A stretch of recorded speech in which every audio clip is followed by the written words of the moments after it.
Chapter 249. In Dingzhou village, the spring plowing had long been completed. As for the villagers, those who could work, most of them had already gone to work as drivers for the Shunfeng Express Carriage Company. During the day, most of the villagers only had women and children at home. Those half-grown children would play all over the village. Li Wangyu didn't spend much effort to find a group of naughty children in the village. He brought them to the grain sunning field and said that he wanted to teach them how to play games. Naturally, none of the naughty children dared to disobey Lord Ju's words. They all obediently followed behind Li Wangyu. Li Chengqian and Li Tai looked at the group of dirty children with tattered clothes behind them, and their expressions of disdain were clearly expressed. Actually, the families in Dingzhou village didn't lack copper coins to buy clothes made from a few feet of coarse cloth. However, the naughty children in the village jumped up and down every day, rolling all over the ground. If they weren't climbing trees, they were fishing in the river. No matter how good their clothes were, they were no different from beggars at the end of the day. Therefore, the villagers couldn't be bothered to make new clothes for the naughty children and let them do as they pleased. Li Wangyu glanced indifferently at the two little ones whose faces were filled with disdain, but didn't say anything. He gathered the naughty children in the village together and began to explain the rules of the new game to them. Li Wangyu had prepared quite a few games, such as eagle catches chicks, cockfighting, jumping goat, wooden man. When Li Wangyu explained the rules of the game to the children in the village, the three little ones listened very seriously. However, only the little lowly Changle cheered excitedly. She didn't dislike the naughty children in the village at all and immediately played with them. As for Li Chengqian and Li Tai, their faces were proud and aloof. They were like little adults, coldly watching from the sidelines with their hands behind their backs. Li Wangyu didn't pay attention to the two naughty children and led the group of children to play by themselves. This group of naughty children in Dingzhou village had never played these modern games before. After hearing Li Wangyu explain the rules, they were abnormally excited and threw themselves into the game. The grain sunning field instantly became a sea of joy, filled with the laughter of the children. Led by Li Wangyu, the naughty children in the village were about to go crazy. Even Changle, the little girl, was the same. She kept screaming excitedly. The imperial guards who had been chased away by Li Wangyu all had worried looks on their faces. Although Pai Lupi had already instructed them to listen to Hu Xiannan's orders when they arrived at Dingzhou village. But if the eldest princess was accidentally injured while playing, they were afraid that they would be implicated. Fortunately, Crown Prince Li Chengqian and King Yu Li Tai did not participate in the game, allowing the imperial guard leader to relax a little. In his opinion, although the Crown Prince and King Yu were young, they would never play with this group of dirty children. Then there would be no danger of injury. As for the eldest princess, she could only resign herself to fate. Actually, he didn't notice that as the game on the grain sunning field progressed, Li Chengqian and Li Tai, who had been standing to the side with faces full of indifference, didn't even blink as they stared fixedly at the people playing the game. At this moment, Li Wangyu was leading a group of naughty children to play Eagle Catches Chicks. He personally entered the game and acted as the eagle. The little girl, Changle, was designated as the hen by him. She was trying her best to open her arms and block Li Wangyu's attacks. After Li Wangyu caught another chicken, Li Chengqian couldn't hold back anymore. He jumped up and shouted, "Changle, you're so stupid! Hurry up and stop the teacher. Turn left and run." Li Tai also had an empathetic appearance. He didn't care about his own chubby body and shouted at the top of his voice, "Little sister, why are you running so slowly? You're pissing me off." Li Wangyu didn't find Li Chengqian and Li Tai's reactions strange at all. When he was young, his grandfather was strict and rarely gave him pocket money. At that time, he often went to the game room after school to watch the other children play games. The people who watched from the side usually shouted louder than the children sitting in front of the game room. Each of them had an appearance of pointing at the world, as if they couldn't wait to push others away and sit in their place. Therefore, Li Chengqian and Li Tai, these two naughty children, wanted to pretend to be profound in front of him. They were simply asking for a snub. These were all the tricks he played in the past. As a result, the hearts of the imperial guards, who were originally calm, began to beat violently. His Highness the Crown Prince and His Highness the King of Yu were actually playing with that group of dirty farmers. The resentment the imperial guards had towards Li Wangyu was about to materialize. This county boy was too bold. He actually let the Crown Prince of the Tang dynasty play with this group of bumpkin children. If something happened to him, Who could bear the responsibility? When Li Wangyu began to teach the naughty children how to play cockfighting, the Imperial Guard leader's heart almost jumped out of his throat. Damn it, that bumpkin actually dared to use his dirty leg to bump into the Crown Prince. Mother, I can't live anymore. His Highness the King of Yu was actually knocked down. At that moment, the Imperial Guard leader almost stopped breathing.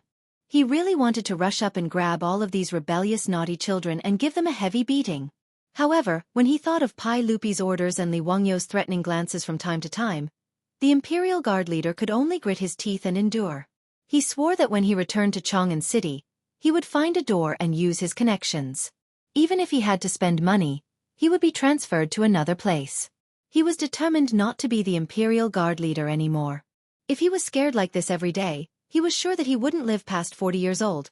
On the grain-drying field, Li Changqian and Li Tai, who were already having fun, didn't care about the royal etiquette, the identity of the crown prince, or whether their clothes were dirty or not. The two of them followed the naughty children of Dingzhou village, running and screaming on the grain-drying field. The gloomy expression on Li Changqian and Li Tai's faces had long since disappeared. It was replaced by the bright smiles that children should have. Li Wangyu played with the naughty children for a while and was also covered in sweat. He walked to the side to rest. At the same time, he waved at the Imperial Guard who had been nervously watching from afar. The Imperial Guard leader immediately rushed over. "Hu Xiannan, what orders do you have? Are you going to stop the Crown Prince and His Highness the King of Yu?" Li Wangyu looked at him strangely and shook his head.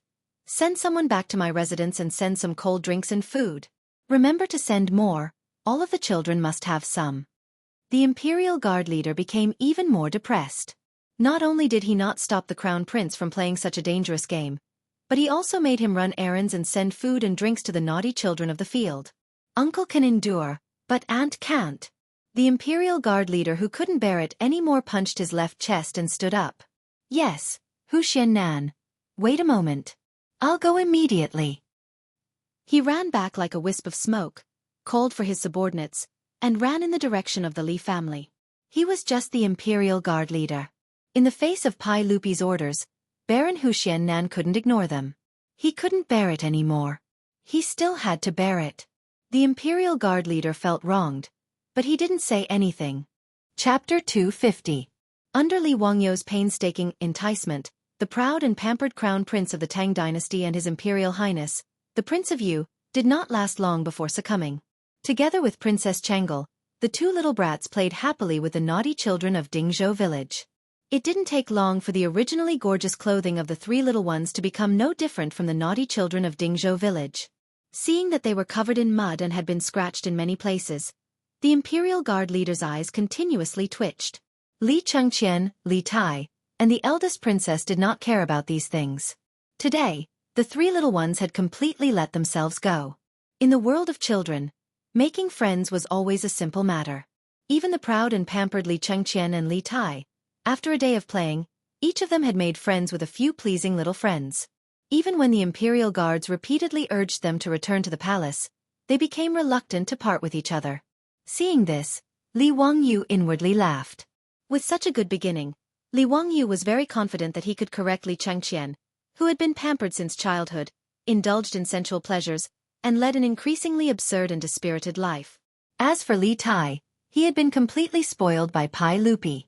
As a result, after becoming an adult, he had become arrogant because of Li Changqian's favor, developing an even greater desire for power. For the sake of the position of Crown Prince, he and Li Changqian had fought over the position of Crown Prince. Correcting Li Tai was a bit easier. As long as Pai Lupi did not spoil him so much, it would be fine. Li Wangyu wanted these two brothers to not repeat the tragedies of history. Right now, he wanted them to have a beautiful childhood. After sending away the three little ones who had turned into mud monkeys, Li Wangyu could finally lie down comfortably on the sofa and do a standard Goyu lie. Naturally, this sofa had been made by Carpenter Lu in the village under Li Wangyu's orders. Unfortunately, in the current Tang dynasty, springs were not available, nor were there any sponges to fill cushions. In fact, in this era, Europe had already begun to collect and use natural sponges. However, natural sponges did not exist in the waters of China. They were mainly found in the Mediterranean Sea, the Gulf of Mexico, and the Bahamas. Therefore, The sofa could only be filled with a thick layer of cotton to comfort itself. Cotton was also a rare item in the Tang dynasty. Their beautiful boss had led Aphrodite and Perrin on a stroll in the east side of the city when they accidentally found it in a Hu's shop. Moreover, cotton was expensive. Just the cotton used to make the sofa cost 20 strings of copper coins. That was enough to buy an ox. Li Wangyu's heart ached at the thought of it. However, it was worth it to have such a comfortable sofa to enjoy in the Tang dynasty. Li Wangyu felt drained after playing with a group of naughty kids for a whole day.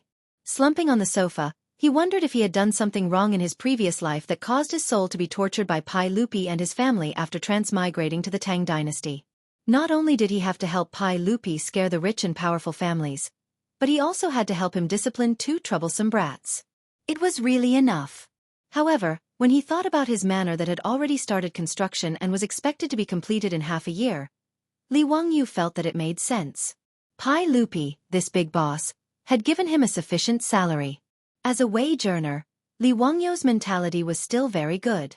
Now that he had a noble title, a house and land at home, some savings, and the company of beautiful girls, Li Wangyu felt quite satisfied. He was not an ambitious person. Being content with a small fortune was his philosophy of life. Li Wangyu was very satisfied with his comfortable life in Dingzhou village. However, his good mood was disrupted the next day. Someone actually wanted to cause trouble again. At noon the next day, after lunch, Li Wangyu asked the maidservant to make a pot of tea for him. He leisurely lay down on the recliner in the backyard. He hummed a song and enjoyed the quiet and beautiful leisure time. Then he heard the old butler Li Heng's hurried footsteps. Lang Jun, Ma Zhou and Yan Liben are here. They have urgent matters to discuss with you. Li Wangyu turned his head in confusion. Counting the days, today was not the day off. Shouldn't Ma Zhou and Yan Liben be at work? Why did they come to Dingzhou village? Invite them in. Anyway, they were not outsiders and his beautiful superiors were not here. Li Wangyu was too lazy to be polite and did not want to get up from the recliner. He simply asked Li Heng to invite Ma Zhou and Yan Liben to the backyard. Ma Zhou and Yan Liben followed Li Heng to the backyard. Their faces were full of indignation, which made Li Wangyu feel strange. What was going on? Teacher, you still have the mood to drink tea leisurely. Do you know that the city of Chang'an is full of rumors about you? Seeing Li Wangyu's tired look, Ma Zhou shouted first. Li Wangyu was stunned. Why would there be rumors about him in Chang'an city all of a sudden? He had not been to Chang'an for a long time since he was appointed to the imperial court. Who had he offended while staying in Dingzhou village? However, Li Wangyu did not take it seriously. It was just rumors. It was not a big deal. He asked his 2 disciples to sit down and poured tea for them. Then he asked, King Bin, tell me slowly. What rumors about me are there in Chang'an? Ma Zhou picked up the teacup and drank a mouthful of tea. He said angrily, Now in Chang'an, there are rumors in the big and small markets that you are a sycophant and lucky minister. You are just relying on the sage's favor to do whatever you want. You have no virtue, no ability, and no talent. It is ridiculous for you to be the crown prince's teacher when you are not even 20 years old. Li Wangyu heard this and was slightly stunned. He was not willing to agree to Pai Lupi's request because he was worried about being scolded. Didn't Yu Shernan say that the great scholars in the imperial court liked him? They did not object to him being the crown prince's teacher. A few days ago, Yu Shernan, Kong Yingda, and the other great scholars came to the mansion to taste the fine wine. He did not hear them mention that the scholars were dissatisfied with him. What kind of trouble was this? Yan Liben said, if it was just rumors in the marketplace, it would be fine. But today, the scholars in the Imperial College also made a scene. Many of them even ran to the Taiji Palace, saying that they wanted to complain about you. Li Wangyu was speechless. How hateful was he? What do they want to complain about? Those disgraceful students, I don't know who bewitched them. They said that you have no talent, no virtue, and are not fit to be the crown prince's teacher. They also said that you flattered the saint, which was why you were conferred the title of Baron of Hu County, and that you are a sycophantic official. They even said that you are a lucky official, Yixing, who sits in the northeast of the imperial capital and attends to the crown prince. Ma Zhou angrily agreed. In the end, it was Chancellor Kong of the Imperial College who came out and reprimanded these scholars and chased them away. This can be considered as temporarily restraining them. Teacher, you have to think of a way. You can't let these people harm you. Nanny? The students of the Imperial College wanted to make a scene just to target him? Even if Li Wangyu was an idiot in politics, he could smell the thick scent of a conspiracy from this matter. It would be strange if there was no one behind this instigation. However, he was also puzzled. Who would spend so much effort to target him? A small county official who founded the country. What good would it do? Damn it, this was really a case of a person sitting at home, but trouble came from the sky. Chapter 251. Li Wangyu did not know that he was actually taking the blame for Pai Lupi again. He helped Pai Lupi to organize the heavenly grand ritual, the Saint's Divine Manifestation, at the Shuawang Imperial Consultation, which made a series of arrangements of the aristocratic families useless. Not only did the aristocratic families fail to use the plague of locusts to attack Pai Lupi's reputation and gain more power, but because of the Tao Zu's divine manifestation, Pai Lupi showed more of his imperial power. Now in the imperial court, even if the aristocratic families still accounted for half of the officials and had great power in local areas, but they were suppressed by Pai Lupi everywhere and were in a difficult situation. There was no such thing as an impenetrable wall in the world. The Taiji Palace seemed to be strictly guarded, but in fact, there was no secret to the aristocratic families. Without much effort, they found out from the palace that it was Li Wangyu, the little county man who founded the country, who gave advice to Pai Lupi and made their painstaking plan useless. Although they also believed that it was the Tao Zu who showed his divine power, they were more jealous of Li Wangyu, who came up with the bad idea of organizing the heavenly grand ritual. In fact, this matter was originally proposed by Ma Zhou, and Li Wangyu took the blame for his disciple. He took the blame for Ma Zhou and Pai Lupi. Li Wangyu was simply the scapegoat hero.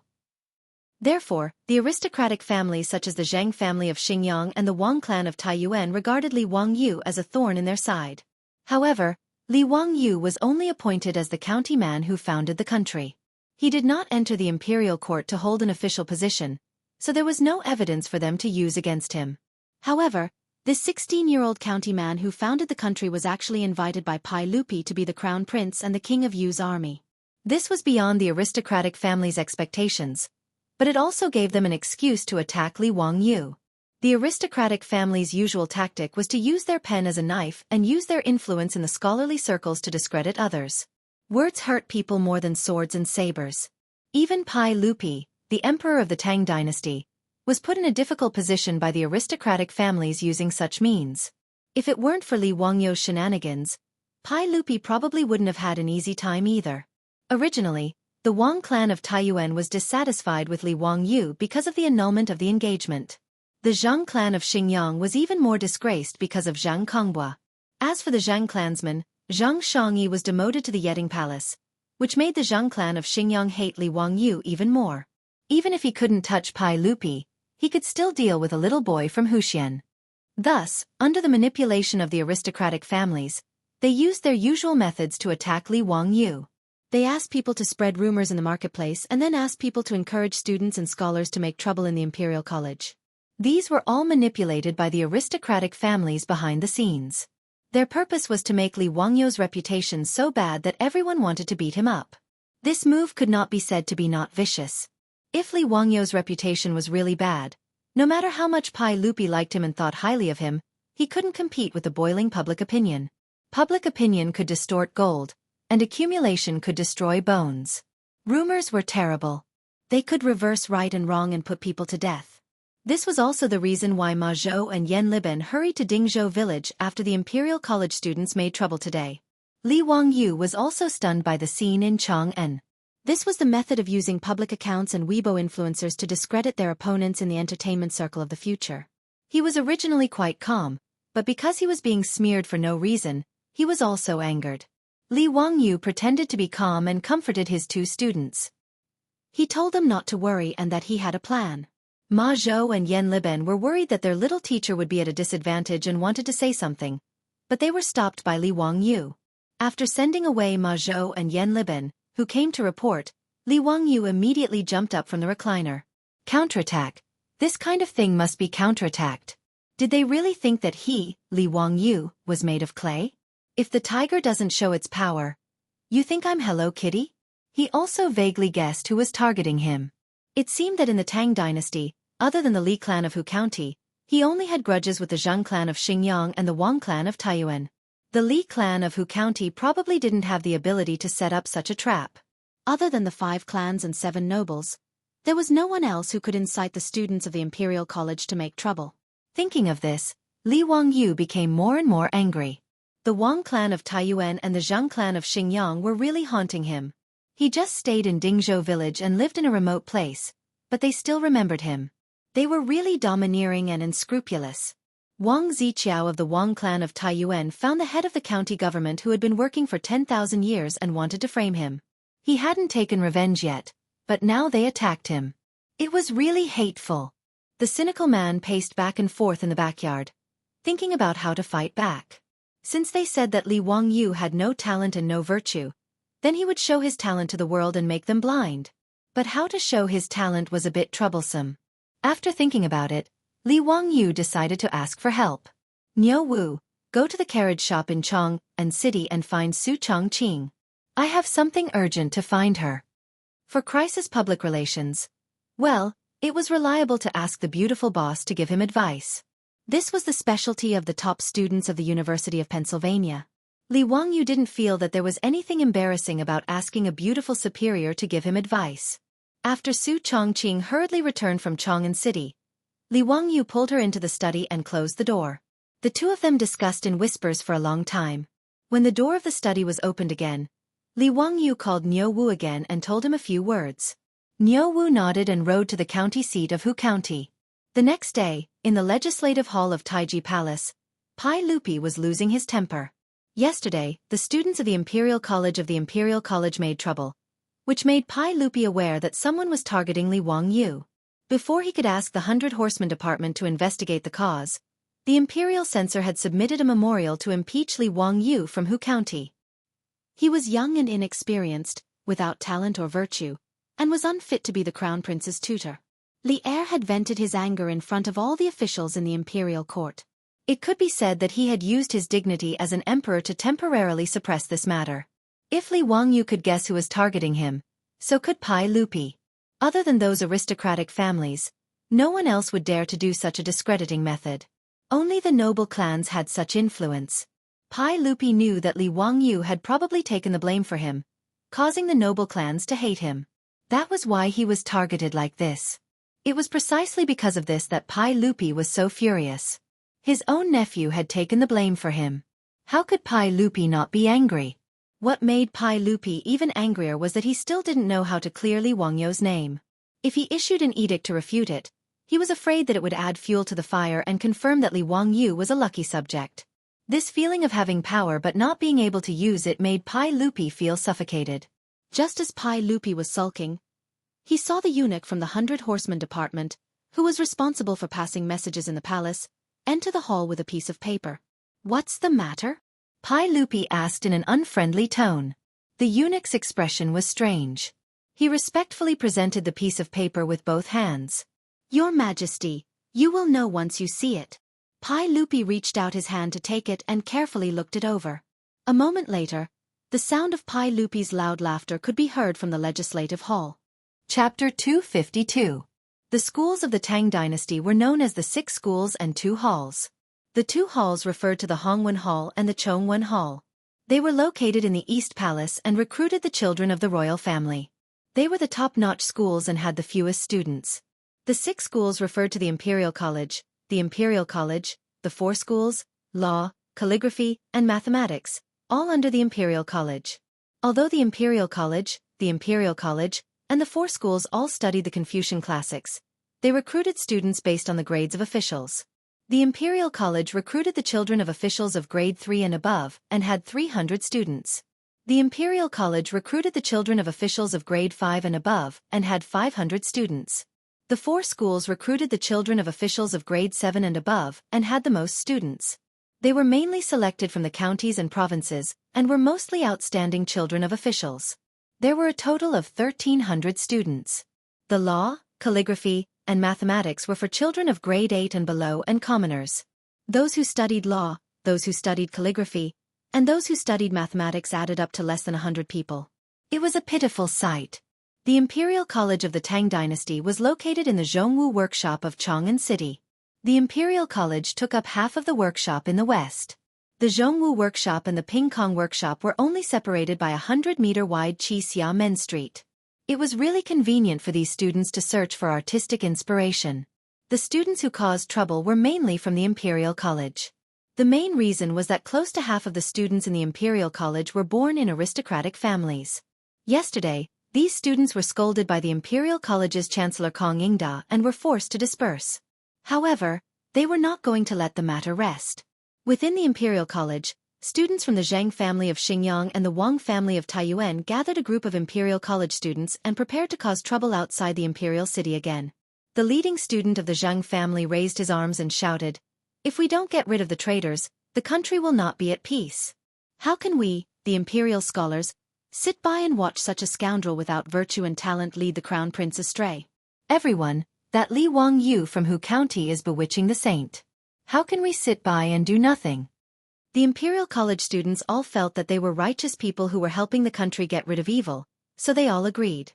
However, there were also people who raised their doubts. Li Zio of Hu County was famous in Chong and before, and several of his poems were handed down from generation to generation. Was there some kind of misunderstanding? I don't think Li Zio is a person without talent. The disciple who raised the objection had just finished speaking when he was immediately rebutted. "Ah, what fame! I think he's just a person who takes advantage of his fame to steal from the world. Who would believe that a 16-year-old youth could write such a poem?" That's right, that's exactly how it is. It must be Li Wang Yu who got someone to write it for him in order to fish for fame. We scholars want to expose the true face of these treacherous officials. Flattering the saint, such a talentless and immoral young man becoming the crown prince's teacher is a crime of deceiving the emperor. In the Imperial College, there were few who dared to speak out and argue for Li Wang Yu. After being refuted by a group of people, they didn't know what to say. Just as the disciples of the Imperial College, encouraged by the scholars of the aristocratic families, were preparing to go to the Imperial City to petition again, a servant of the Imperial College ran in from outside the gate of the Imperial College. He was holding a large stack of papers in his hands, sweating profusely from running. As he ran, he shouted, "Young masters, someone just sent these things over and asked me to bring them to you." "What is this?" A student curiously took a piece of paper from his arms. After looking at it for a moment, his expression changed greatly. How is this possible? Brother, what's wrong? What happened?" The student of the Imperial College couldn't help but look at the leaders of the Wang clan of Taiyuan and the Zhang family of Xinjiang. With a complicated expression, he replied, "Take a look for yourselves." Everyone curiously took the paper from the servant's hands and began to read it. After reading it, they couldn't help but gasp. This Li Zio is really hard to predict. These were all written by that young man from Hu County? It's really too shocking. Works passed down from generation to generation. All of them are works passed down from generation to generation. How could he create so many poems that can be passed down from generation to generation? Brother, did you notice that? It says here that it's the first issue. Does that mean there's a follow-up? How is this possible? Could it be that this Li Wang Yu is really a genius? Just by looking at these poems, it seems like we've wronged him. Everyone, did you notice this handwriting? It's so unique. The handwriting is thin and strong, yet it doesn't lose its meat. I've never seen this kind of handwriting before. All of the papers have the same handwriting. Could it be that Li Zio copied them himself? There's a description below. This handwriting was created by Li Zio from Hu County. It's called Thin Muscle Body. Li Zio was inspired to create this handwriting when he saw that the bamboo branches were thin but had strength of character. The words on it were all personally written by Li Zio and then printed. Printed? How could it be printed like this? Incredible. Incredible. Not to mention Li Zio's poems. Just based on this handwriting, Li Zio's name will definitely go down in history. After the students of the Imperial College saw what the servant brought, they were all discussing it. Some were exaggerating the poem, some were discussing the calligraphy, and some were curious about how the paper was printed. Taiyuan Wang clan and Xinjiang Zhang clan's leaders saw the huge reaction of the crowd and suddenly felt that something was wrong. They quickly separated the crowd and ran to the servant and grabbed the paper. On the paper, there were a few big words, Zio's compilation. Below it, there were the words, first issue. Below it, there were 10 poems written by Thin Muscle Body. These 10 poems made Taiyuan Wang clan and Xingyang Zheng clan students palpitate more and more. Their faces slowly turned pale. These 10 poems, all of them were works that could be passed down from generation to generation. Any one of them, in their opinion, was enough to win the favor of the examiners in the spring imperial examinations. However, Li Wangyu directly printed these 10 poems as if they were free. He even asked someone to send them to the Imperial College to distribute. The students who did not manage to grab the paper were urging people to read it out loud. Immediately, there were people who did not care about the ugly faces of the aristocratic family's disciples and loudly recited. The first poem, Lime Song. Hammered thousands of times deep into the mountains, burned by fire as if it were nothing. Not afraid of being crushed to death, to keep my innocence in the world. The meaning of this poem was that I was brave enough to sacrifice myself to maintain my loyalty and innocence. However, in the eyes of these aristocratic families, Li Wangyu was using this to mock them for their despicable actions. He, Li Wangyu, would rather keep his innocence in the world than wallow in the mire with them. Bastard, he actually wrote such a poem to scold them. If Li Wangyu was innocent, wouldn't that mean that the aristocratic families were all filthy? However, no matter what they thought, once the poem was recited, the Imperial College was full of cheers. Many students even looked at the aristocratic family's disciples with mischievous eyes. That student raised his voice and continued to recite the next poem, Dark Plum. My family washes the inkstone on the head of the tree, blooming flowers with a light ink mark. Don't want people to praise the good color, only leaving a clear air that fills the universe. It was another poem that used plum flowers to describe oneself. It expressed one's attitude towards life and did not flatter the secular world. The aristocratic family's disciples were about to vomit blood. If Li Wangyu's clear air fills the universe, then what are we? However, no matter how ugly their faces were, the Imperial College's students praised even louder. Good. What a good, only leaving a clear air that fills the universe. Li Ziyo is talented. Chapter 253. The student who recited Li Wangyu's poem was so excited that his face was flushed red. He was full of pride, as if he was the one who wrote the poem. Ignoring the murderous gazes of the aristocratic students, he continued to recite. Bamboo and stone. Clinging to the green hills and not relaxing, rooted in the broken rocks. Even after thousands of blows, still strong, no matter where the wind blows. The 5 surnames, 7 gazes, and the other students who had taken the lead to cause trouble all felt a burning pain on their faces. This was Li Wangyu, who said that he had to be like bamboo, tenacious and persistent. Only after listening to 3 poems, the students of the Wang family of Taiyuan and the Zheng family of Xingyang had cold sweat on their foreheads. Is this who County Li Wangyu so terrifying? The students of the Imperial College had already started to applaud and cheer. Good, clinging to the green hills and not relaxing, truly a masterpiece. Continuing to listen, the next poem was Crab Song. Ute Songhai is well known. Bones grow from flesh. Don't fear thunder and lightning. The Sea Dragon King also runs amok. It was another poem that used other objects to express one's emotions. Although it was talking about crabs, it was actually talking about one's unyielding bones, fearless heart, and daring to offend one's superiors. Continuing to recite, it was The Road is Difficult. Li Wangyu plagiarized another poem from Li Bai. The great Tao is like the blue sky. I alone cannot find it. Shamefully exiled from the Chang'an society, red chicken and white pheasants gamble on pear chestnuts. The road is difficult, but returning is easy.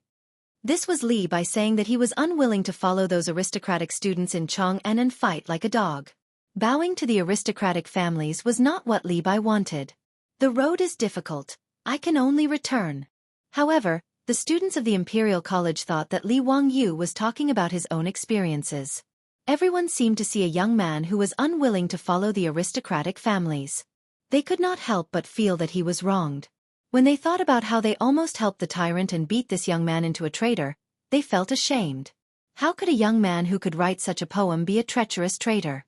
How could he be without talent and virtue? Originally, they thought that Li Wangyu was only 16 years old, but he was invited by the sage to be the crown prince's teacher because Li Wangyu flattered the sage. Now, it seemed that they had wronged him. With Li Wangyu's talent, not to mention being the crown prince's teacher, Even coming to the Imperial College to teach the Imperial College's students was more than enough. What was even more embarrassing were the disciples of the aristocratic families. Previously, they had been saying that Li Wangyu had no talent and no virtue, that his previous poems were plagiarized, and that he was fishing for fame.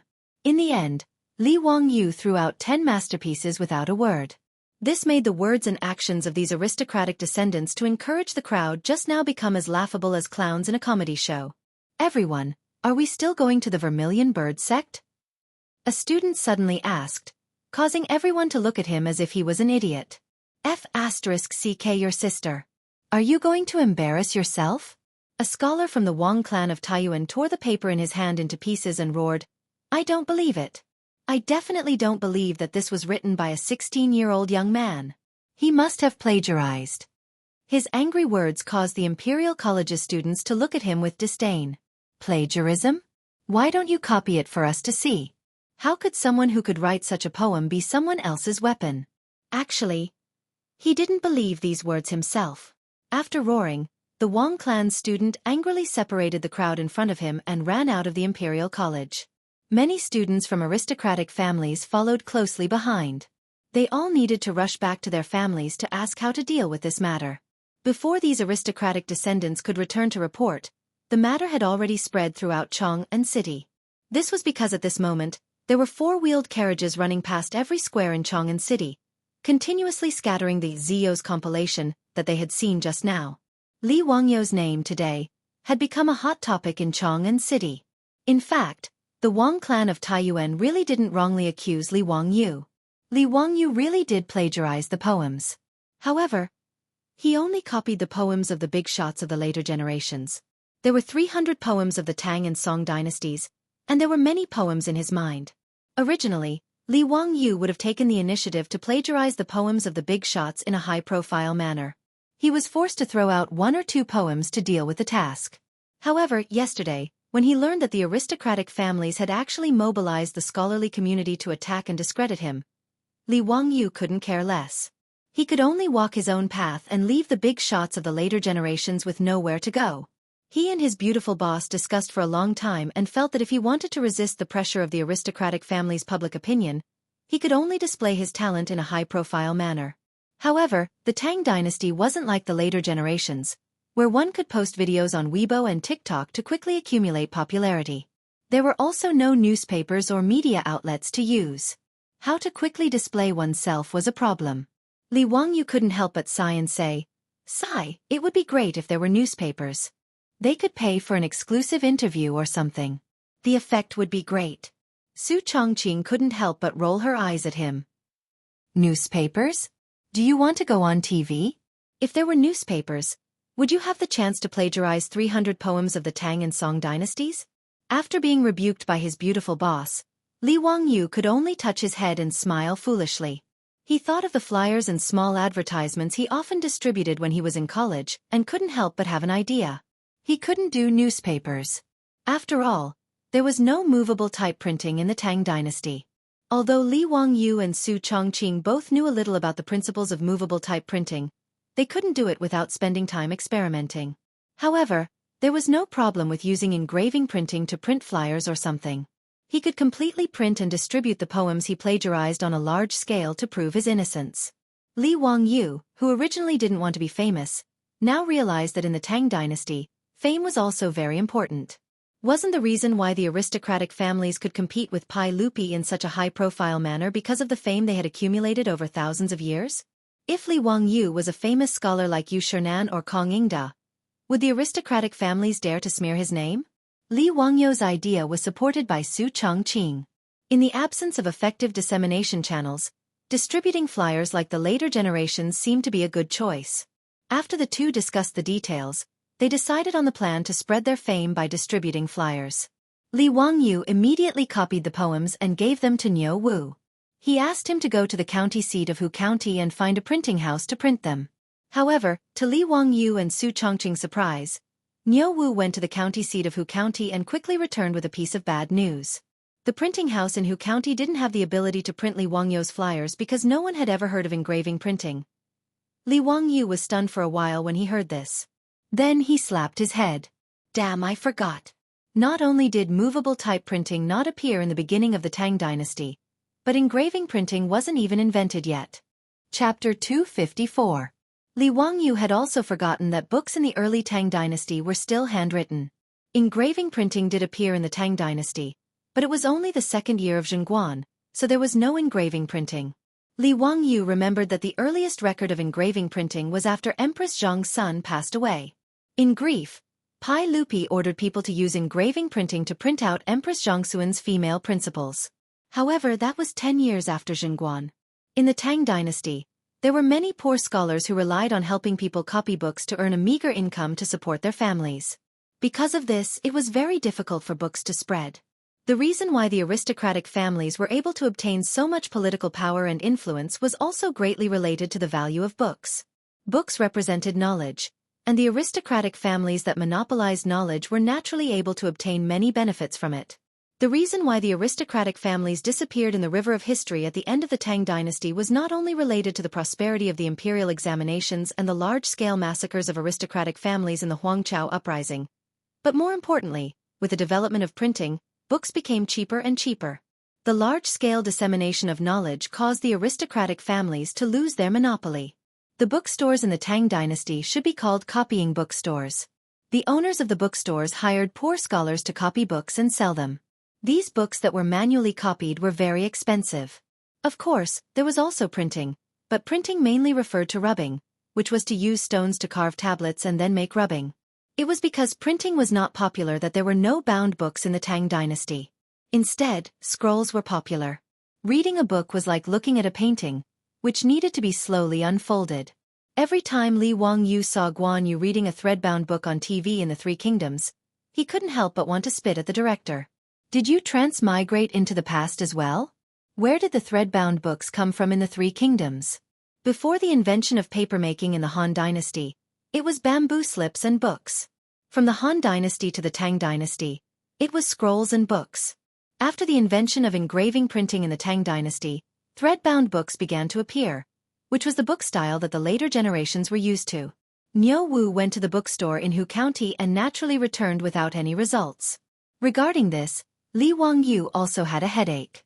This was forcing him to invent and create more things. In any case, engraving printing had only been around for a few years, and he had only slightly accelerated the course of history. Li Wangyu could only go with Niu Wu to the county town's bookstore. The owner of the bookstore in Huxian was surnamed Sun, and he was in his 50s. Although he was a merchant, he was also a scholar. Seeing that the Baron of Huxian had personally come to visit, he immediately came out to greet him. Old me greets the county's transfer agent. Owner Sun, there's no need to be so courteous. I'm here because I have a request. I hope Owner Sun can help me. Owner Sun smiled bitterly. Huxian Nan, your troops have already explained the matter to Old me, but it's impossible to copy 10,000 manuscripts in a day. Old me is powerless. Li Wangyu wasn't in a hurry to answer. He just smiled and asked, Owner Sun, do you have any craftsmen who can do seal carving? Owner Sun froze for a moment, then nodded and replied, Of course we do. Does Huxian Nan need seals or stone tablets? Our bookstore can do both. Old me has a few craftsmen who are very skilled. They definitely aren't inferior to the seal carvers in Chang'an. That's good. Owner Sun, do you have any wooden planks? They don't need to be too big, just about the same size as my manuscript. Li Wangyu waved the manuscript in his hand and continued to ask. His question confused Owner Sun, but he had no choice but to cooperate. Of course we do. Huxian Nan, please wait for a moment. Old me will immediately send someone to fetch it. Not long after, a high-quality boxwood plank was brought over. Li Wangyu picked it up and looked it over. He nodded in satisfaction and said to Owner Sun, please bring some paste. Owner Sun, who didn't know what was going on, could only do as he was told. However, he was even more confused. Just what did this Baron Huxian want to do? Li Wangyu didn't explain. He took the paste and carefully brushed a thin layer on the boxwood plank. Then, he carefully pasted his manuscript back onto the plank. The Xian paper was very thin, and the ink could clearly be seen on the back of the paper. After pasting the manuscript back onto the plank, the writing was still very clear. After the paste dried, Li Wangyu smiled and handed the plank to owner Sunday. Owner Sun, I'll have to trouble you to find a skilled craftsman to help me carve this plank. The words on it need to be carved in yang. Yang carving meant that the words would protrude, while yin carving meant that the words would sink. When printing, yang carving meant black words on white paper, while yin carving meant white words on black paper. At this moment, owner Sun seemed to have figured out something. When he realized why Li Wangyu wanted to carve this plank, he was so excited that his beard was about to curl up. Huxian Nan, this can be used for printing. Dao ancestor, how could I have never thought of such a simple and convenient method? Huxian Nan, please wait a moment. I'll immediately find the best craftsman in the bookstore and have him carve it for you. In fact, block printing wasn't complicated. It was just a combination of Chinese seals and printing. Whether it was seal carving or printing, China had existed since the Qin dynasty. However, no one had thought that by enlarging a seal, it could be used to print books. Sometimes the development of technology was like window paper. It could be broken with a light poke. Owner Sun wasn't bragging. The craftsman in his bookstore only used 2 hours to carve the boxwood plank. Moreover, the words were clear and the strokes were vigorous. At this point, owner Sun didn't even need Li Wangyu's instructions. He immediately asked the craftsman in the bookstore to prepare the ink and tools for printing. They used a roller to apply the ink evenly on the block. Then, they covered it with paper and gently brushed the paper with a brush before taking it off. A leaflet that was exactly the same as the one Li Wangyu had written before was printed. Owner Sun couldn't wait for the ink to dry. He snatched the printed leaflet and carefully examined it. He was so excited that his hands couldn't help but tremble. It's done just like that? Is it really that simple? Dao ancestor above, how convenient would it be to use this to print books? The current Analects of Confucius had to be manually copied. Not only was it expensive, but it was also very slow. There were 20 chapters of the Analects of Confucius, with a total of 15,900 words. Even the most skilled copyist would need an entire day to copy it.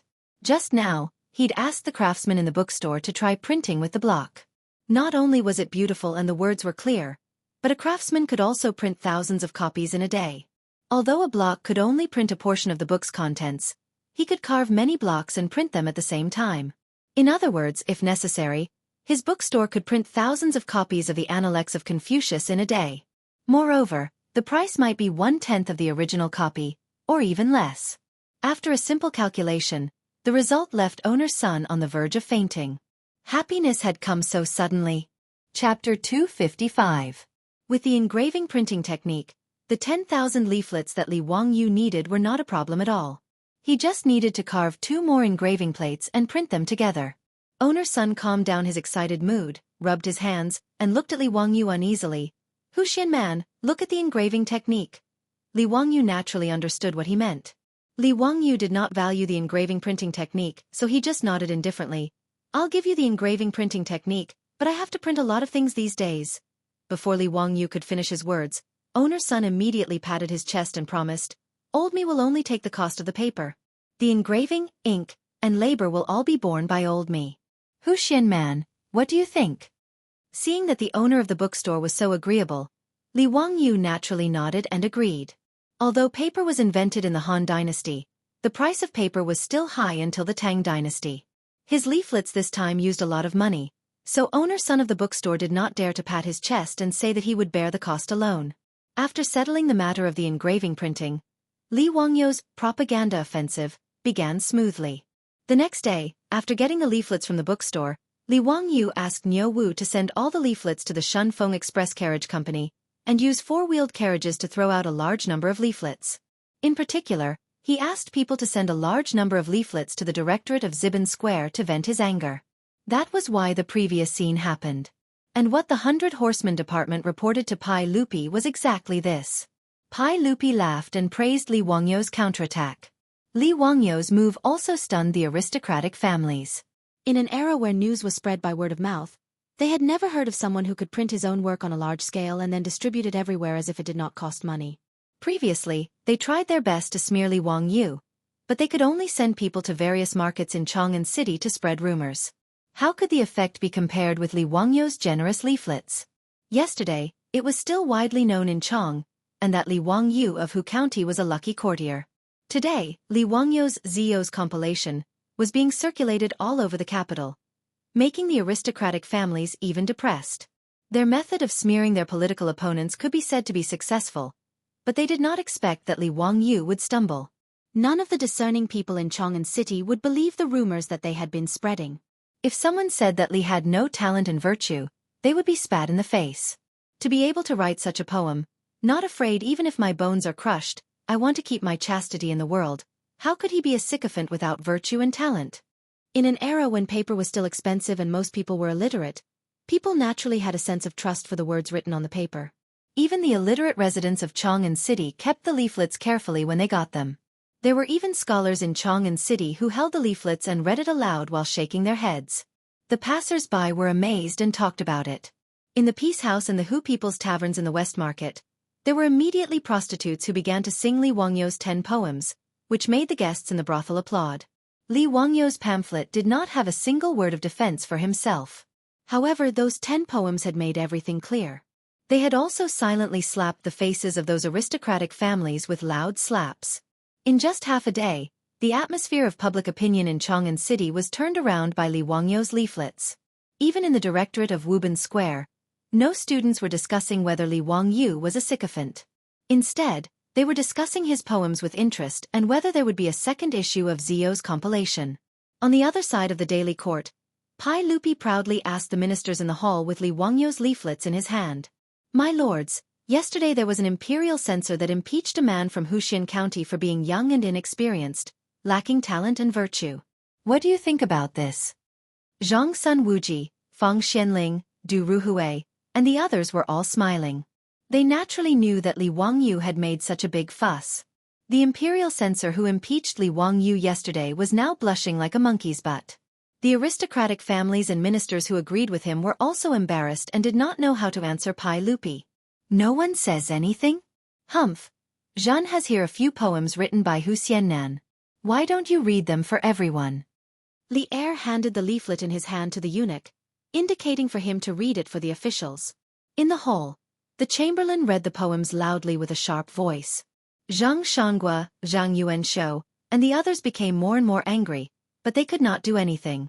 They could only stay silent with a pale face. The imperial censor who impeached Li Wangyu knelt on the ground and apologized profusely. Not to mention how proud Pai Lupi was in the court. Today, in Chang'an City, whether it was the brothel of Pingkong Square or the directorate of Wuban Square, there were people looking forward to see if Zio's compilation would be distributed today. Li Wangyu naturally would not let them down. In the expectation of everyone, the four-wheeled carriage of SF Express set out again and distributed Zio's compilation to everywhere in Chang'an City. Another 10 poems that had been passed down for generations.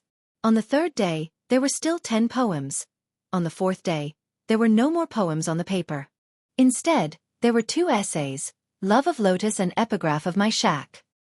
Love of Lotus grows from the mud but is not stained. Clear ripples but is not evil. Straight from the middle, neither creeping nor branching. Fragrance is far and clear. Beautiful plants can be seen from afar but not touched. As soon as the 2 essays were published, there was another frenzy in Chang'an City. The aristocratic families completely shut their mouths. They could not afford to offend this young man. Even the young ladies in their boudoirs were all holding a copy of Ziyu's compilation in their hands and reading it out loud. It was unknown how many young ladies from noble families were infatuated with the 16-year-old young man of the Li family just because of these few poems and anthologies. There were even clever peddlers who collected Ziyu's compilation all over Chang'an City and prepared to bind it to sell. The business was unexpectedly good. As for the scholars in Chang'an City, some of them were envious of Li Wangyu, some of them were disdainful of him. Now, they were only left with admiration. Just like the bad students in school, they might be jealous of the top students who were good at studying, but they were only left with admiration for the genius who was the top scholar in the college entrance examination. Everyone was a scholar, but why was he so outstanding? The original base of anti-Li Wangyu, the directorate of Wubanfang, had now become the largest gathering place of Li Wangyu's fans. Countless students were looking forward to seeing if there were any new copies of Ziyu's compilation. Li Wangyu's poems and essays were constantly analyzed by the students. Even the words on the flyers were copied by the calligraphy students and regarded as classics. Zio's compilation had ignited Chong and City. On the 5th day, Li Wangyu finally threw out his trump card. Chapter 256. In the main hall of the Taiji Palace, the pregnant Empress Zhong's son held a leaflet and read it in a low voice. Pai Lupi no longer had the smug look on his face. Instead, it was replaced with a serious expression. Li Wangyu had been throwing out his works in Chong, and for 5 days in a row. Every time Pai Lupi saw those poems and articles, he was full of pride. The more outstanding Li Wangyu was, the more it showed that Pai Lupi had a unique vision and was able to stand against all opposition and choose him as the crown prince's teacher. However, in Pai Lupi's eyes, Li Wangyu could not compare to those great scholars. He was only more intelligent than others. The reason he chose Li Wangyu as his teacher was more because of Li Wangyu's status as a member of the imperial family. He hoped that his 2 sons would have someone to restrain them in the future so that they would not be too arrogant and despotic and destroy his Li Tang empire. However, today's article made Pai Lupi re-evaluate Li Wangyu. Someone who could write such an article could already be called a great scholar of the present age. However, when he thought of Li Wangyu's age, Pai Lupi could not help but shake his head and think that he was a monster. Empress Zhong's son read softly, "A teacher preaches, receives, and dispels doubts. People are not born with knowledge. Who can be without doubts? Therefore, there is no high or low, no long or young. Where the Tao exists, where the teacher exists." The last article that Li Wangyu threw out was Han Yu's on teachers. Even in the future, this was an article that students had to memorize. However, in the ears of Pai Lupi and Empress Zhong's son, it was like a bolt of lightning. It shocked the most respected couple of the Tang dynasty to the point that they looked at each other and did not know how to evaluate it.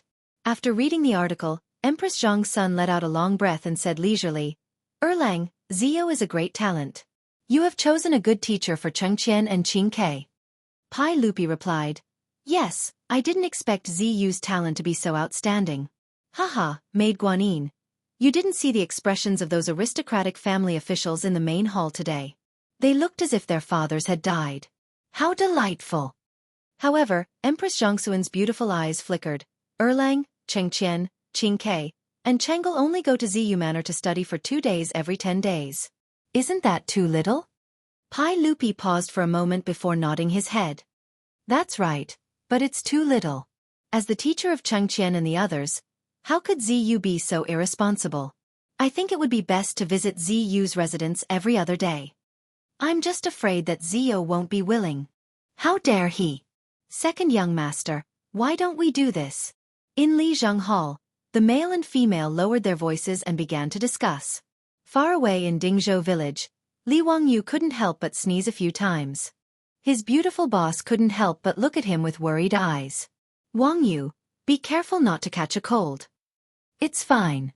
Someone must be saying bad things about me. Haha, who knows how those aristocratic families are cursing me behind my back." Li Wangyu smiled proudly. His beautiful boss rolled her eyes at him. "Are you proud now? You plagiarized so many poems and essays. Haha, I was forced to do this, wasn't I? Those big shots will understand me." Li Wangyu put his hands together and casually bowed towards the sky. "Big shots, it's not that I don't want to give you a way out, but those aristocratic families are really pushing me too far. I'm also a victim. Please forgive me." Su Chongqing couldn't be bothered with his antics. He only rolled his eyes at him to show his disdain. Li Wangyu suddenly thought of a line from the movie Charlotte's Troubles. He couldn't help but smile and ask, "Chongqing, do you think that in the future, Li Bai, Han Yu, and the other big shots will say, 'I really admire Li Zio, but I've always felt like I'm living in his shadow'?" "Huh." Su Chongqing was speechless. He thought for a moment and replied, "I don't know if Li Bai and the others will say that, but I'm sure that you'll be the person that the students will hate the most in the future." What do you mean? Why would they hate me? Look at the poems and essays that you plagiarized.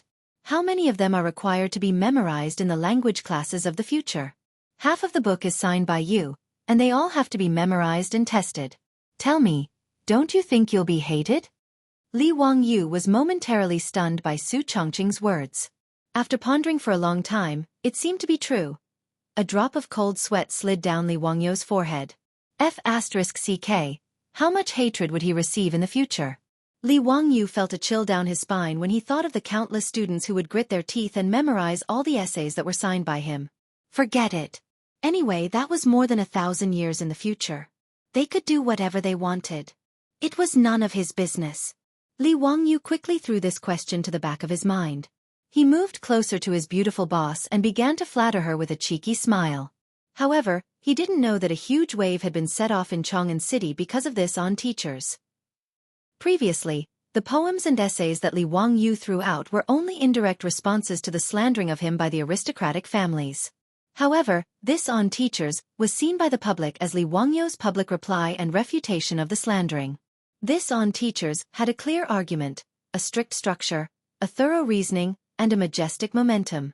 It was extremely persuasive and infectious. In particular, the sentence, "Everyone has their own specialization in learning the Tao," and "everyone has their own specialization," made people applaud it. In Chang'an City, the aristocratic families closed their doors and refused to receive any guests, like cowards. In Chang'an City, a group of Confucian scholars led by Yu Shernan and Kong Ingda also applauded Li Wangyu's on teachers. However, no one dared to mention that Li Wangyu was too young to be the crown prince's teacher. As for the aristocratic families like the Wang clan of Taiyuan and the Zheng family of Xingyang, it was too late for regrets. They didn't achieve their goal of smearing Li Wangyu's reputation. Instead, they gave him the limelight in Chang'an City. This was simply asking for trouble. As for the students in the Imperial College, they started to make a fuss. This time, they didn't want to go to the Vermilion Bird Gate to impeach Li Wangyu. Instead, they wanted the Imperial College to invite Li Wangyu to teach them. Currently, in Chang'an City, the two places with the most fans of Li Wangyu were the Pingkong Square and the Wuban Square of the Imperial College. One was the admiration of the prostitutes in the brothel for the handsome young man Li Wangyu. The other was the admiration of the scholars for Li Wangyu. As for the request of the students of the Imperial College, the old man Kong Ingda actually agreed with a smile. He even used Yu Shernan as a lobbyist and went to Dingzhou village to find Li Wangyu. Li Wangyu originally thought that these two old men were greedy again and wanted to freeload the wine. When he heard that Kong Ingda wanted to invite him to the Imperial College to be a doctor and teach the students of the Imperial College, and the 4 schools, he almost had a heart attack. With the amount of knowledge he had, he could still fool Li Chengqian, Li Tai, and the other brats. But if he were to teach the students of the Imperial College, what would he teach? No matter how Yu Shernan and Kong Ingda tried to persuade or coerce him, Li Wangyu wouldn't budge. He was determined not to be a doctor of the Imperial College. Regarding this, Kong Ingda and Yu Shernan didn't regret it. They could only turn their grief into appetite. They ate another delicious meal at the Li family and drank the last of Li Wangyu's secret stash of sorghum wine. Chapter 257. Li Wangyu became a plagiarist and created the engraving and printing of flyers, eliminating the trouble caused by the aristocratic families. However, he did not expect that his actions would bring him even greater trouble. After he became famous in Chang'an, everyone praised his poems and essays, which attracted many scholars in Chang and to Dingzhou village, wanting to meet him and ask for advice. Some scholars even submitted their essays to him. Li Wangyu was now the founding father of the country, and was indeed qualified to recommend talents to the imperial court. But he did not want to be involved in such trivial matters at all. Originally, he was patient and received a few scholars who came to visit him. Later, he could not bear to be disturbed, and it was not good to close the door and refuse visitors, so he simply avoided them. He did not dare to return to his residence until sunset and the crowd dispersed. He could only wander around to pass the time. In the first 2 days, he went fishing by the Gone River. After feeling bored, he went to the Taoist temple that Sun Simiao was building and chatted with Lu Shenwei. Sun Simiao's temple was progressing very quickly and would be completed in a month. Yan Liben also agreed to paint murals for the temple, which made Sun Simiao very satisfied. In the next few days, he went to the brewery and the construction site of the manor. But he heard from Niu Wu that there were still scholars in the residence waiting tirelessly for his return. Li Wangyu was very depressed about this, but there was nothing he could do. In the end, he simply did not go out and hid in the backyard of his residence. If any scholars he did not know came to visit, Li Heng would say that he was not in and had gone out to visit friends. But the most unbearable thing for Li Wangyu was that it was too boring to stay in the residence. In the future, Li Wangyu could be considered half an otaku. When he was not at work, He liked to stay in his rented room, play games, watch videos, or read novels on the internet. He did not feel bored at all. But in the past few days, his beautiful boss, Aphrodite, and Perrin were not in the house during the day.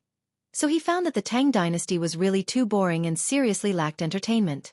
After forcing Li Hang Niu Wu and the maidservants in his house to play mahjong with him for 2 days, Li Wangyu was bored to death and was lying on a deck chair in the backyard, staring blankly into space. No wonder his beautiful boss didn't mind going back and forth between Dingzhou village and Chang'an city every day, concentrating on managing the 4-wheeled carriage business. It seemed that her life in the Tang dynasty was really boring, so she wanted to find something to do to pass the time. Think about it. People who were used to all kinds of modern facilities, but after transmigrating to the Tang dynasty, there were no novels to read, no television, no games, and no internet. If they didn't find something to do, it would really drive them crazy. I'm so bored that I'm about to explode. Of course, it was not that there was no entertainment in the Tang dynasty, but that Li Wangyu was not interested in it. The entertainment in the Tang dynasty, especially among the dignitaries, was first of all kinds of banquets. Banquets big and small included toasting each other, reciting poems, and laughing. It was beautiful and wonderful. But in Li Wangyu's opinion, it was really boring. Next was listening to songs and watching dances, such as flower dances, sword dances, horse dances, lion dances, step dances, festival dances, entertainment dances. But Li Wangyu still didn't find it interesting. He was not even interested in the Spring Festival gala performances of the modern era. The songs and dances of 1,300 years ago, well, although unique, were just so. Li Wangyu was not interested in other entertainment activities such as watching plays, cockfights, and juggling. The people of the Tang dynasty loved to see and hear. Therefore, Li Wangyu, who was lying on the deck chair, could only sigh and moan about boredom. The people of the Tang dynasty were really pitiful. They didn't even have novels to pass the time with. Of course, it was not that there were no novels in the Tang dynasty, but Li Wangyu couldn't understand them. He only knew a little about classical novels, which gave him a strange feeling like he was in a high school Chinese class. Reading that kind of novel was not entertainment at all, but self-torture. Thinking of novels, Li Wangyu began to ponder again. Should he simply copy a few more novels to enrich the amateur cultural life of the people of the Tang dynasty? Thinking about the 4 great classical novels, Journey to the West seemed to be suitable. However, Sun Wukong was a disciple of Taoism who was incorporated into Buddhism. If Sun Simiao and Yuan Tiangang read this novel, they would probably kill him, right?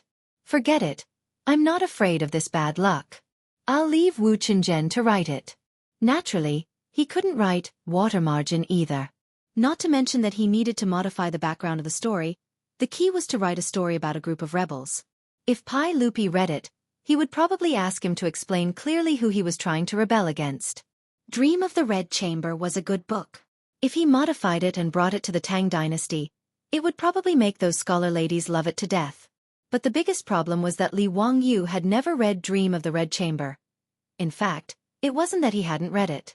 Li Wangyu had indeed read Dream of the Red Chamber several times, but he had read the novel version of Dream of the Red Chamber. This was very awkward. After thinking about it, the only book that could be written was Romance of the Three Kingdoms. Li Wangyu also liked to read Romance of the Three Kingdoms, and was very familiar with the plot of the Three Kingdoms. It was better to simply copy it in advance. On the one hand, it could kill time, and on the other hand, it could enrich the cultural life of the Tang dynasty. Thinking of this, Li Wangyu immediately sat up from the recliner and ran back to the study room excitedly. He ground the ink, picked up the pen, and began to write on the paper. The first banquet was the heroes of the Peach Garden Swear Brotherhood and slay the Yellow Turban hero. It was said that the world was divided for a long time and divided for a long time. Li Wangyu couldn't write anymore. After a long while, he threw down the writing brush and walked out of the study room gloomily. It wasn't that Li Wangyu had a conscience and was too embarrassed to copy Luo Guanzhong's novel, but that he couldn't memorize it at all. This wasn't the Tang or Song poems, which his grandfather forced him to memorize when he was young. The essays like Epigraph of My Shack were forced to memorize by his language teacher. But no one told him that he needed to memorize Romance of the Three Kingdoms. Romance of the Three Kingdoms was a total of 120 chapters and more than 640,000 words. Who would be bored enough to memorize it? Speaking of the plot of Romance of the Three Kingdoms, Li Wangyu was very clear about it. But knowing the plot didn't mean that he could write it into a novel, not to mention a novel in vernacular, which was beyond his ability. Li Wangyu felt more and more aggrieved when he saw a good opportunity to show off. Oh no, to enrich the cultural and entertainment life of the Tang dynasty, slip away from his fingertips.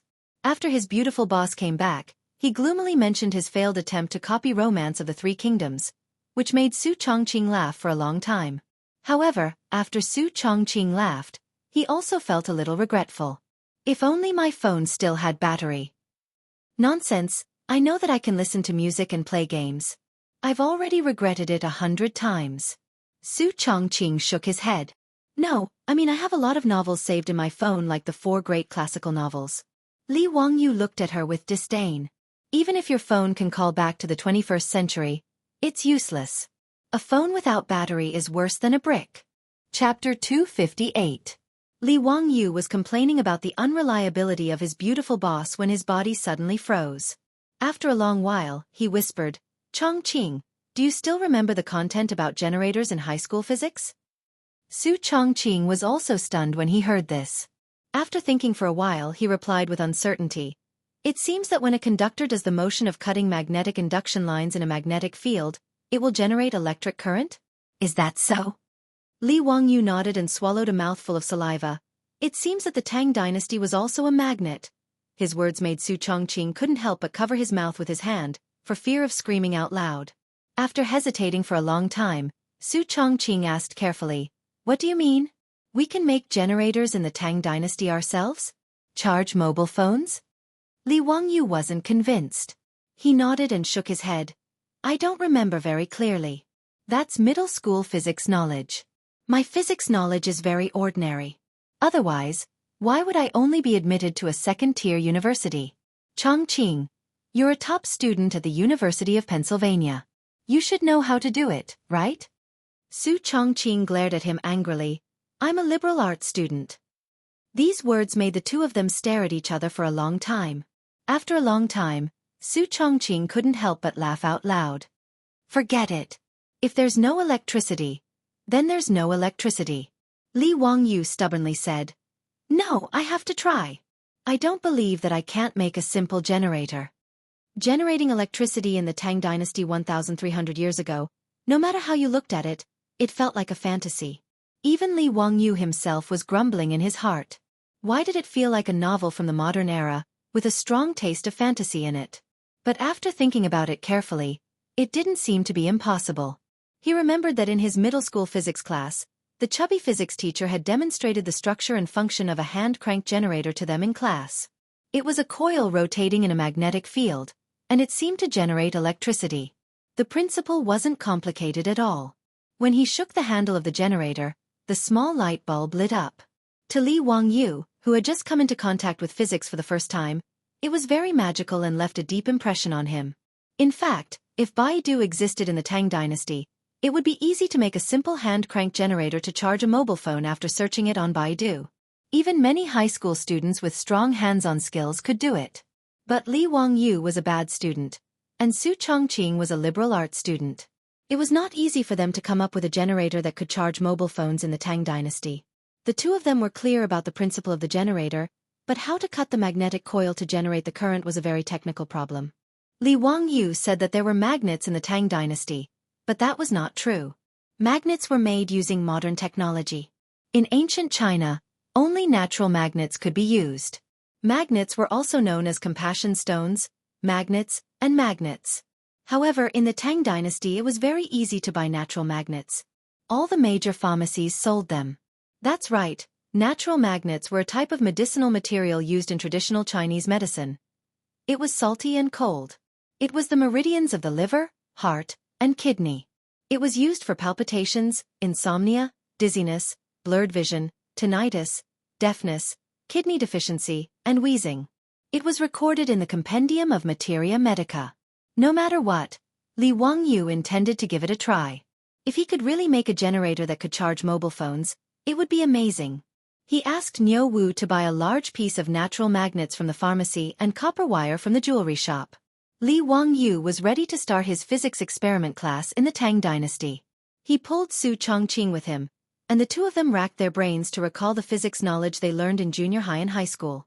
They did draw a few blueprints, but they did not feel confident when they drew the blueprints. Let's give it a try first. Li Wangyu stretched and asked Niu Wu to help him invite Carpenter Lu over so that he could get ready to work. He and his beautiful boss recalled the structure of the generator. It was made up of a rotor and a stator. The stator was made up of a ring that was fixed on the outside, and copper wire had to be wound around it. The rotor was in the middle of the stator, and a magnet was installed on it. It could be turned with a handle, and after it spun quickly, it could generate electricity. The principle seemed simple, but neither of them had really operated it before, so they could only experiment slowly. And even if they could make a generator, it was still unknown whether it could charge mobile phones. However, Li Wangyu was bored now, and the temptation of being able to use mobile phones filled him with enthusiasm. When Carpenter Lu heard that the county man wanted him to help again, he did not hesitate. He put down his work and brought a full set of tools to follow Niu Wu. When he held the blueprints Li Wangyu drew, he could not understand what they were for. However, Carpenter Lu did not dare to ask too much. In short, he would do whatever Li Wangyu asked him to do. In the eyes of the villagers of Dingzhou village and Carpenter Lu, Li Wangyu was definitely an immortal who had descended to the mortal world. This was especially true for Carpenter Lu, who was even more convinced after helping Li Wangyu with the water wheel and four-wheeled carriage. Carpenter Lu even secretly put up Li Wangyu's memorial tablet in his house. He burned incense and prayed to Li Wangyu every day, treating him like a god. If Li Wangyu knew about this, he would probably vomit 3 liters of blood. Fortunately, Li Wangyu did not know that Carpenter Lu had put up a memorial tablet for him. Otherwise, there might have been a murder case at the county man's mansion in Wuxia today. After tinkering for half a day, Li Wangyu did not feel annoyed. Without the interference of mobile phones, computers, and the internet, it did not seem boring to concentrate on one thing. Carpenter Lu's craftsmanship was really good. With just a sketch that Li Wangyu had drawn, he was able to make the main structure of the hand-crank generator out of wood. Li Wangyu shook the handle with satisfaction and saw that the rotor inside was operating smoothly. Now, it was time to wrap the copper wire around the stator. After wrapping it a few times, Li Wangyu stopped and took off the copper wire that was wrapped around the stator. The beautiful boss was puzzled and asked, "Wangyu, what's wrong? Is there a problem?" Li Wangyu shook his head. "No, I just suddenly remembered that it seems to be better to use silver wire. It seems that silver is the metal with the best conductivity, right?" The beautiful boss recalled for a long time before nodding. That seemed to be the case. Thus, the copper wire that Niu Wu had just bought was abandoned. Li Wangyu sent him to the jewelry shop in Wuxia to buy silver wire for himself. Although silver was not a common currency in the Tang dynasty, it was still very common. It was also very common to use it to make jewelry and utensils. Naturally, the jewelry shop did not lack gold and silver wire. Niu Wu did not spend much effort and bought a lot of it.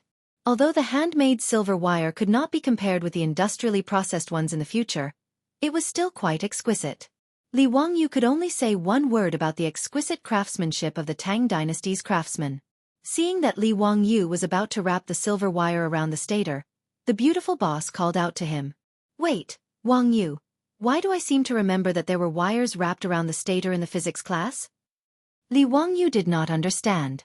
"Yeah, how could there be wires in the Tang dynasty? You just use copper wire or silver wire instead. What's wrong? Is there a problem?" "Stupid, it's insulated. Aren't wires insulated? You can just wrap the silver wire around it. How can it not be insulated?" Li Wangyu was stunned by the beautiful boss's words. It seemed to be true. Damn. Where was he going to find insulated wires in the Tang dynasty? Chapter 259. In the backyard of the county magistrate's mansion, the door of Li Wangyu's study was tightly shut. Aphrodite and Perrin could only hear the voices of their Lang Jun and sister Chongqing from time to time. Their Lang Jun, in particular, was breathing rather rapidly, as if he was doing something strenuous in the room. "Ah! Hurry up! Hurry up!" Su Chongqing's excited voice came from the study. "Phew! I can't take it anymore. Rest. Let me rest for a while." Li Wangyu's panting voice came. "Wangyu, don't stop, keep going." "Phew, I'm exhausted, I can't take it anymore. Let me rest for a while before continuing." "You're so useless, it's time to exercise. Cough, how can you say that? How can you say that men are useless? I've lasted long enough. It's been half an hour, right? Humph, you're so useless, 10 minutes at most. Perrin was confused and wanted to knock on the door of the study to see what Sister Chongqing and her Lang Jun were doing, but Aphrodite, who blushed, dragged her away. Although Aphrodite was a virgin, she seemed to have heard a lot of such voices in the taverns of the barbarians. However, there was naturally no scene in the study that Aphrodite had imagined, which was not suitable for children. Instead, it was Li Wangyu who was panting and constantly shaking the handle of the generator. At one end of the generator, 2 silver wires were wrapped around the beautiful boss's phone charger, and the data cable of the charger was connected to the phone, and the phone was showing the icon of charging. Obviously, Li Wangyu had succeeded in making the generator and was now charging the phone. Li Wangyu, who was a bad student, was stumped by Su Chongqing's question. How to insulate metal wires was a very serious subject in the Tang dynasty. After pondering for a long time, Li Wangyu and Su Chongqing still didn't know how to insulate metal wires. How could hand-cranked generators be so easy to make 1,300 years ago? The generator project that he had been busy with for half a day still ended in failure before it even started. This was a huge blow to Li Wangyu, and he was depressed for several days. However, there was always a way out. Li Wangyu quickly found a way to solve the problem of the metal wire insulation. He applied a layer of paint to the metal wire. There were records of the use of raw lacquer in China a long time ago. In the classic of mountains and seas, the Northern Mountains, it said, Gua Mountain, its trees are mostly lacquer brown. There are many lacquer trees on Mount Yingtar. Raw lacquer is a kind of pure natural liquid paint harvested from the lacquer tree. Because of this, the production of raw lacquer in China was low since ancient times, and the price was expensive. Only the rich and powerful could afford it. Not to mention that it was impossible for ordinary people in the Tang dynasty to use raw paint to paint their furniture. Even in the houses of the rich and powerful of the Tang dynasty, there were not many who could use raw paint. Because raw lacquer was not poisonous, it was often used to make utensils. In Li Wangyu's mansion, there was a set of wooden tableware that had been painted with raw lacquer. It was a congratulatory gift from a rich and powerful person in Chang'an City, after the news that he had been conferred the title of Baron of Hu County. Li Wangyu, who had been vexed over how to insulate the metal wire, suddenly had a flash of inspiration when he saw his servant girl serving him food using this set of lacquered wooden tableware. He remembered the good stuff of raw paint. Li Wangyu couldn't help but laugh. He didn't have time to eat and immediately asked Niu Wu to buy some raw lacquer for him. Where to buy raw lacquer? Of course, it was the all-purpose medicine shop. That's right, raw lacquer was also a kind of medicinal material. The Compendium of Materia Medica said, dry lacquer can be used as medicine. It is mainly used to treat fatal injuries, heal muscles and bones, fill the marrow cells, calm the 5 viscera, treat the 5 invasions and 6 acute diseases, and adjust the spleen when cold. It has the effect of repelling insects and relieving coughing. Chinese medicine was so awesome. Li Wangyu admired Chinese medicine very much. He had always wanted to know how they found out that these strange things could be taken as medicine. Moreover, the more awesome thing about the ancient Chinese was that they could keep the raw lacquer from hardening. The method was to throw a few crab shells into the raw lacquer. The raw lacquer could be kept liquid and would not dry up and harden. The raw lacquer cut from Shandong, Gansu, Guizhou, and other places was transported thousands of miles away to be sold in Chang'an City by relying on a few crab shells. It was very magical. After Niu Wu bought the raw lacquer from the medicine shop in the county, Li Wangyu soaked all the silver and copper wires in the raw lacquer. After taking it out and drying it, it became a simple version of lacquer wire. Finally, with the insulating silver and copper wires, Li Wangyu had a chance to restart the Tang Dynasty generator plan that had been put aside for a few days. He carefully wound the lacquered silver wires around the stator and tightly fixed the magnet on the rotor. An extremely simple generator could be considered to be completed. However, whether this thing could generate electricity or not, neither Li Wangyu nor his beautiful boss was sure. If it was in the future, it would be clear if a small light bulb was connected and the light bulb lit up after shaking the handle.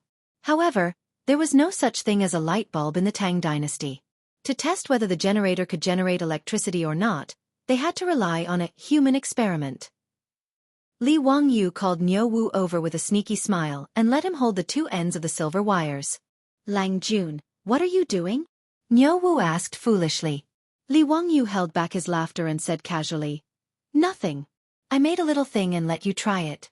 Niu Wu, hold the 2 silver wires tightly and don't let go." His beautiful boss rolled her eyes on the side, but she did not stop Li Wangyu from doing funny things.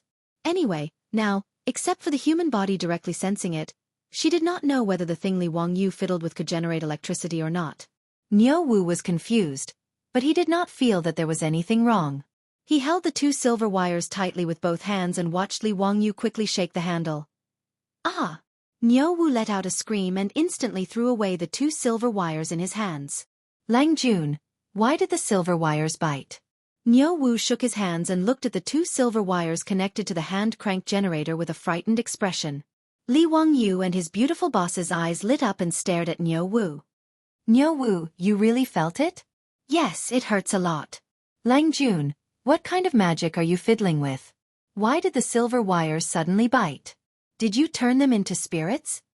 Niu Wu stared with his bell-sized eyes and was inexplicably shocked. Li Wangyu ignored him and looked at his beautiful boss. "This should be a success, right?" Su Chongqing nodded with uncertainty. "Maybe. It seems that the current is not small, otherwise, Niu Wu would not have been electrocuted like this." "Then let's try it." "Yes, let's try it." Niu Wu was confused, but no one explained to him. Li Wangyu and Su Chongqing picked up the hand-crank generator and ran back to the study, once again slamming the door shut. And so, Perrin and Aphrodite heard the scene outside the study. In any case, Li Wangyu's extremely simple hand-crank generator could be considered a success. Su Chongqing's phone, which had run out of battery and automatically shut down, was now lit up with the charging icon. Chapter 260. Although Li Wangyu created a hand-crank generator, it was a very deceptive thing to use it to charge a mobile phone. He and his beautiful boss took turns to crank the handle. Not long after, both of them were tired and out of breath. Using this method to charge a mobile phone was really unreliable. Without a multimeter, Li Wangyu and Su Chongqing did not know the output power of this hand-crank generator. Moreover, the output voltage of the hand-crank generator was related to the shaking speed. If it was slow, the voltage would be low. If it was fast, the voltage would be high. It was very unstable. Later generations of hand-crank generators would be installed with a speed-increasing device. A relatively heavy flywheel would be added to the rapidly rotating shaft, using its inertia to increase the stability of the rotation speed. However, Li Wangyu and Su Chongqing did not know how to do this.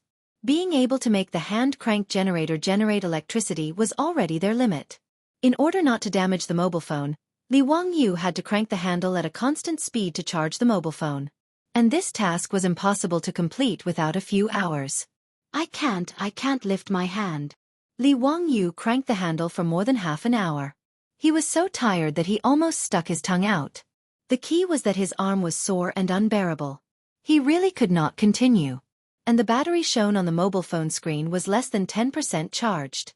Su Chongqing wrinkled his nose in dissatisfaction. "Humph, at this speed, when can you charge it fully?" Li Wangyu directly played dead. No matter what his beautiful boss said, he was not willing to crank the damn generator handle again. The matter of charging the mobile phone needed to be kept a secret. Except for the two of them, it was not convenient to ask Niu Wu and Niu Yong to help. Between slacking off and using the mobile phone, Li Wangyu persisted for half an hour and finally chose the former. The beautiful boss was angry at Li Wangyu's tired appearance, but there was nothing she could do. It was really too tiring to crank the generator manually. She persisted for 5 minutes and gave up. Naturally, she could not scold Li Wangyu anymore. Li Wangyu took the opportunity to slip out of the study and ran to the backyard. He sat on a recliner and ordered a maidservant to bring tea, acting like a master. While Li Wangyu was renovating the backyard of the Li residence, he asked Carpenter Lu's 2 sons to help him send a continuous stream of spring water into the backyard using bamboo. They even built a wooden frame with a huge clay pot on top of it. The spring water in the clay pot flowed like a small waterfall into the canal below. Li Wangyu was stunned for a while as he listened to the gurgling sound of the spring water. He couldn't help but pat his head with his hand. What a pig's brain. Even though he was from a second-tier university, he couldn't be that stupid, right? There was obviously a simple method, so why did he have to act like an idiot and frantically shake the controller for more than half an hour? Chongqing, The two of us seem to have done something stupid. Li Wangyu looked at Su Chongqing speechlessly. Su Chongqing didn't understand what he meant. He asked in confusion, "What's wrong?" Li Wangyu pointed at the artificial waterfall in the backyard. "Why don't we use water to move the generator? We can just make a small water wheel and use a belt to move the generator's handle." His words stunned the beautiful boss. She glared at him fiercely. "Humph! I knew you were stupid. You couldn't even think of such a simple method. You made me shake the controller for so long.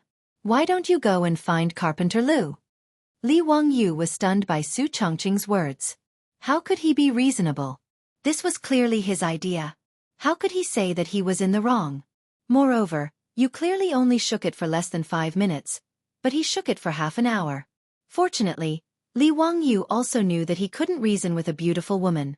He could only silently accept the beautiful boss's criticism. He turned around and ordered Niu Wu to find Carpenter Lu. A day later, there was a small water wheel under the artificial waterfall in the backyard. It was constantly being washed by the spring water flowing out of the clay pot above.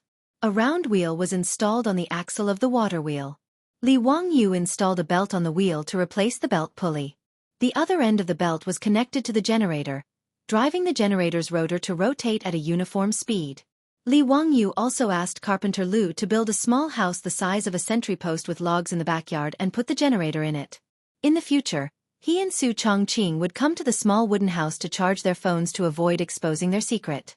Whether it was Li Hang, Niu Wu, or Niu Yong, they were already used to the strange actions of their Lang Jun. No one asked for the reason.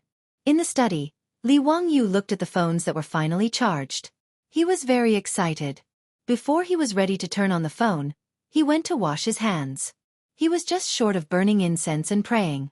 "Chongqing, I'm turning on the phone." "Yes, turn it on." Li Wangyu excitedly pressed the power button. A moment later, the phone's screen lit up. The familiar boot music and the familiar boot animation. At this moment, Li Wangyu was about to cry. "I want to listen to music, read novels, play games." Before Li Wangyu finished roaring in his heart, a slender hand reached in front of his eyes and slowly took the phone that he had just turned on. "Hey, Chongqing, what are you doing?"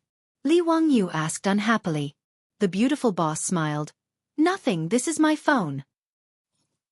Her words almost made Li Wangyu choke to death. "Okay, this is indeed the beautiful boss's phone. I helped you charge it. You can't burn the bridge after crossing the river. So what if you're beautiful? Can you do whatever you want?" At this moment, Li Wangyu's acting skills were off the charts. His extremely aggrieved look was enough to make anyone who heard it cry and feel sad. However, Su Chongqing didn't buy it at all. Her slender fingers tapped his forehead. "Humph, you're right. This lady is beautiful. What do you want? This is this lady's phone. I'll use it first. Do you have a problem with that?" Li Wangyu was speechless. What else could he do? He could only endure it. Looking at the beautiful boss who was happily holding the phone and playing with it, Li Wangyu was so weak, pitiful, and helpless. He squatted in the corner and drew circles. Under Li Wangyu's unremitting efforts and resistance, he finally won time to use the phone from the beautiful boss. That was every night after the beautiful boss went to bed. Fortunately, the beautiful boss paid attention to her health and usually didn't stay up late. Plus, there was no night entertainment in the Tang dynasty, so she went to bed early. Therefore, after 8 o'clock in the evening, the right to use the phone finally belonged to Li Wangyu. It had to be said that the beautiful boss's phone was a good thing. With her income, the phone she bought was a high-end model with enough storage. Su Chongqing, who didn't mind the trouble, downloaded a lot of things on the phone. Music, MP3, videos, novels, games. She even downloaded several TV series. Li Wangyu was full of resentment. He brightened the biogas lamp in the study, opened the reading software on the phone, opened the Romance of the Three Kingdoms, and began to shamelessly plagiarize. Chapter 261. Li Wangyu was both happy and in pain. He became a shameful plagiarist. As for moral integrity, he had already thrown it to the back of his mind when he plagiarized Li Bai and other big shots' works. The reason why Li Wangyu continued to be a plagiarist, in addition to enriching the cultural life of the people of the Tang dynasty, was purely because he was too bored. Although the phone was now charged and turned on again, Li Wangyu didn't know how long the phone could last. The self-made generator's current and voltage were not up to standard, and it was also unstable. What if it burned the phone one day? Therefore, Li Wangyu also planned to take advantage of the fact that the phone was working normally, and copy all the novels stored in Su Chongqing's phone. If the phone failed in the future, he wouldn't be so bored. Another reason for copying books was to continue to build his reputation. Although he couldn't bear the harassment after becoming famous, Li Wangyu now had to pinch his nose and continue to build his reputation. After these few incidents, Li Wangyu could also be considered to have understood. If he wanted to let himself and his beautiful boss live comfortably in the Tang dynasty in the future, he must build his reputation. Politics was too dangerous, and he didn't want to touch it. If he wanted to protect himself and not let those aristocratic families have ideas about him, he must have enough reputation. If he could build his reputation until everyone respected him, then the aristocratic families, including Pai Lupi, wouldn't dare to touch him easily. Only then could he continue to be a leisurely landlord. However, being a plagiarist wasn't that easy, especially in the Tang dynasty, where writing small words with a brush was even more painful. Li Wangyu started copying from 8 o'clock in the evening until 12 o'clock in the middle of the night when he got the phone. In addition to making his right wrist extremely sore, the reward was that he finished copying the first chapter of the Romance of the Three Kingdoms. Looking at the total 640,000 words of the Romance of the Three Kingdoms and the 120 chapters of the book, Li Wangyu suddenly felt that he had dug a huge hole for himself. Based on today's speed, wouldn't it take him 4 to 5 months to finish copying the entire Romance of the Three Kingdoms? When he thought of this, he felt his vision darken. After Li Wangyu wrote this manuscript, he planned to send it for engraving and printing. Therefore, every word had to be written seriously.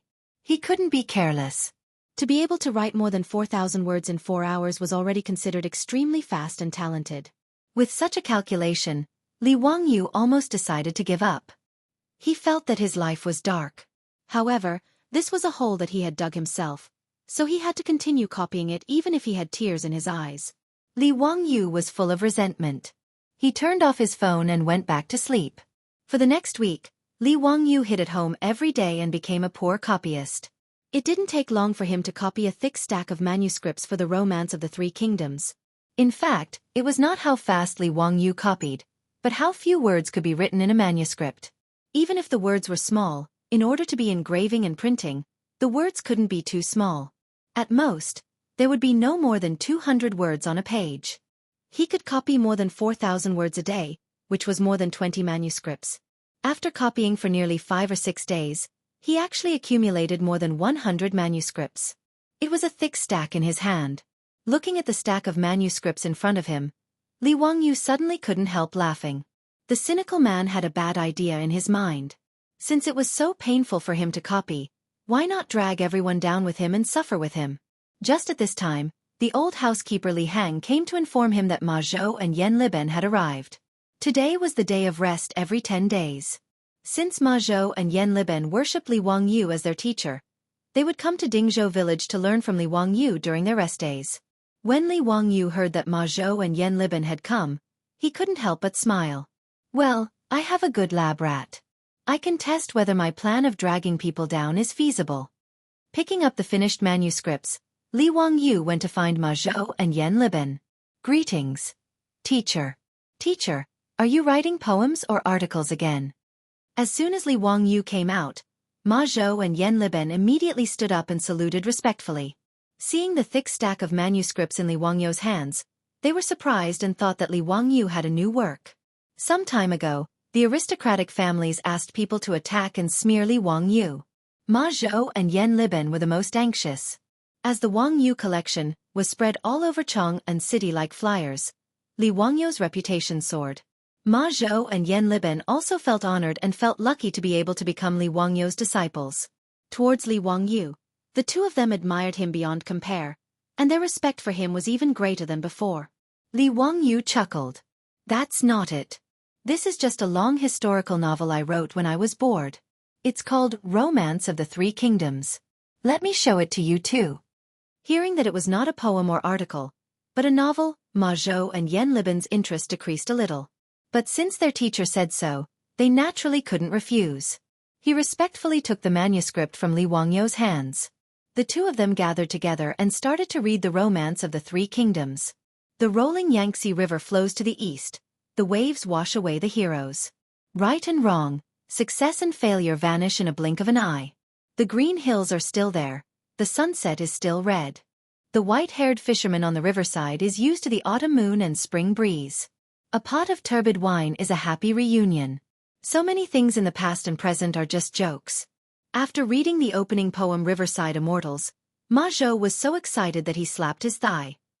Teacher is really talented, to be able to write such a majestic long and short sentence in a novel. It's really soul-stirring and memorable. Poems were created in the Tang dynasty and were also called poetic verses. In response to Ma Zhou's praise, Li Wangyu just smiled faintly and signaled them to continue reading. Ma Zhou and Ma Zhou didn't pay much attention to the novel, but after reading Riverside Immortals, they stopped underestimating it and started to read it seriously. The first chapter of Romance of the Three Kingdoms was about the Oath of the Peach Garden. The plot of the novel quickly attracted Ma Zhou and Yan Liben's attention. They stopped talking and just looked down at the manuscripts. Li Wangyu had now copied 5 chapters and had just reached the chapter where the 3 heroes fought Lu Bu. Ma Zhou and Ma Zhou were very excited when they read the manuscripts. Zhang Fei shouted, "This must be Dong Zhua. What's so good about chasing Lu Bu? Why don't we take down the thief Dong first? That's cutting the weeds and eliminating the roots." It said, "To catch a thief, one must catch the thief's leader." Don't know the outcome. Let's listen to the analysis below. They flipped to the back of the manuscripts, but there was no more. "Teacher, where's the rest of the manuscripts?" "There's no more. I've just reached this part." Ma Zhou and Yan Liben's faces immediately became very ugly. They were itching to continue reading, but Li Wangyu actually said there was no more. The two of them almost cursed out loud. Seeing Ma Zhou and Ma Zhou's uncomfortable expressions, Li Wangyu almost laughed out loud. "Hee, I've really dragged the two of you down with me. It'll be hard for you too. Just sit back and wait for the next update." Thinking back, Li Wangyu was very sad when he was reading online novels in the future. He even had the thought of sending the author a razor blade. Could he dare to update faster? What was even worse was that other than reading the chapters, he encountered an author who didn't update. That made him want to kill someone. Li Wangyu was now ready to use a move that would anger the heavens and the people. Just like online novels, he would update the novel and release it. Chapter 262. Li Wangyu planned to do the same as the later generations of online novels. Every time he finished copying 5 chapters, he would send them to the bookstore in Wuxia to be printed and published. Since the birth of block printing in Wuxia, the characters printed could not be too small due to the engraving technology and craftsmanship of the craftsman. A page of about 200 words was printed. Even if it was printed on both sides, the Analects of Confucius with about 10,000 words had a thickness of 30 or 40 pages. The paper that could be used to print books in the Tang dynasty was much thicker than the paper of the later generations. The thickness of the Analects of Confucius was roughly equivalent to the thickness of a book with about 200 pages in the later generations. Li Wangyu planned to print and publish the Romance of the Three Kingdoms separately. He would publish 5 chapters at a time with about 20,000 words, which was equivalent to the thickness of 2 Analects of Confucius. The 120 chapters of the Romance of the Three Kingdoms could be published in 24 volumes. He had worked so hard to copy the book. Naturally, he had to collect some interest to make those who were waiting to read the book feel uncomfortable. Looking at the depressed looks of Ma Zhou and Yan Liben in front of him, the cynical man silently praised his method. Li Wangyu thought of another idea. He turned to Yan Liben and said, "Liben, I plan to publish a book of the Romance of the Three Kingdoms. Can you draw some illustrations for me?" "What are illustrations?" Yan Liben was confused by Li Wangyu's words and did not understand what he meant. Books with illustrations only appeared in large numbers in the books of the Ming and Qing dynasties. In the era without printing, it was impossible for the readers who copied books to draw their own illustrations according to the manuscripts. With the maturity of block printing technology in the Tang dynasty, it was possible for illustrations to appear in books. Yan Liben naturally did not know what illustrations were, so he had this question. Illustrations are pictures drawn according to the contents of the book. For example, in the first chapter of the Oath of Brotherhood in the Peach Garden, you help me draw a picture of Liu Bei and his brothers swearing to be sworn brothers in the Peach Garden. Just outline the lines. I will ask someone to take it to block printing and bind it with the manuscripts into a book. When Yan Liben heard Li Wangyou's words, he could not help being excited. Teacher, do you mean that you will also print the pictures I draw into a book? Can the pictures be block printed? Can I sign it? Li Wangyou rolled his eyes at him strangely. Who would know that the illustration was drawn by you if you didn't sign it? I was planning to keep it as a family heirloom. Hee. If the illustrations in the Romance of the Three Kingdoms were drawn by Yan Liben, how much would it be worth if it was auctioned in the future? Of course, you have to sign off on the book. You have to sign off on every illustration. Just help me draw an illustration for each chapter. Draw it now, and I'll send it to the bookstore today. Li Wangyou's words made Ma Zhou envious. He looked at Yan Liben with a burning gaze, wishing that he could snatch this job from Yan Liben. Ma Zhou and Yan Liben had already heard about the woodblock printing from Li Wangyou. The two of them felt that it was inconceivable that books could be printed in large quantities so quickly. For scholars, regardless of the dynasty, the temptation of writing a book and creating a biography was incomparably huge. However, before the birth of the woodblock printing, the time-consuming and laborious stone carvings, thick bamboo slips, and expensive silk, it was impossible for scholars to write a book. Now that Li Wangyou was going to write a book and Yan Liben's name in it, it was also a huge temptation. How could Ma Zhou not be envious? The only regret was that Li Wangyou was going to write a novel. In the eyes of Ma Zhou and Yan Liben, they felt that their little teacher was not doing his job properly. In the Tang dynasty, novels were not valued by the people of that time. They were regarded as unrefined. Not to mention the Tang dynasty, even in the Ming and Qing dynasties, those authors who wrote novels used pseudonyms to protect their reputation. However, Li Wangyou was not afraid of being slandered. Anyway, he was only 16 years old. It was normal for him to be a little impulsive. Compared to the influence that the book Romance of the Three Kingdoms would bring, that bit of controversy was nothing. Yan Liben did not say much and immediately asked Li Heng to bring him a brush and ink. He ran to the side and looked at the manuscript while thinking about how to draw the illustration. Ma Zhou hesitated and asked, Teacher, your book seems to have some mistakes. It does not match the history books. The history books did not record that Liu Bei and the other two became sworn brothers. It only mentioned that they were as close as brothers. Gong Sun Zan did not join the alliance. Liu Bei and the other two should not have participated in the war. How could the three heroes fight Lu Bu? When Li Wangyou heard him finish, he could not help bursting into laughter. Bin Wang, I am writing a novel. It is a romance, not a history book. This is called artistic exaggeration. Some parts are made up by me. There is no need to take it seriously. With regards to this explanation, Ma Zhou could only nod and accept it. However, he picked up one of Li Wangyou's manuscripts and asked, Teacher, what do these circles on your manuscripts mean? Li Wangyou looked up and saw that Ma Zhou was pointing at the punctuation marks in the book. When he copied the book, he copied from right to left and from top to bottom according to the Tang people's habit. He also changed the simplified characters into traditional characters. However, he had copied the punctuation marks out of habit as well. In the Tang dynasty, there were no punctuation marks. There was only a mark called sentence reading. It indicated that a sentence had a complete meaning. Only in the Ming dynasty did the names of people and places appear. These were the early punctuation marks. What Li Wangyou wrote on the manuscript were the standard punctuation marks of the later generations. Naturally, Ma Zhou could not understand it. Li Wangyou pondered. Since he was used to copying, he might as well continue copying the punctuation marks. He was not in a hurry to answer Ma Zhou's question. Instead, he raised his hand and wrote a sentence on the paper. This house can be lived in, and the person is not sad. Bin Wang, what do these words mean? It means that this house can be lived in, and the person is not sad? Ma Zhou read it out. Li Wangyou smiled and shook his head. He raised the brush again and added punctuation marks in the sentence. Read it again. This house can be lived in, and the person is not sad.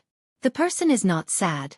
Says, Teacher, the meaning has completely changed.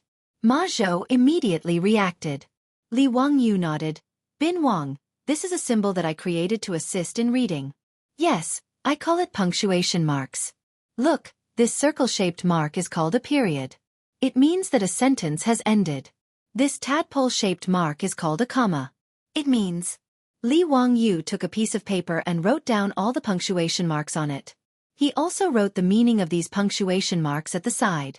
Since he had copied it, he might as well promote these punctuation marks when he printed the Romance of the Three Kingdoms. Wonderful. It's really wonderful. Teacher, these punctuation marks are really divine. With this, there will be no more punctuation mistakes. In the face of Ma Zhou's praise, Li Wangyu nodded calmly again, showing that he was such a genius. Chapter 263. Ma Zhou looked at Li Wangyu with a burning gaze. He no longer cared that Romance of the Three Kingdoms was just a story. This was the first book in the Tang dynasty to be engraved and printed, and the first book to use punctuation. Even Yan Liben could draw the illustration and sign it. So how could Ma Zhou not be envious? Hee, teacher, what do you think your disciple can do for you? I also want to contribute to your book. Ma Zhou rubbed his hands and said embarrassedly. Li Wangyu looked at Ma Zhou with a smile, but in his heart, he suddenly had a plan. Such a good free labor, it would be a waste not to use it. The most tiring part of copying Romance of the Three Kingdoms was using a brush to transcribe stroke by stroke. Because this manuscript was to be sent to the bookstore for engraving, every word could not be sloppy. Therefore he had to concentrate and write seriously, which was very tiring. If he accidentally wrote a word wrong, the entire manuscript would have to be rewritten, and he would not even have the chance to alter it. These few days, Li Wangyu was very impatient with copying. Although he could not give Ma Zhou his phone, if he could copy it without worrying about writing, and then let Ma Zhou help him rewrite the manuscript, it would save a lot of time. Bin Wang, are you willing to help me copy the manuscript? This manuscript will be sent directly to the bookstore for engraving, and in the future, Romance of the Three Kingdoms will be your pen and ink. How about it, are you willing? Ma Zhou nodded his head like a chicken pecking rice. I am willing, of course I am willing. It is my honor to be able to work for teacher. Li Wangyu was very happy. He patted Ma Zhou's shoulder and gave him a sweet date. On the cover of this book, I will write your name and indicate that it is your Ma Zhou's, Ma Bin Wang's ink. These words made Ma Zhou even more excited. He could not wait to start copying. Not only would he be able to leave his name on the book, but he would also be able to see the updated content. Ma Zhou was very satisfied with this. When Yan Liben, who was concentrating on his painting, heard this, he couldn't help but raise his head and look at Li Wangyu with eyes full of anticipation. Li Wangyu saw the look in Yan Liben's eyes and immediately gave him a sweet date. Liben naturally has to leave his name on the cover. The illustration will be drawn by Yan Liben. Pretending that he didn't care, Yan Liben lowered his head and continued to paint. However, the corners of his mouth couldn't help but curl up. He was obviously very satisfied. Li Wangyu had already copied the first 5 chapters of the Romance of the Three Kingdoms. Naturally, there was no need for Ma Zhou to copy it again. This made Ma Zhou feel very regretful. He could only wait for Li Wangyu to finish the rest of the manuscript. While the two of them were talking, Yan Liben had already finished a draft. He dried the ink and handed it to Li Wangyu. Division Commander, what do you think of this? Li Wangyu took the manuscript. After looking at it, he almost wanted to keep it for himself. It was such a waste to use it as an engraving plate. It had to be said that letting a master like Yan Liben draw for him was like using a cannon to kill a mosquito. It was like using a sledgehammer to kill a chicken. Yan Liben was originally good at drawing people. After learning from Li Wangyu for a period of time, the lines of the people he drew were strong and round. The clothes were simple and heavy, and it became more and more lifelike. What he drew was the scene of Lu, Guan, and Zhang becoming sworn brothers in the peach blossom garden. Yan Liben was known as the legend of painting. The standard of his illustration was much higher than the illustrators of later generations. This made Li Wangyu very satisfied. Liben, this illustration is very good, very good. There are still 4 chapters left. You can draw them all. I will send them to the bookstore to engrave them. I hope that they can be printed in 10 days. After receiving his division commander's praise, Yan Liben immediately nodded. He ran back to the table and started to draw again. Because he only needed to draw the lines and the size of the illustration was not large, Yan Liben did not need much effort to draw the illustrations for the 5 chapters. Li Wangyu also finished the cover of the Romance of the Three Kingdoms. Under Yan Liben's expectation, he wrote a small line of words, illustration drawn by Yan Liben. These words made Ma Zhou very envious. He wished that he could copy the first 5 chapters again so that Li Wangyu could also write, "Copy Ma Bin Wang" on the cover. The first volume of Romance of the Three Kingdoms was ready. Li Wangyu wanted to strike while the iron was hot. He would send it to the bookstore today and try to get it printed as soon as possible. The earlier it was released, the earlier the people who read the book would understand the pain of catching up. Wahahaha, wouldn't that be great? Li Wangyu brought Niu Wu and rode a horse to the bookstore in Hu County. When owner-son of the bookstore saw Li Wangyu, he quickly went forward and bowed. "Old me is here to see County Boy. Is there anything that old me can do for you?" Li Wangyu smiled and handed over the stack of manuscripts. "Owner-son, this is the first book that I plan to print. Take a look and see how long it will take to print it." Owner-son respectfully took the manuscripts with both hands and looked through it. "County Boy, old me can print it. May I know how many copies of this book you want to print?" Li Wangyu pondered for a moment. This was the first book, so he did not want to print too many copies. If he could not sell it, he would suffer a great loss. Although Romance of the Three Kingdoms was one of the 4 famous books in China, what if the people of the Tang dynasty did not like it? This was not impossible. Li Wangyu originally wanted to print 10,000 copies. Anyway, the lifespan of a woodblock engraving was about 10,000 copies. 10,000 copies would complete the lifespan of the woodblock engraving. However, considering the cost, he decided to print less to test the waters. "Let's print 1,000 copies first. If it sells well, we can print more." After owner-son heard this, he was a little hesitant. "County Boy, how do you think the wages will be calculated?" Last time when he helped Li Wangyu print the flyers, owner-son was generous and did not charge Li Wangyu for the labor cost because he only engraved a few engravings. In addition, he wanted to obtain the engraving printing technology. However, the manuscripts that Li Wangyu took out now had about 100 pages. In other words, he needed to engrave more than 100 engravings. However, the labor cost of engraving was not cheap. The fees for the engravings in the bookstore were the same as the fees for engraving seals. They were charged according to the number of words. For every 100 words, owner-son had to pay the engraving craftsman 200 copper coins. The engraving of a page of manuscripts cost about 400 copper coins. For this thick stack of manuscripts with more than 100 pages, just the labor cost of the engraving craftsman alone would cost 40,000 copper coins, which was equivalent to 40 strings of coins. As for the other costs such as paper, ink, and printing, owner-son did not know how much labor he would need. Although he had obtained the engraving printing technology, he had never printed a book before. He could only make a rough estimate of how much capital he would need. However, after owner-son silently calculated in his mind, the number that he came up with gave him a shock. According to his estimation, not counting the cost of the engraving, just the cost of paper, ink, and other printing, Li Wangyu wanted to print this book would cost no less than 100 copper coins. In other words, if Li Wangyu wanted to print 1,000 copies of Romance of the Three Kingdoms, just the cost of the bookstore alone would be about 140 strings of coins, which was 140 copper coins per book. With such a large expenditure, owner-son could not help but be cautious. Chapter 264. Owner-son's mental calculation skills were not bad. His estimation of the price was not wrong. In ancient China, the cost of printing a book was indeed frighteningly high. During the Southern Song dynasty, a book called Da Yi Kun Yen was printed. It recorded the cost in detail. Today, there are a total of 20 volumes of Da Yi Kun Yen. Number of sheets of paper used, printing costs, ink costs, a total of 1,300 sheets of paper used, 30 sheets of green paper used for printing, 30 sheets of green paper used for printing, 30 sheets of green paper used for printing, 30 sheets of brown paper, ink, paste, printing costs, and other costs, a total of 5 coins for printing, a total of 2 coins for printing board costs.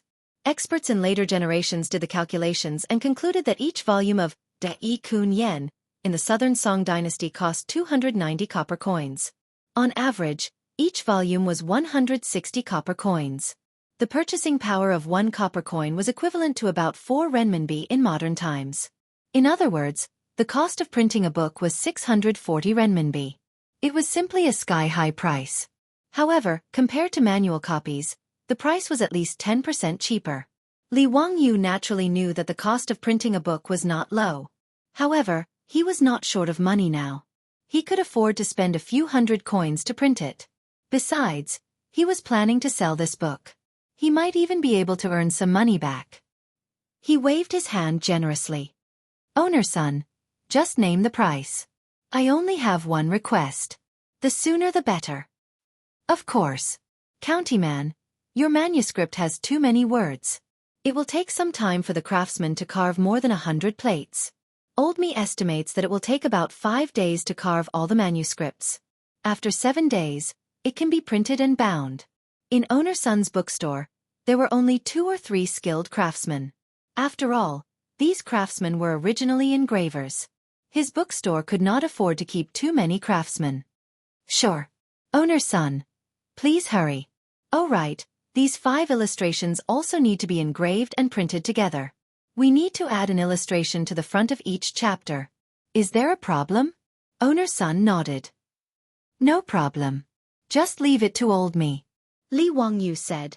That's good. He took out 2 5 taels of gold ingots and handed them to Owner Sunday. These 10 taels of gold will be the deposit. I will come to collect the book in 7 days and pay you the rest of the money. Workshop owner's son naturally had no reason to refuse. After accepting the gold, he repeatedly said, Yes, yes.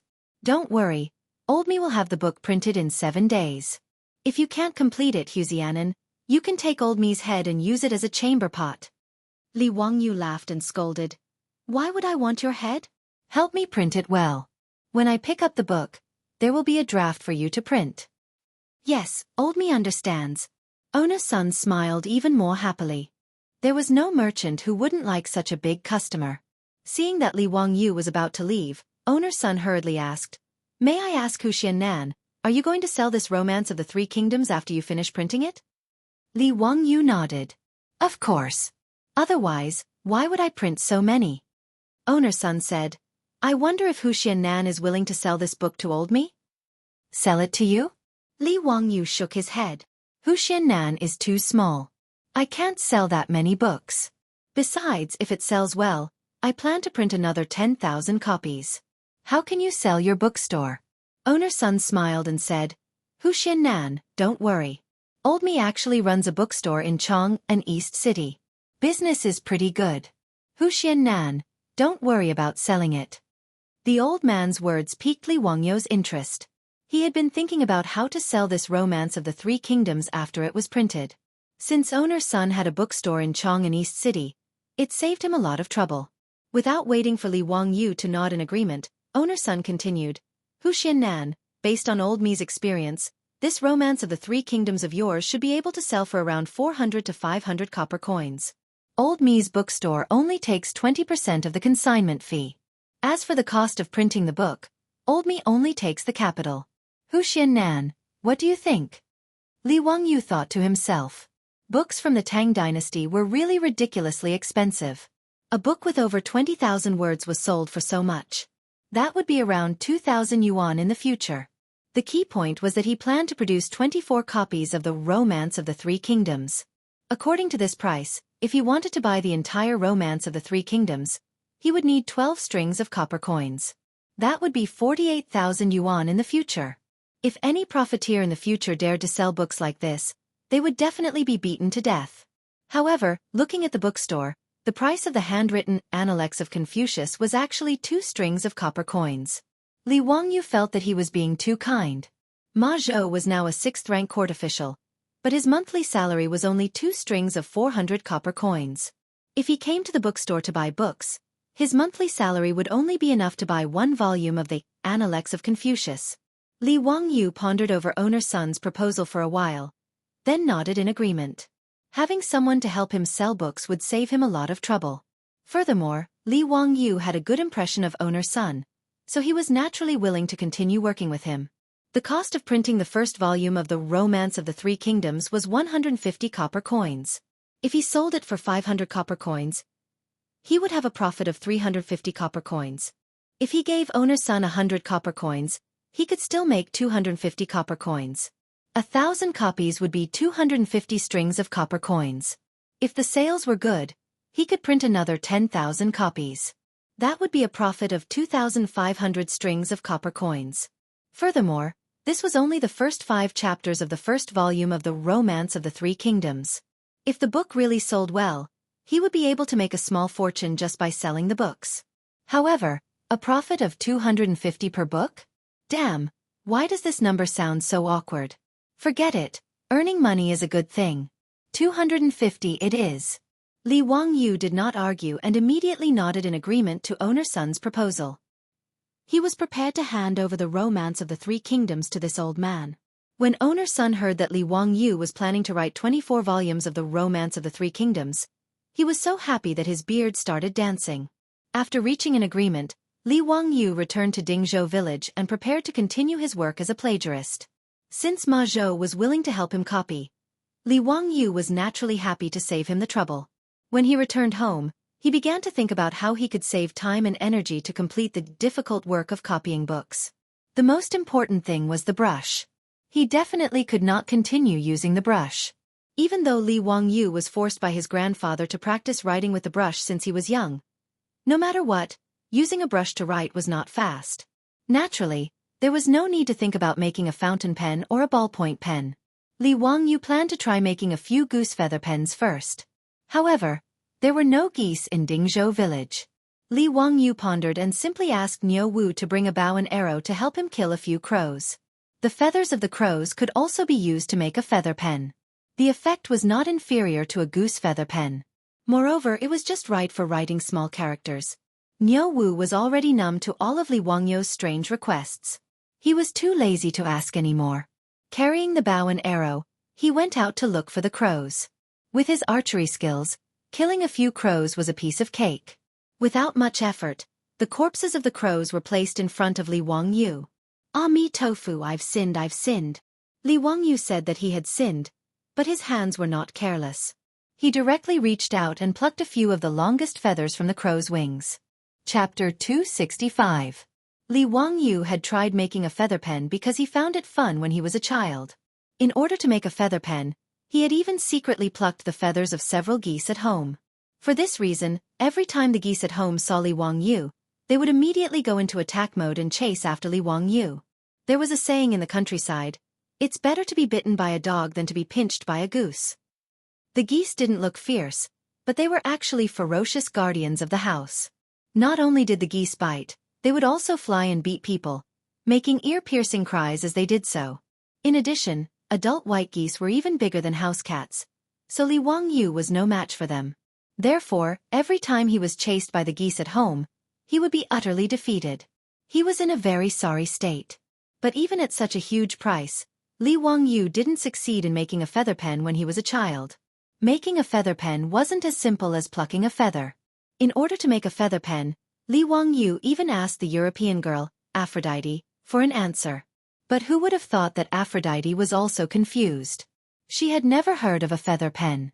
It was only after his beautiful boss pulled Li Wangyu aside and explained in a low voice that Li Wangyu finally understood. His beautiful boss had paid attention to the introduction of a feather pen when she was studying in the United States. She still remembered it clearly. The European feather pen was invented around 700 AD, and it was now the second year of Zhengguan, 628 AD. Aphrodite naturally didn't know what a feather pen was. As for how to make a feather pen, the beautiful boss remembered the instructions on the introduction. First, it had to be degreased. There was a thin layer of oil on the feathers of birds, which would stink after a long time, so it had to be removed. The oil on the feathers could be removed by steaming them in a steamer basket and then washing them. Then, the roots of the feathers were cleaned with a knife, and the body of the pen was hardened. The roots of the feather were inserted into an iron pot filled with sand, heated for 15 minutes, and taken out after it cooled down. Finally, he used a small knife to cut the base of the quill into the shape of a fountain pen. Just like a fountain pen, he cut a thin slit in the middle to act as an ink reservoir. Li Wangyu experimented a few times and damaged a few crow feathers before he finally succeeded in making 2 or 3 quill pens. After dipping the quill in ink, it could write very smoothly on the paper. The ink was clear, and it was not much different from the fountain pens of the future. Li Wangyu was very satisfied with his own hands-on skills. But before Li Wangyu could gloat and show off, he saw his beautiful boss reach out her slender hand, grab a few quills, and snatch them away. Hey, what are you doing? Are you trying to rob me? Yao Yao Ling? Someone is robbing here. Li Wangyu quickly shouted, trying to protect his work. The beautiful boss glanced at him and shook her fist threateningly. "Humph, I taught you how to do it. Shouldn't I charge you some tuition? Do you have a problem with that?" In the modern city, except for Li Wangyu, who was forced by his grandfather to practice calligraphy since childhood, few people knew how to use a writing brush. Su Chongqing naturally did not know how to write with a writing brush, but he had no choice but to use it. In the four-wheeled carriage, she had to record a lot of things every day.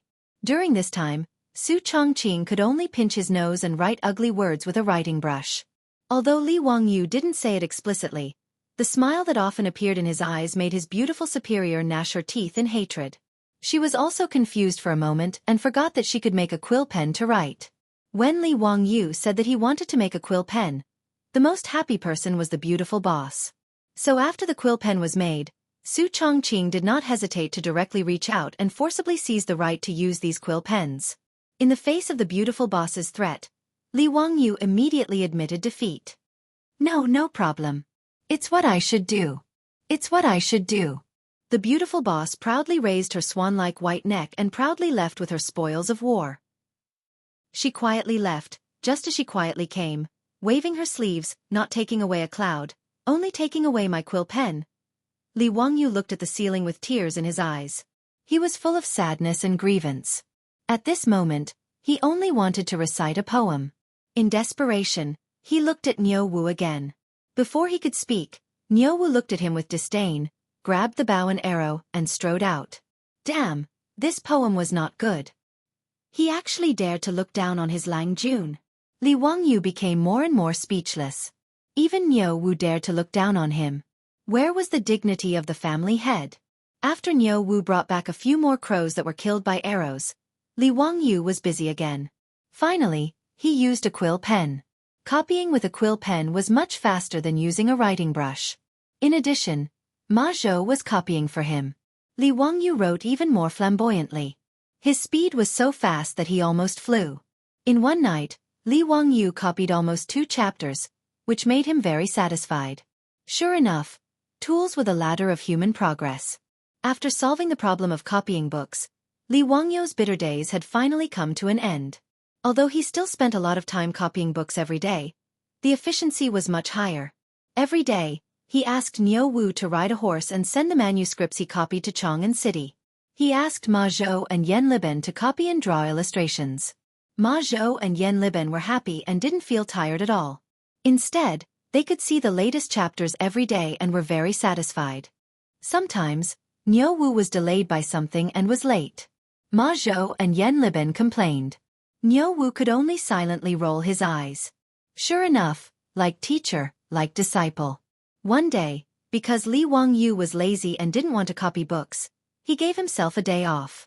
As a result, Ma Zhou and Yan Liben waited in Chang'an City for a long time, but Niu Wu didn't come to deliver the manuscripts. In a moment of anxiety, they rode a horse to Dingzhou village to rush the manuscripts. Li Wangyu was speechless at this kind of behavior of urging him to update his novel. He could only comfort them and repeatedly promise that he would let Niu Wu deliver the manuscripts to them tomorrow. Finally, he sent the 2 disciples who were eager to see the next chapters back. 7 days later, Li Wangyu finally received the freshly printed Romance of the Three Kingdoms, sent by owner Sunday. He also told Li Wangyu that the first volume of Romance of the Three Kingdoms would be officially sold at Sunji Bookstore in the East Market of Chang'an City tomorrow. Li Wangyu also had high hopes for this. He planned to personally go to the East Market the next day to see how the 4 great classical novels he painstakingly copied were received in the Tang dynasty. Chapter 266. In the afternoon, Li Wangyu was standing outside Sun's bookstore in the East Market of Chang'an with a gloomy face. He came to Chang'an today to see the sale situation of the Three Kingdoms novels that he had painstakingly copied. However, he did not expect that it would be completely different from what he had imagined. Sun's bookstore was not considered small in the East Market. There were 3 storefronts that sold all kinds of hand-copied scrolls, rubbings of steel inscriptions, paintings, brushes, ink, paper, and inkstones. They also accepted businesses such as seal engraving. The business was quite good. In the bookstore, there were many scholars dressed as scholars going in and out. Li Wangyu observed for a moment and saw that there were several transactions in the bookstore. However, there were people who bought the scrolls that cost 2 copper coins, But few people were interested in the romance of the Three Kingdoms that cost 500 copper coins. The engraved and thread-bound romance of the Three Kingdoms was quietly placed on the counter in the bookstore. It was not eye-catching at all. There were no advertisements, no publicity, and no shop assistants shouting to promote it. Occasionally, there were scholars who were curious and picked up the book to flip through it. When they saw that it was a novel with chapters, they put it back. However, there were scholars who read it carefully and their eyes lit up. They took out their copper coins and bought the book. However, before Li Wangyu could smile, the scholar who bought the book immediately hid the book in his arms like a thief. He was afraid that others would see it. This scene made Li Wangyu's temples throb. I'm writing the 4 great classical novels, not a romantic novel like Jean Ping Mei. What the hell do you mean by looking like you bought a pornographic film on the street? He thought. Seeing their junior teacher gnashing his teeth, Ma Zhou and Yan Liben, who had accompanied him to the bookstore, both comforted him. Teacher, this scholar is also afraid that people will see him buy the novel and criticize him for not doing his job and neglecting his studies. Yes. Teacher.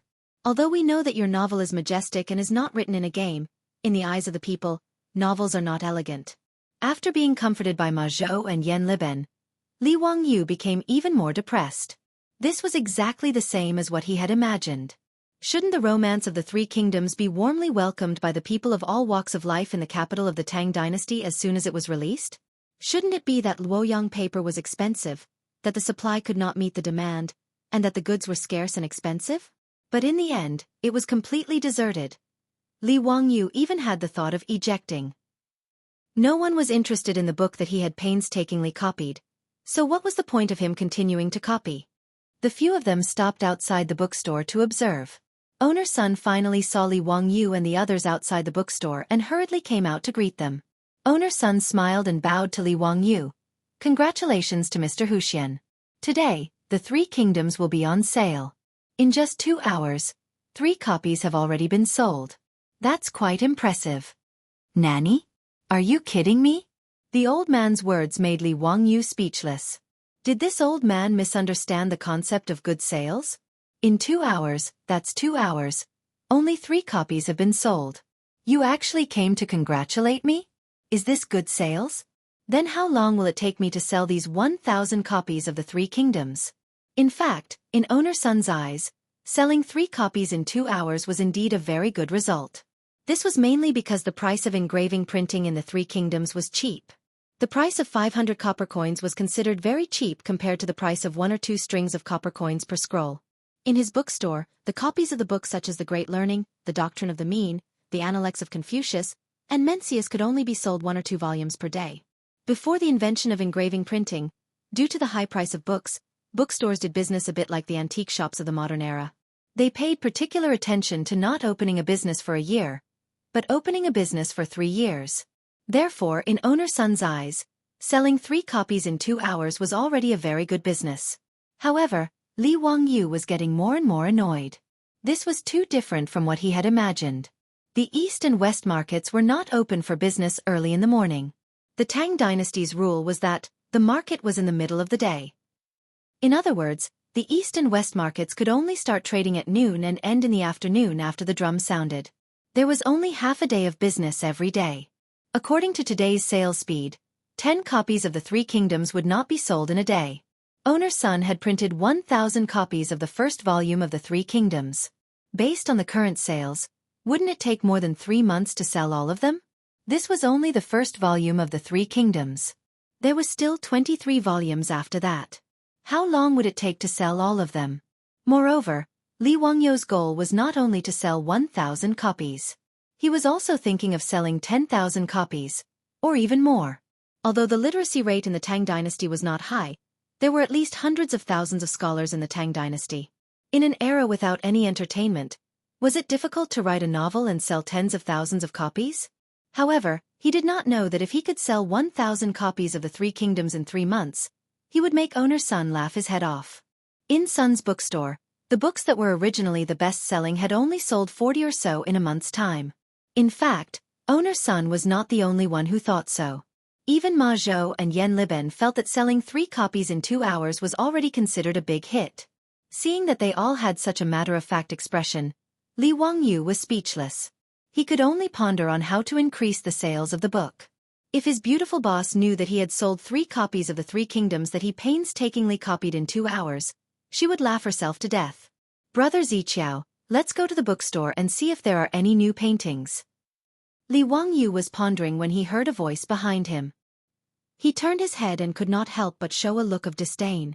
Chang'an City was so king small that he could meet these troublemakers everywhere. The one who spoke was Cui Daogu of the Cui clan in Qinghe. Beside him were Wang Ziqiao of the Wang clan in Taiyuan, Cui Hong of the Cui clan in Bowling, and Lu Xiang of the Lu clan in Fanyang. Naturally, there was a large group of servants following behind the 4 rich young masters of aristocratic families. The large group of people was bustling with noise and excitement. Li Wangyu was too lazy to meet these foppish sons. He pulled Ma Zhou and Yan Liben to the side and avoided the sight of Wang Ziqiao and the others.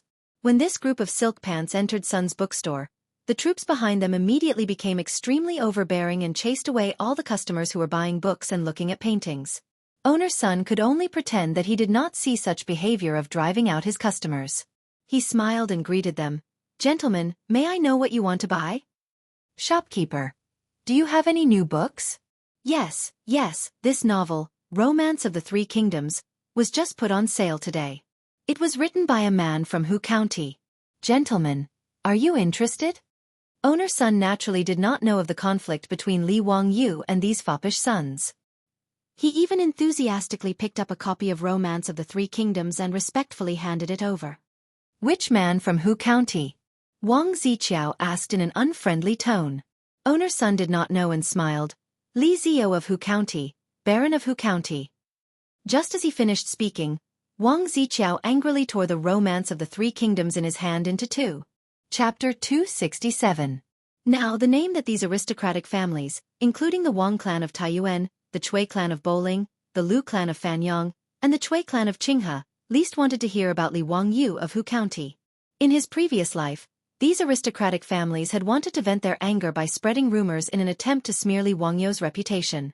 However, Li Wangyu had displayed his works in Chang'an for several days in a row, ruthlessly slapping the aristocratic families in the face. Not only did they fail to achieve their goal, but they also made Li Wangyu even more famous. This was like making a wedding dress for someone else, making the aristocratic families feel very sullen. In order to disgust these aristocratic families, Pai Lupi did not care about their reputation at all. During the court meeting, he ordered people to read Li Wangyu's works out loud, making the aristocratic families even more embarrassed. Although he did not mention any names, in Chang'an, anyone with some ability would know that the aristocratic families had made a big mistake because of Li Wangyu. In the court, the officials who did not come from aristocratic families looked at the officials who came from aristocratic families with ridicule in their eyes. Zhang Yuanshou and the others gnashed their teeth in hatred, but there was nothing they could do. As for Wang Ziqiao, Cui Daogu, Lu Xiang, Cui Hong, and the others, they saw Li Wangyu as a thorn in their side. They could not wait to eat his flesh and skin, burn his bones, and scatter his ashes. Owner Sun actually took Li Wangyu's books to recommend to them. To them, this was a naked provocation. After Wang Ziqiao tore the 3 Kingdoms in his hand, he did not wait for Owner Sun to react. He raised his hand and slapped Owner Sun across the face. The old man almost fainted from the slap. He took a few steps back and fell to the ground. "Old man, how dare you humiliate us?" Wang Ziqiao cursed angrily after slapping him. This sudden turn of events stunned Owner Sunday. How could he not know why he was slapped? Did he say something wrong just now? Wang Ziqiao and the others came into the bookstore. Although he did not know Wang Ziqiao and the others, he knew that these young people were from the aristocratic families in Chang'an and could not be offended by a businessman like him, just by looking at their overbearing manner of driving away the guests. Therefore, even though the guests were chased away, no matter how unhappy he was, he did not show it in the slightest. Instead, he welcomed them with a smile. He was even afraid that the clerk in the bookstore would say something wrong and offend the noble, so he personally went up to receive him. As for recommending Li Wangyu's 3 Kingdoms to them, it was because they had asked about his new book, so he naturally had to reply truthfully. Secondly, Li Wangyu's Romance of the 3 Kingdoms was indeed a good book. Although it was only the first 5 chapters, with over 20,000 words, Owner Sun loved it so much that he couldn't put it down and studied it repeatedly. If it weren't for the huge difference in status between him and Li Wangyu, he would have urged Li Wangyu to write a manuscript. The first volume of the Three Kingdoms only had a short 20,000 words. It really wasn't enough to satisfy him. It made him want to read more, but he was also looking forward to the next chapters.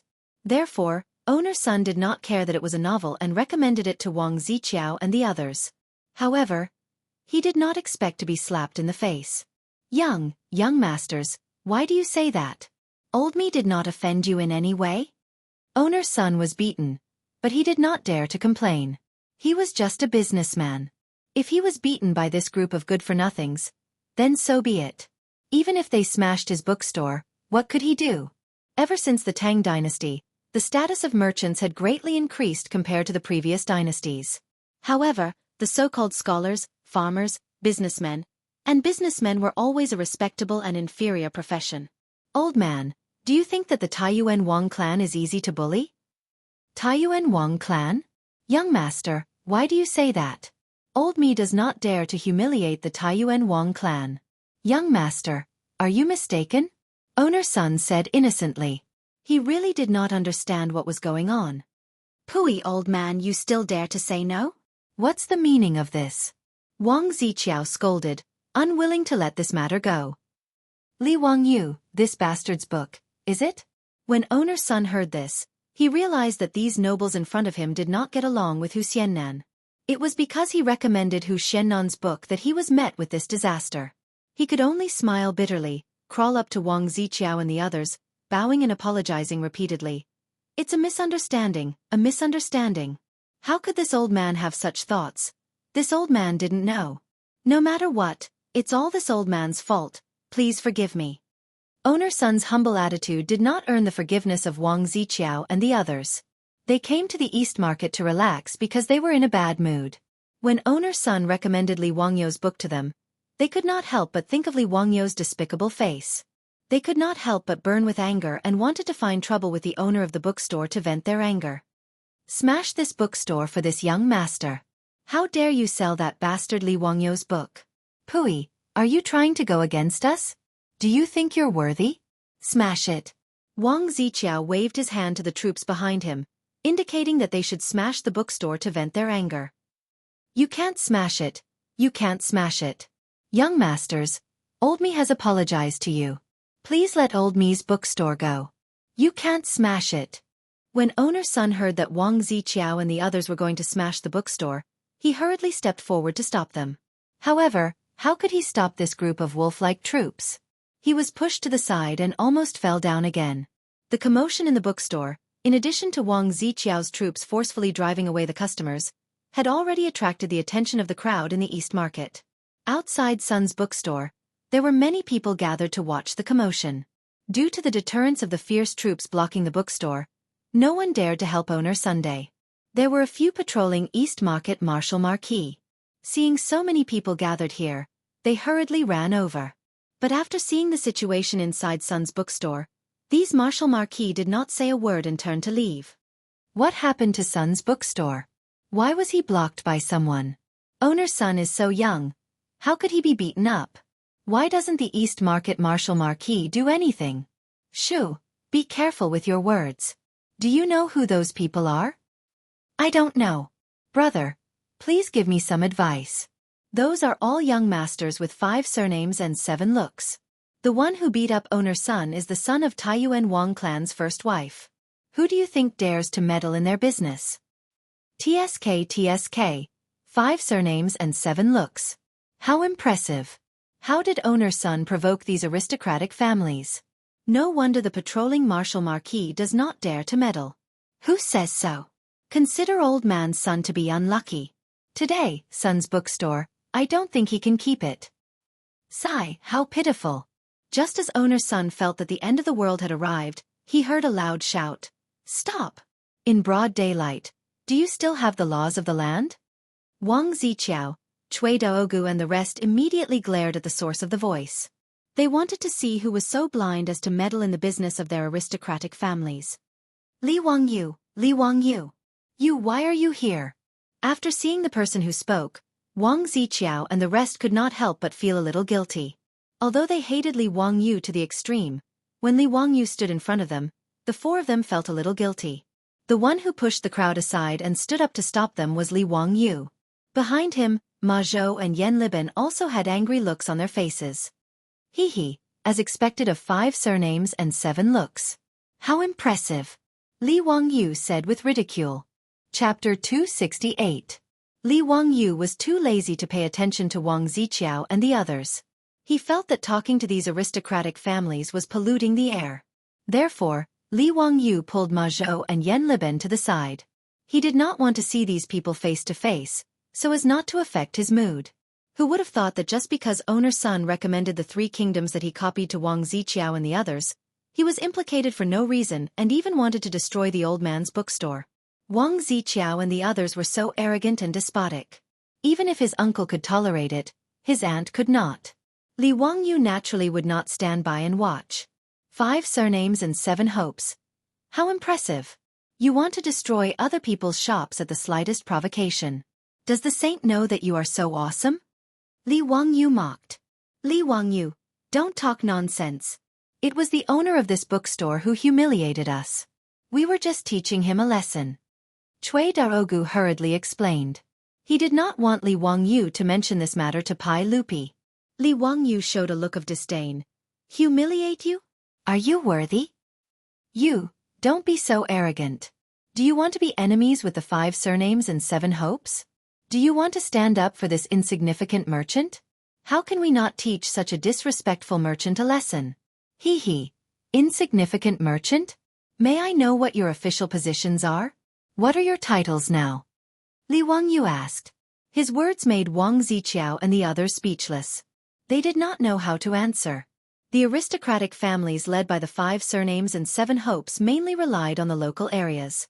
They relied on their power, money, and prestige to control the local politics and enjoy a superior political and social status, contending with the imperial power.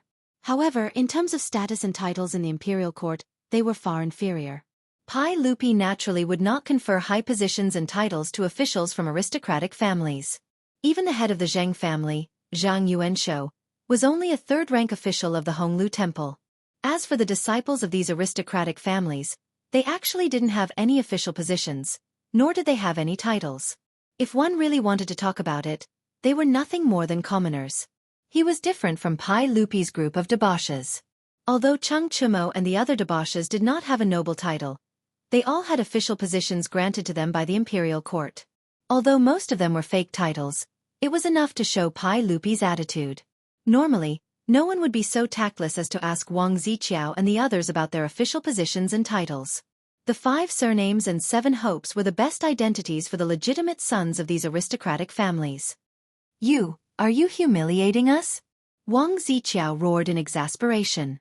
Li Wangyu took out his goldfish talisman and waved it in front of Wang Ziqiao and the others. Do you see it clearly? I am the Baron of the founding county of the Tang dynasty, with the title of Huxian. You guys are nothing. Do you have any seniority? Why aren't you bowing to me? His words made Wang Ziqiao and the others speechless. Li Wangyu was now the Baron of the founding county of the Pai Lupi. Logically speaking, they should bow to Li Wangyu. But how could Wang Ziqiao and the others be willing to bow to Li Wangyu? They looked at each other and planned to turn around and leave. Stop! You tore my book and are going to leave like this? What are you going to do? Li Wangyu said, Didn't the adults in your family teach you to apologize for destroying other people's things? Prince Zhou chuckled and said, Apologize? Who can afford my 5 surnames and 7 hopes? Just because of this bookstore owner? You can ask him if he dares to accept my apology. When owner's son heard his words, he quickly waved his hand. Old me can't afford it. Can't afford it. Please don't say that. Owner's son's surrender was naturally within Li Wangyu's expectations. How could a merchant go against the 5 surnames and 7 hopes? Not to mention a small bookstore owner, even if Chong and's Qiu family was a wealthy family, if Zhang Liang, the commandery duke of Chongping wanted his paintings, he could only obediently offer them up with both hands. Li Wangyu ignored owner's son and only stared at Wang Ziqiao. The book you just tore was placed in the bookstore for sale. It has nothing to do with this bookstore owner. Let me ask you, are you going to compensate or not? So what if I compensate? So what if I don't? If you compensate, then we can talk about it. If you apologize, then this matter will be dropped. If you don't compensate, then please leave. I will go ask your family for compensation. Li Wangyu once again waved the goldfish talisman in his hand at Wang Ziqiao and the others, indicating his status. With his title of Baron of Kaigua County, even if he was from the Taiyuan Wang clan, his status was now equal to Wang Ziqiao and the others' elders. These sons of the first wife were said to be of noble status, but according to the laws of the Tang dynasty, they were no different from ordinary people. Li Wangyu's words angered Wang Ziqiao and the others so much that they almost vomited blood. According to what he said, it was the four of them who would lose face. There was no need to say more about apologizing. Today, the face of the aristocratic families had been trampled to the ground by Li Wangyu. And if they didn't compensate, Li Wangyu would really use his status to force an explanation. That would be even more humiliating. If a young man came to their door and complained to their parents, the four of them would no longer be able to survive in Chang'an. At this time, Wang Ziqiao, Cui Daogu, Cui Hong, and Lu Xiang were forced into a corner by Li Wangyu and were in a dilemma. Just when they were at a loss, Cui Daogu inadvertently caught a glimpse of the pile of 3 kingdoms and the torn book on the ground by Wang Ziqiao. Thinking of owner son's introduction, he couldn't help but turn his eyes and quibble. Huxian man, this is the book you wrote? Humph, as the founding Huxian man of the Tang dynasty, instead of thinking of repaying the saints, you wrote such unorthodox stories. It's really a disgrace to the educated. A gentleman wouldn't do such a thing. We were thinking of the saints, so we tore this book. We just don't want you to lose your mind and go astray. Novels had always been in a bad position in ancient Wuxia, and were in a suppressed position. The Han Shu Yi Wenji said, the novelists came from Yuguan, the street talk was created by those who listened to the talkers. It meant that what the novelists did was to record the street talk and hearsay of the people. They were seen as unorthodox people who didn't do proper work. Although Cui Daogu was quibbling, what he said was the common understanding of the scholars of the Tang dynasty about novels. Li Wangyu was not moved at all. He rolled his eyes. So what? Why do you care what I wrote? What does it have to do with you? What do you want? Ma Zhou also said indignantly, even if my teacher wrote a novel, it's still a work passed down from generation to generation. How can it be called unorthodox? This Romance of the 3 Kingdoms is a work that both refined and popular can appreciate. It's a rare masterpiece and will definitely be passed down for generations. When Cui Daogu, Wang Ziqiao, and the others heard Ma Zhou's words, they laughed so hard that they bent forward and backward. Haha, a novel actually wants to be passed down for generations. You master and disciple are not afraid of boasting. The wind will cut your tongue. Tisk. So this kind of hearsay novel can also become a work passed down from generation to generation. Today has really broadened my horizons. Why don't we let the scholars take a look and see whether or not this novel is a waste of time? Wang Ziqiao and the others mocked and ridiculed, but Li Wangyu was too lazy to even lift his eyelids. I'll ask you one more time. Are you going to compensate or not? Chapter 269. Faced with Li Wangyu's interrogation, Wang Ziqiao threw caution to the wind and stubbornly replied, what if I tear up a book that no one cares about? Li Wangyu looked at him with contempt. No one cares about it? Do you think you have the qualifications to evaluate my book? Why can't I say it? Why were there so many of these novels piled up in the bookstore? Li Wangyu, are you planning to sell it as cleaning paper? Wang Ziqiao mockingly pointed at the pile of Romance of the 3 Kingdoms in the bookstore. Haha, why don't I take out a copper coin and treat these books that no one cares about as waste paper and sell them all to me? It's also fine to use them to light a fire. Cui Daogu also joined in with a laugh. Lu Xiang and Cui Hong also laughed and nodded repeatedly in agreement. Ma Zhou and Yan Liben were so infuriated by this group of rich young masters that they almost went berserk. Humiliating Li Wangyu like this was equivalent to humiliating them both. However, Li Wangyu stopped the two who were about to go berserk. Facing the ridicule of Wang Ziqiao and the others, he only smiled contemptuously. Since you all keep saying that no one cares about my book, why don't we make a bet? Bet? What do you want to bet? Hearing the word bet, Wang Ziqiao and the others suddenly had a bad feeling. Whether it was in the Zhan Temple or in the brothel of Peace Square, they had lost both bets with Li Wangyu. Wang Ziqiao's face was even more unsightly. He remembered the bet he made with Li Wangyu, saying that he had to avoid him at all costs. Li Wangyu looked at Wang Ziqiao with deep meaning. Let's bet how many copies of this Romance of the Three Kingdoms can be sold in 10 days. How about it? Okay, we'll bet that your book can't be sold in 10 days. How about it? Do you dare to bet? Upon hearing Li Wangyu's words, Wang Ziqiao's eyes lit up, and he immediately proposed an extremely difficult and impossible bet condition. After he finished speaking, Cui Daogu and the others also laughed loudly and agreed. That's right, we'll bet that you won't be able to sell 10,000 copies in 10 days. How about it, Hu Xianman? Do you dare to bet? Ma Zhou couldn't help but panic. How dare you spout such nonsense? How is it possible to sell 10,000 books in 10 days? Haha, what does this have to do with us? Didn't Hu Xiannan want to bet on the sales of his book? Our conditions are as such. It's up to you whether you want to bet or not. If you don't dare to bet, then we don't have the time to grind our teeth with you. Goodbye. Wang Ziqiao thought that he had caught Li Wangyu's weakness. After ridiculing Ma Zhou for a while, he was ready to call the others to leave. Wait, you haven't said what the stakes are. Li Wangyu suddenly called out to them. What stakes? Wang Ziqiao and the others didn't understand Li Wangyu's meaning. Li Wangyu continued to ask, didn't you want to bet that I won't be able to sell 10,000 copies in 10 days? Why don't you tell me what the stakes are? If you sell it, what will you do? That's impossible. Impossible. Wouldn't you win even more easily? What, you don't dare to bet with me? Li Wangyu continued to provoke them. Why wouldn't we dare? If you can sell 10,000 copies in 10 days, we'll lose to you, so what if we lose 10,000 gold? Wang Ziqiao blurted out after being provoked by Li Wangyu. Li Wangyu shook his head. 10,000 gold? Haha, can you take it out? Why don't we bet 1,000 gold taels? How about it? Can a dignified direct descendant of an aristocratic family afford 1,000 gold taels bet? 1,000 gold taels? That's 6,000 copper coins. 6 million gold taels. Wang Ziqiao and the others looked at each other. Although they were direct descendants of aristocratic families, they really couldn't take out such a large sum of money. Their families were rich, but it didn't mean that they had money in their hands. But how could they be willing to back down? Not to mention, in Wang Ziqiao and the others' eyes, it was impossible for them to lose. 10 days was equivalent to 10 days. And to sell 10,000 copies, let alone 10 days, even if it was a year, they wouldn't believe it. After all, the Tang dynasty wasn't the modern era. All the bookstores in Chong and East City added together might not be able to sell 10,000 copies in a year.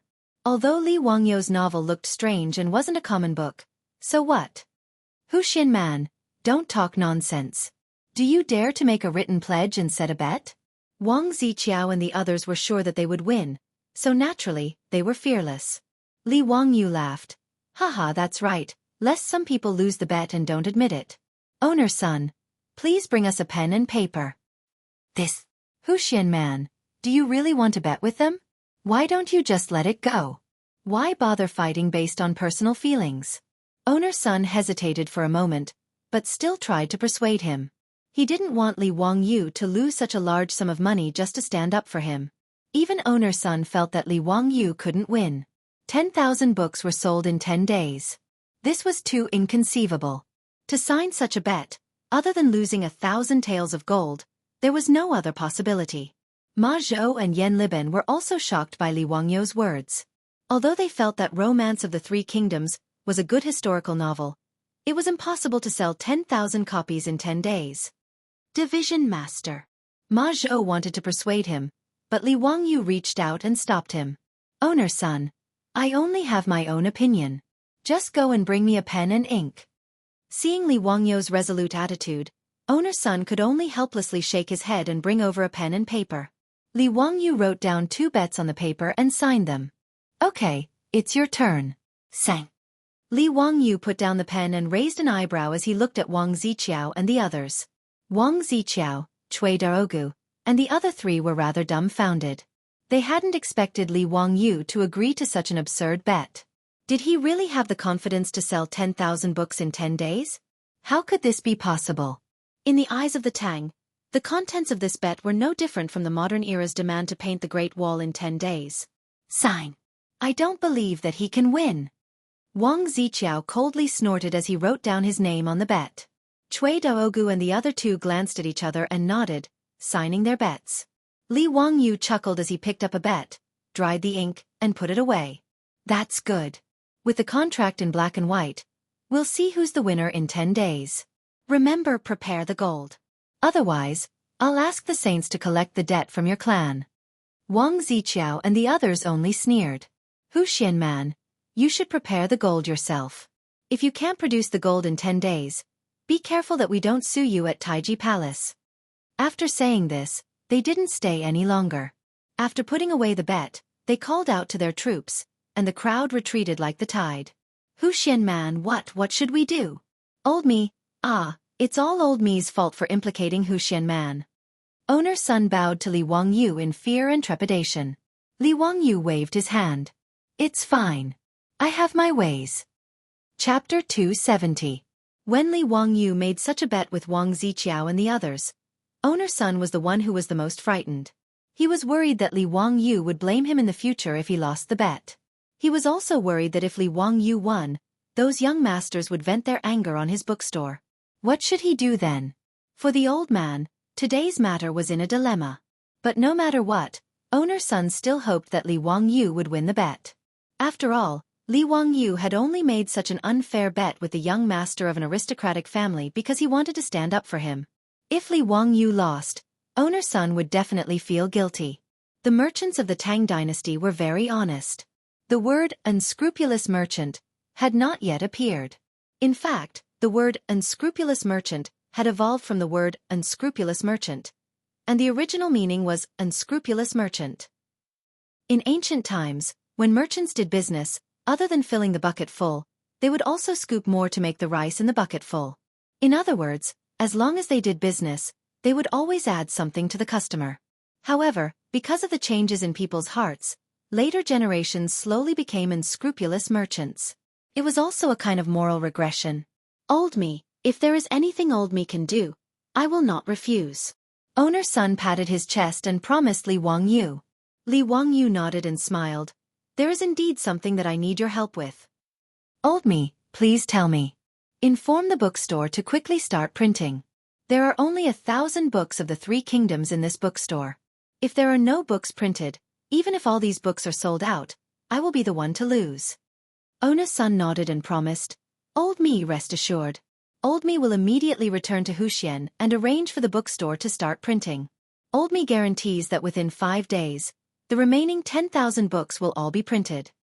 That's good. Thank you, Owner's son. Li Wangyu continued after thinking for a while. The second volume of The Romance of the 3 Kingdoms has already been copied. Tomorrow, I will have someone send it to the bookstore. Owner's son, please have someone start to engrave the plates. We will strive to have the second volume on the market in 7 days. We will still print 10,000 copies. Old me understands. Owner's son was now in the same boat as Li Wangyu. Naturally. He nodded his head and agreed. After leaving the bookstore, Yan Liben and Ma Zhou had a worried look on their faces. Division Commander, how can you agree to the wager of the Wang, Cui, and Lu families? It's really impossible to sell 10,000 books in 10 days. If we lose the bet, will the teacher really have to compensate them with 1,000 taels of gold? Li Wangyu didn't panic at all. He smiled at the two of them and said, What are you afraid of? There's no possibility of losing this bet. Do you think I'm as stupid as those Wangs? Take a closer look at this bet. Are they sure to lose? What? How is that possible? Ma Zhou and Yan Liben were stunned when they heard this. They hurriedly reached out to take the signed agreement and read it carefully a few times. After looking at the bet several times, the two were still confused. They didn't know what Li Wangyu meant. Division Commander, forgive us for being slow-witted, but why can't we see anything wrong with this bet? Li Wangyu chuckled and said, This bet only stipulates that the bookstore will sell 10,000 copies of The Romance of the 3 Kingdoms in 10 days. Is that right? Ma Zhou and Yan Liben looked at each other and nodded. That's right. You still don't understand? You two should just die of stupidity. Let me ask you, if Cheng Chumo and the others go to the bookstore and buy all the books, does that count as completing the bet? Li Wangyu rolled his eyes at the two disciples. Ah! Ma Zhou and Yan Liben were instantly petrified. Their minds were filled with lightning and thunder, and they were stunned. Can it be like this? How can it be like this? Isn't this cheating?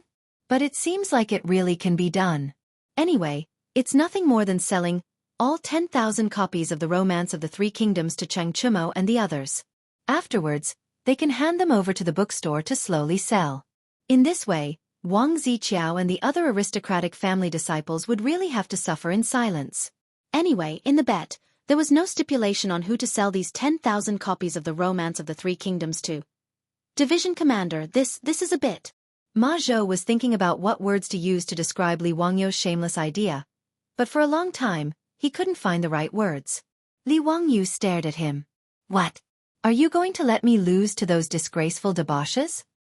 Of course not. This disciple naturally hopes that Division Commander will win, but... But what? Hurry up, I still have to rush back to Dingzhou village. You and Liben can go do your own things. Don't follow me. Li Wangyu didn't pay attention to the two dumbfounded disciples. He called Niu Wu and rode back to Dingzhou village. He was in a hurry to go back. Naturally, he wanted to find his beautiful boss to discuss how to make a marketing plan for The Romance of the Three Kingdoms. Although Li Wangyu and Ma Zhou said that they wanted to trick Wang Ziqiao and the others, in fact, he didn't intend to bully these aristocratic family debauches. It was just a kind of insurance. Li Wangyu didn't want the famous book that he had painstakingly copied to be a pearl covered in dust in the Tang dynasty. That would be a waste of his painstaking efforts. He wanted to make a name for himself, but instead became a joke. That was not what he wanted to see. The Romance of the Three Kingdoms being neglected in the Tang dynasty was something that Li Wangyu didn't expect before, but he didn't lose heart. At least from the performance of Ma Zhou and Yan Liben, The Romance of the Three Kingdoms could still be accepted and liked by the scholars in the Tang dynasty. It was just that The Romance of the Three Kingdoms had not become famous yet, so no one knew about it. Therefore, just like owner's son, who only put the book on the shelves and waited for people to slowly discover the treasure, was definitely not a good way to sell it. He needed to have a good discussion with his beautiful boss about how to make a marketing operation in the Tang dynasty. He needed to let the people of the Tang dynasty understand the great power of advertising and marketing. At the end of the 70s in Wuxia, the first TV advertisement appeared. A product called Ginseng Osmanthus Nourishing Wine was advertised several times on the TV stations in Shanghai. The result was that all the stores that sold this medicinal wine in Shanghai were sold out. The product was out of stock. When TV advertisements first appeared in the future, they had such an explosive effect. What kind of effect would advertising and marketing have in the Tang dynasty? Li Wangyu was very much looking forward to it. Li Wangyu didn't believe that with the ability of him and his beautiful boss, they wouldn't be able to make The Romance of the Three Kingdoms set off a storm in the Tang dynasty. If that happened, the two time travelers would be wasted. After returning to the Li family's old residence, Li Wangyu immediately found Su Chongqing. He pulled her into the study, closed the door, and told her everything that had happened today. The two of them discussed in whispers for most of the day in the study. Finally, they decided on a series of advertising and marketing plans. Chapter 271. 5 days later, at the Vermilion Bird Gate in Chong, an imperial city. The Vermilion Bird Gate was the southern gate of the imperial city. It got its name because the vermilion bird of the four symbols represented the south. Outside the gate was the Vermilion Bird Avenue, the central axis of Chong-en. On the busy Vermilion Bird Avenue, carriages and horses shuttled back and forth. The 150-meter-wide Vermilion Bird Avenue had a 50-meter-wide imperial road in the middle. Commoners could cross it, but they were not allowed to walk on it. At 9 in the morning, the court session in the Taiji Palace had just ended. After the court session, the officials had to leave the Taiji Palace through the Sky Gate and head south out of the Vermilion Bird Gate. After that, all the officials returned home to sleep, while those who had to go to the yamen for the morning roll call went to work. Some of the officials who were familiar with each other were chatting as they walked. Suddenly, they heard the sound of horse hooves coming from the Vermilion Bird Avenue. In Chong-en, horses were not allowed to gallop unless there were special circumstances. The sound of horse hooves naturally attracted the attention of the officials. They all looked up to find the source of the sound. They saw a general wearing a three-pronged purple-gold crown and wearing a beast-shaped armor. He held a halberd and rode a red horse toward the Vermilion Bird Gate. What was going on? The first thought in the minds of all the officials was there going to be another Xuanwu Gate rebellion? 3 years ago, didn't Pai Lupi charge into the Taiji Palace through the Xuanwu Gate with soldiers and force the retired Emperor Li Yuan to abdicate? Was there going to be another Vermilion Bird Gate rebellion today? Outside the Vermilion Bird Gate, the officials who had just left the court were in an uproar. Some of the more timid ones even exclaimed. But soon, the officials realized that something was wrong. The Imperial Army guards outside Vermilion Bird Gate did not even bat an eye at the charging general. It was clear that these Imperial Army soldiers knew what had happened. And there was only one general charging toward the Vermilion Bird Gate. Of course, he was not here to start a rebellion. Otherwise it would be too childish. That general galloped his horse to the Vermilion Bird Gate and pulled on the reins. He brandished his halberd and shouted, "I am Lu Bu, Lu Fengxian. Who dares to fight with me?" When the officials and generals of the Vermilion Bird sect saw who it was, some of them immediately burst into laughter. "Isn't this the legitimate son of Duke Qiao, Chai Linggu? Why are you dressed like this?" He even said that he was Lu Bu, Lu Fengxian. Lu Fengxian was a general of the Three Kingdoms, right? That's right, the so-called Lu Bu among men, red hair among horses, is precisely Lu Bu.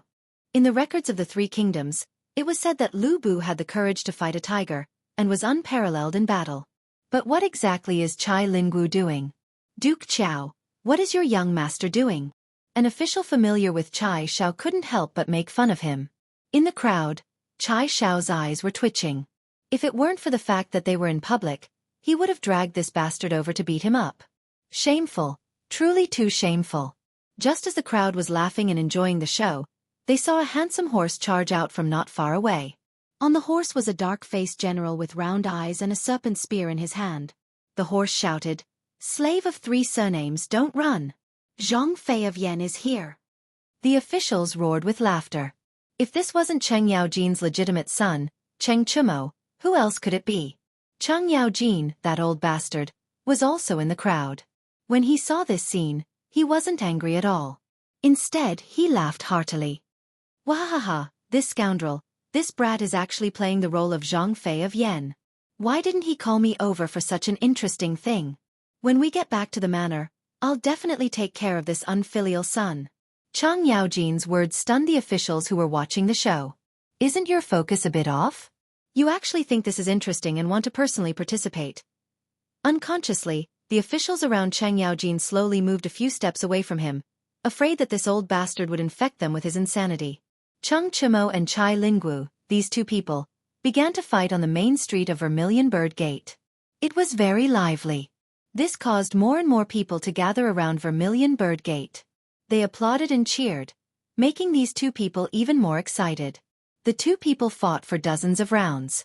Then they saw a red-faced man, holding a green dragon crescent blade, rush over on his horse. "I am Guan Yu, Guan Yun Cheng."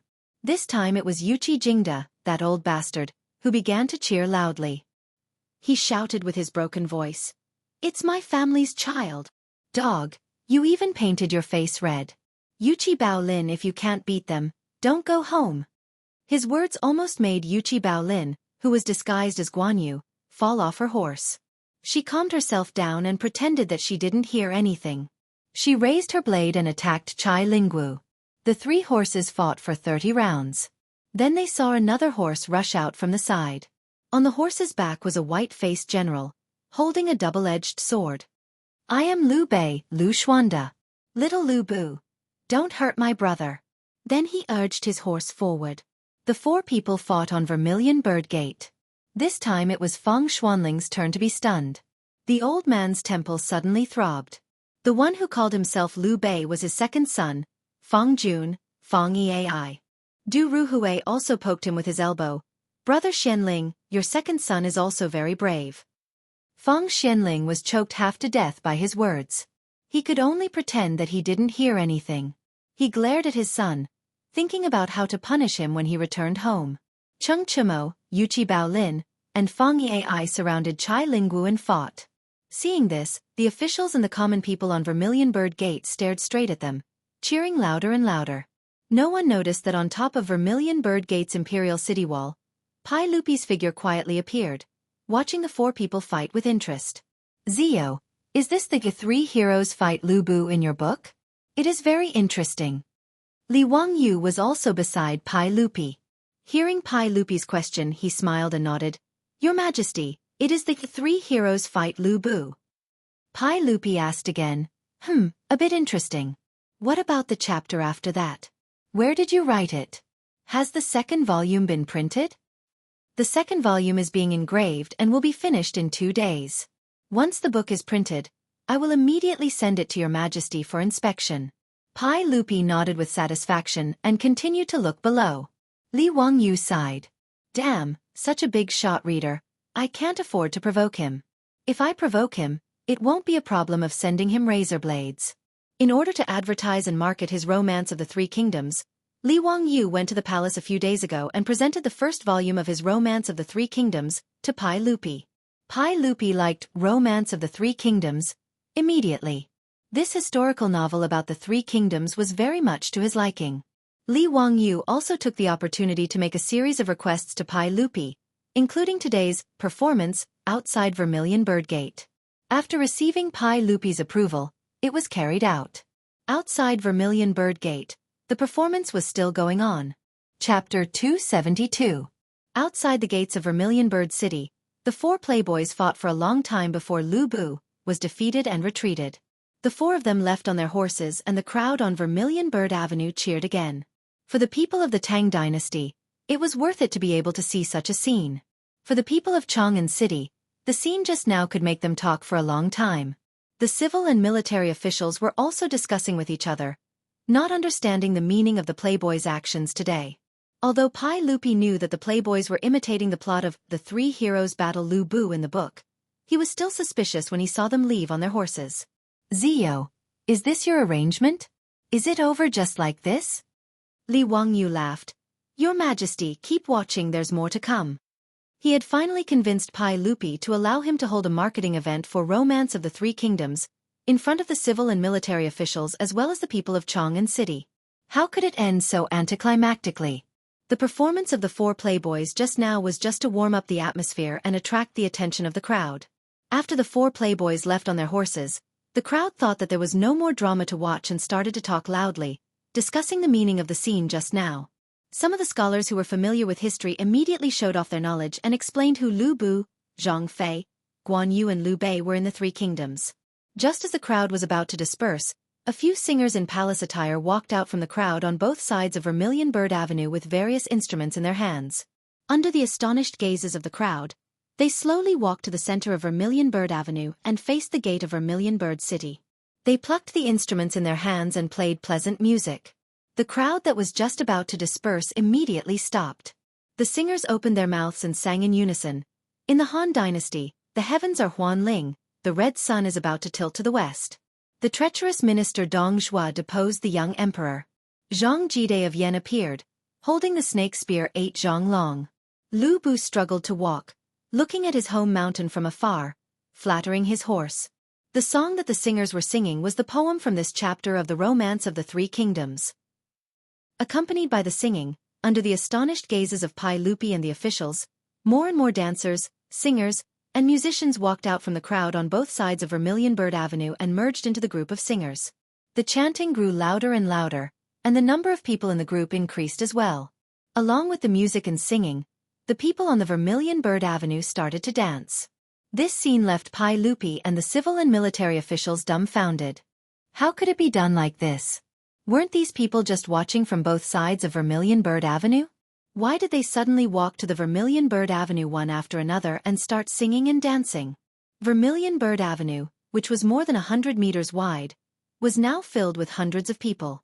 These singers, dancers, and musicians were all performing the same dance and reciting the same poem.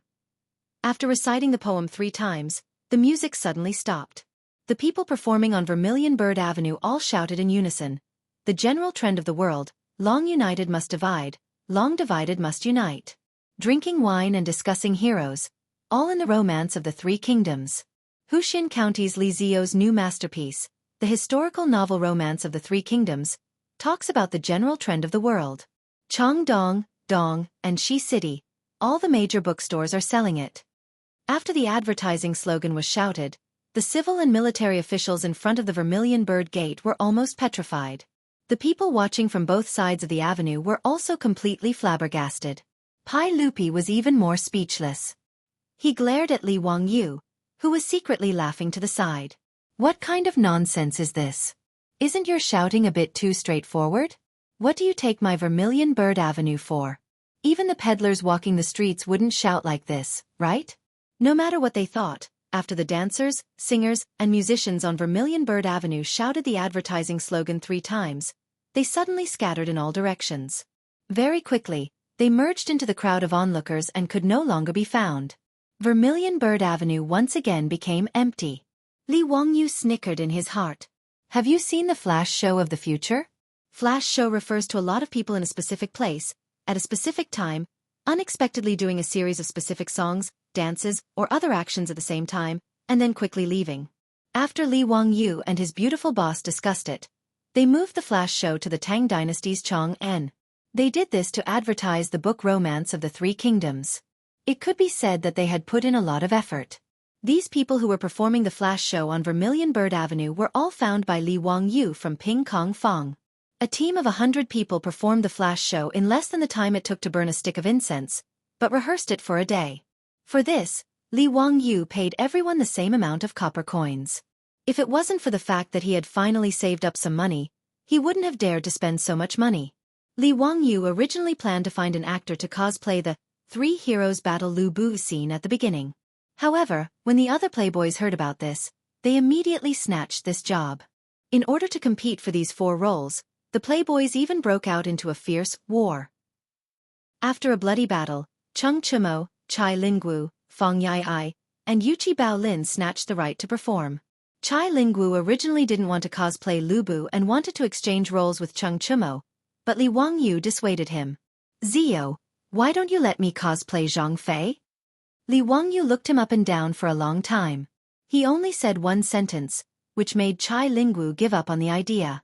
Cheng Chumo's face is black. The playboys who didn't get the role were very dissatisfied.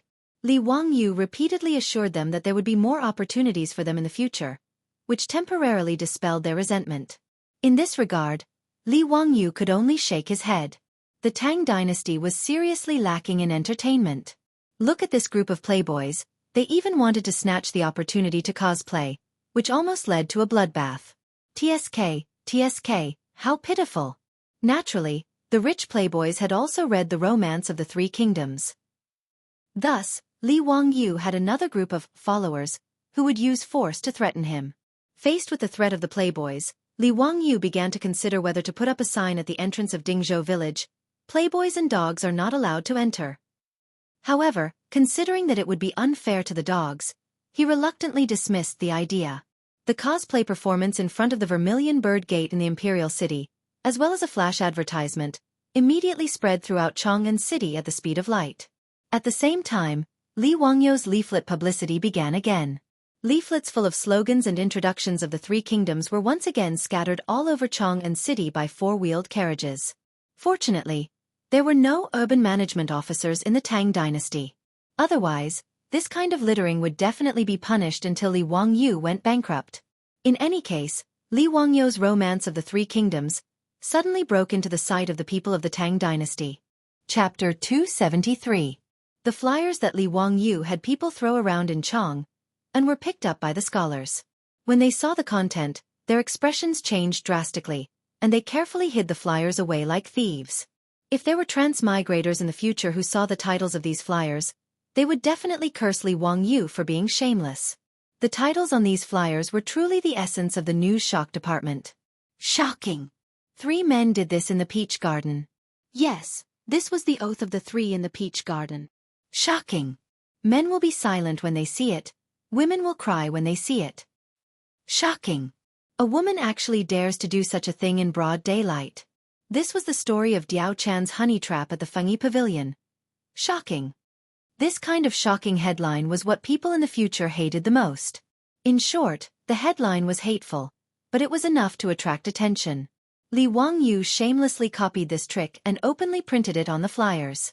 In this regard, The beautiful boss could only roll her eyes to express her admiration for Li Wangyou's shamelessness.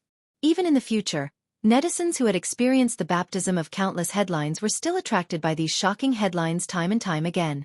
They clicked on them and were fooled, not to mention the people of the Tang dynasty who had not experienced the baptism of headline baiting. In short, these flyers had the effect they were supposed to have. In Chang'an, all literate scholars had a strong interest in Romance of the Three Kingdoms, after receiving the flyers. As for whether they could find the content they wanted to read in the book, that was none of Li Wangyou's business. The effect of the flash advertising outside the Vermilion Bird Gate was naturally explosive. In addition to the shocking publicity effect of the flyers, the various bookstores in Chang'an welcomed a large number of customers who wanted to buy the book.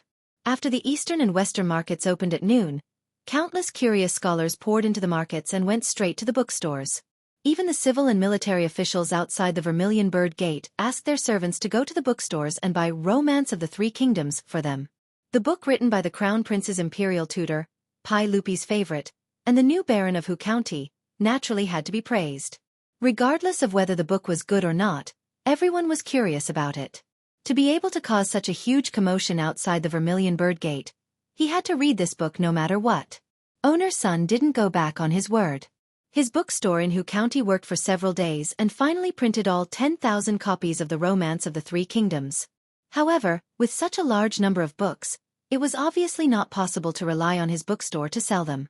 Therefore, with Li Wangyou's approval, Owner's son contacted dozens of bookstores in the eastern and western parts of Chang'an City and asked them to sell the books on his behalf.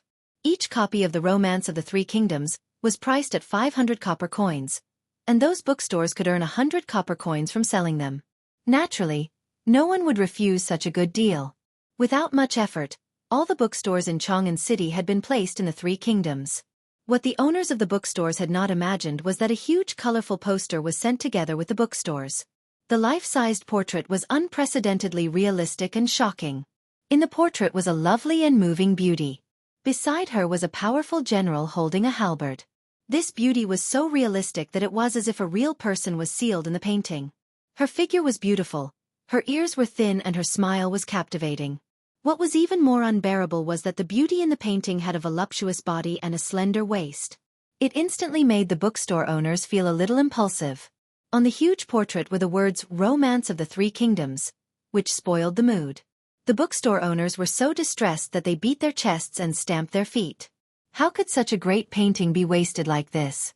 At the top of the poster were the words, Honey Trap, and below the characters were the names of Diao Chan and Lu Bu. These colorful posters were all hand-drawn by Li Wangyou and Yan Liben in a few days. The two of them had drawn a total of 10 posters, and they were also very tired. Li Wangyou was very resentful about this. This damned Tang dynasty, why didn't they invent a color printer?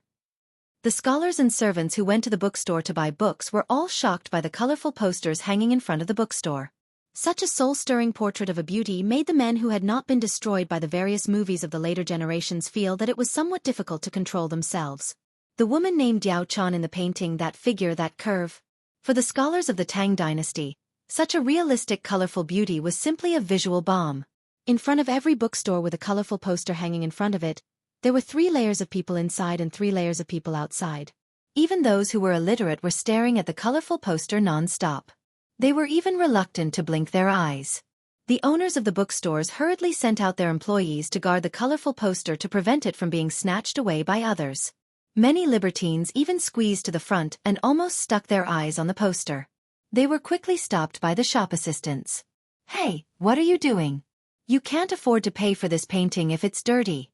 If you want to look, stay away, don't get so close. No matter how close you get, you won't see anything. What are you smelling? Are you a dog? You can smell something from the painting. Take your dirty hands away. If you reach out again, I'll call the patrolling Wu Ho." No matter how loudly the shop assistants reprimanded them, the libertines were not angry. They only stared at the colorful poster non-stop with an extremely vulgar expression. If Li Wangyou was here, he would have noticed that the expressions on these people's faces when they were looking at the colorful posters were exactly the same as the expressions on the faces of his roommates when they were watching Japanese romantic action movies behind closed doors. As for the scholars, they were still considered reserved. After staring at the poster for a while, they silently said, see no evil in their hearts. Then they squeezed into the bookstores and asked to buy The Romance of the Three Kingdoms, written by Wuxia. The thick Romance of the Three Kingdoms was actually sold for only 500 coins. Such a cheap price surprised many of the scholars. Some impatient ones, after paying the money, began to flip through the book in the bookstore. The opening poem, Riverside Immortal, attracted the praise of the scholars. Wuxia, Li Wangyu, was still so talented. This poem described the rise and fall of history and the vicissitudes of life. As they continued to read, these scholars were fascinated. The Three Kingdoms era at the end of the Eastern Han was like a vast historical scroll that slowly unfolded in the book. After flipping through a few pages, all the scholars only had one thought in their hearts. This Romance of the Three Kingdoms was a peerless book. Chapter 274. The Romance of the Three Kingdoms was one of the 4 classics of Wuxia. Naturally, it was extraordinary. What was even rarer was that it happened to suit the tastes of the current Tang dynasty's officials and scholars. This book described the general trend of, from chaos to governance, at the end of the Han dynasty. It had a lot in common with the chaos at the end of the Sui dynasty, and the replacement of the Sui dynasty by the Tang dynasty. After the chaos at the end of the Sui dynasty, the people's thoughts were settled. The Romance of the Three Kingdoms also met the psychological needs of the scholars of the Tang dynasty. In the words of later generations, the immersion was extremely strong. Those scholars who read the Three Kingdoms in the bookstore could not help but be surprised to find that this novel was bright and smooth. It was both elegant and popular. Moreover, there was a deep meaning in the words. As the saying goes, understanding the world is knowledge, and practicing human relationships is literature. Every paragraph in the book was full of wisdom and the essence of Wuxia's traditional culture. Good book. A rare good book. This was the unanimous thought in the minds of all the scholars who read the Three Kingdoms. Such a good book should be poured into a cup of good wine and read carefully while drinking. That was a kind of enjoyment. Or perhaps he could boil a pot of fragrant tea and have a beautiful woman to accompany him. Then he could savor this wonderful book.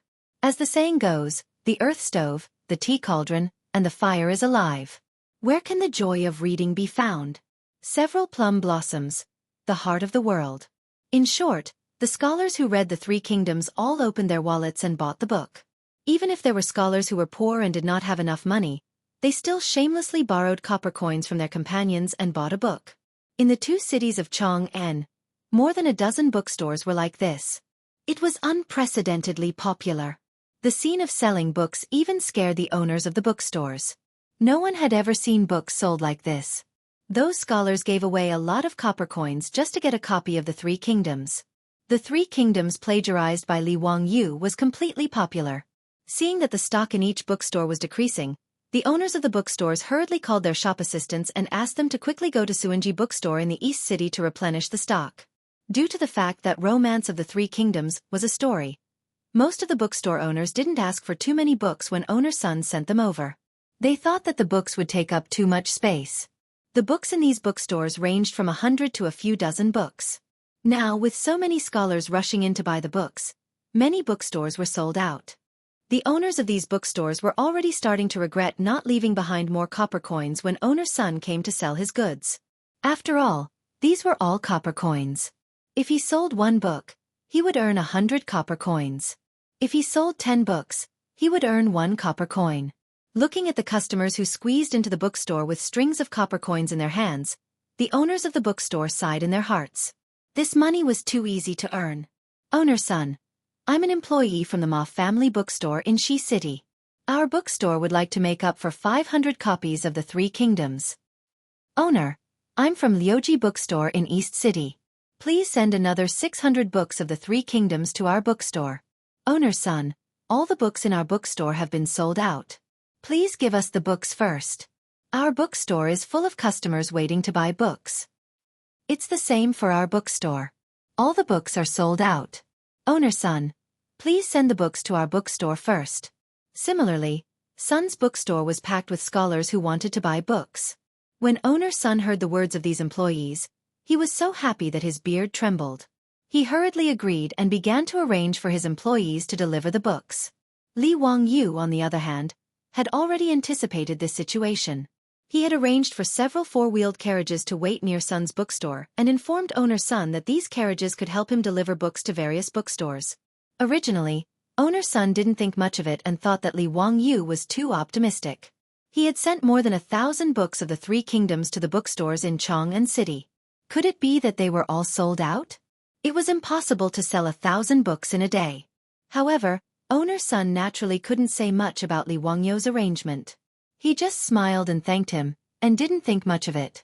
Now, owner Sun realized that he had underestimated the influence of the Three Kingdoms. He was also full of admiration for Li Wangyu's foresight.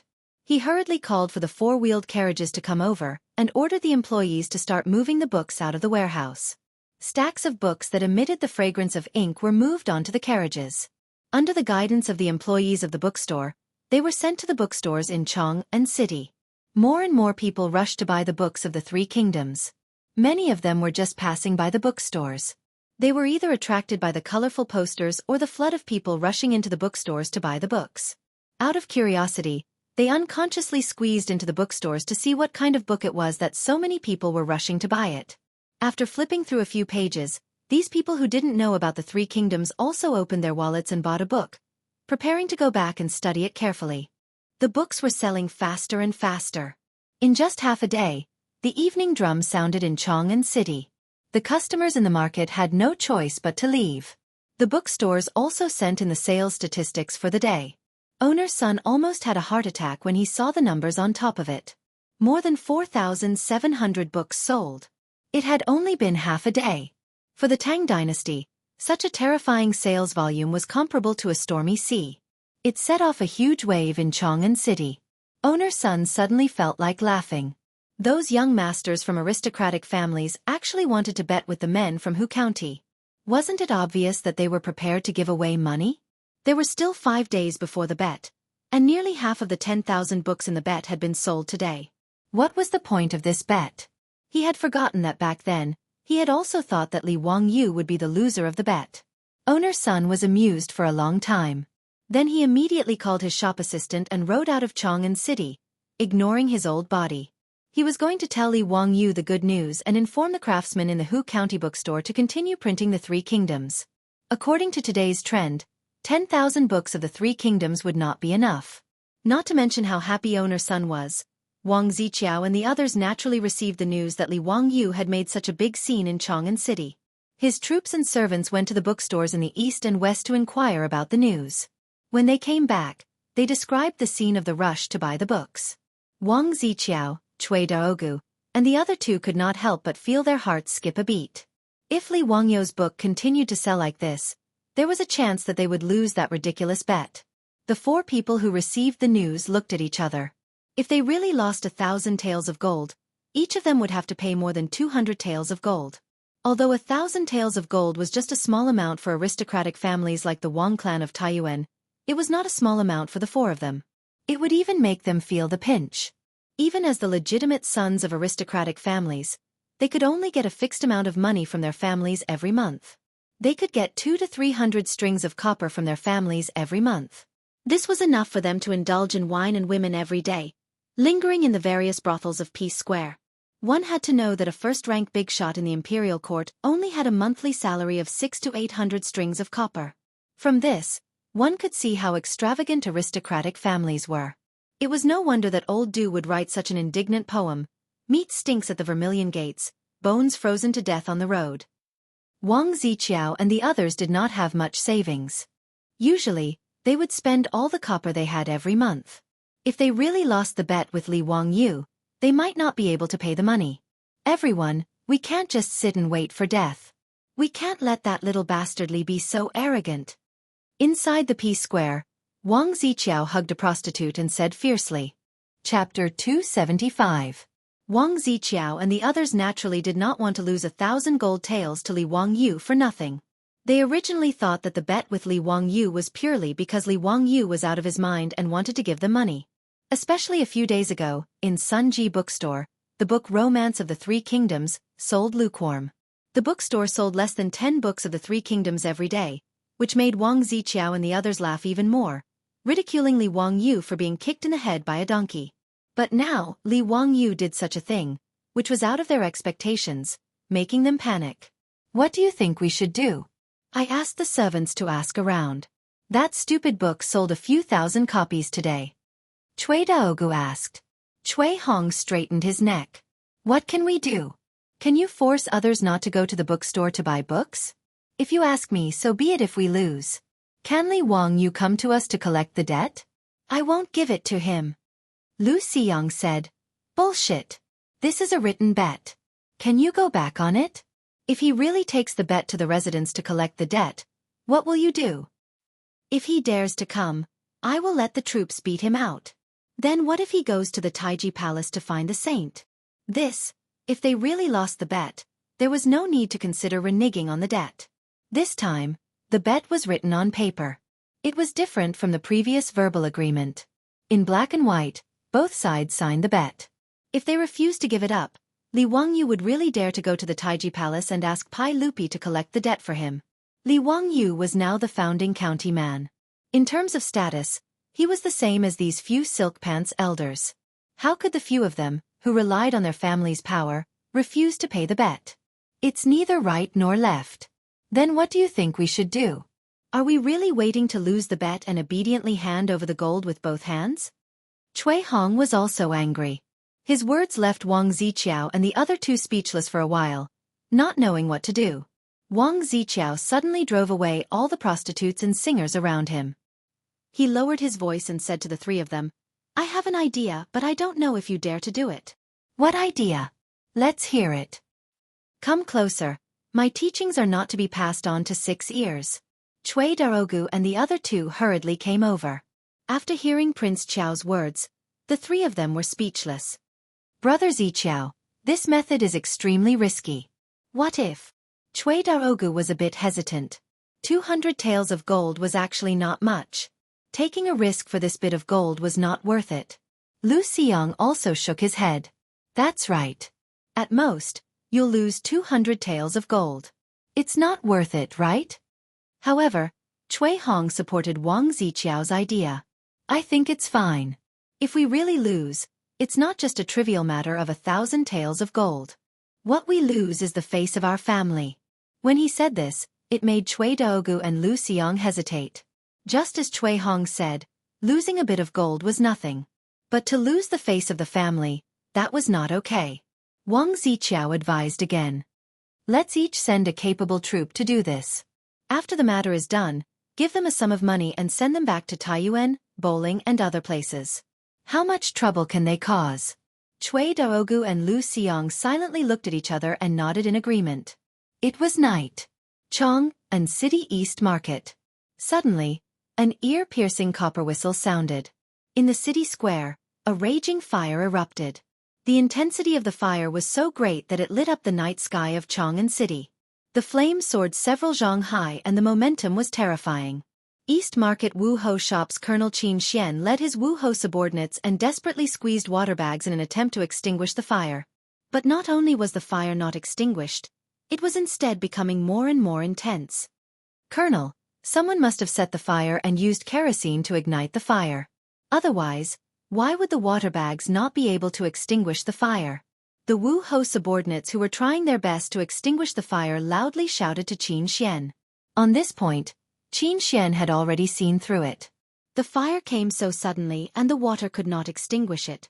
Other than someone maliciously setting the fire, there was no other explanation. His face was already covered in black soot. After being soaked in sweat, his face was covered in black marks. But Qin Xian did not care about this. He could only continue to urge his subordinates to extinguish the fire. At the same time, he ordered the Wuho subordinates to push down the shops on both sides of the fire to create an isolation zone to prevent the fire from spreading. Mother****, it's really strange. Which shop is on fire? What kind of business is it doing? Colonel, this is a family bookstore, Sun Ji bookstore. When Qin Xian heard that it was a bookstore, he did not care too much. But during the day, he also knew that many scholars came to the bookstore to buy books. It seemed that they were all trying to buy a novel written by a county man. He did not know if the bookstore being set on fire tonight was related to this matter. But after all, Qin Xian was only a colonel of the Wuho shop. He was not responsible for the arrest case. So this thought only circled around in his mind and he did not delve into it. He only focused on directing the Wu Ho subordinates to extinguish the fire. As the most important market under the jurisdiction of Wanyan County, the news of the fire in the East Market was immediately reported to Wanyan County Magistrate Lu Dehang. Lu Dehang, who was woken up, broke out in a cold sweat.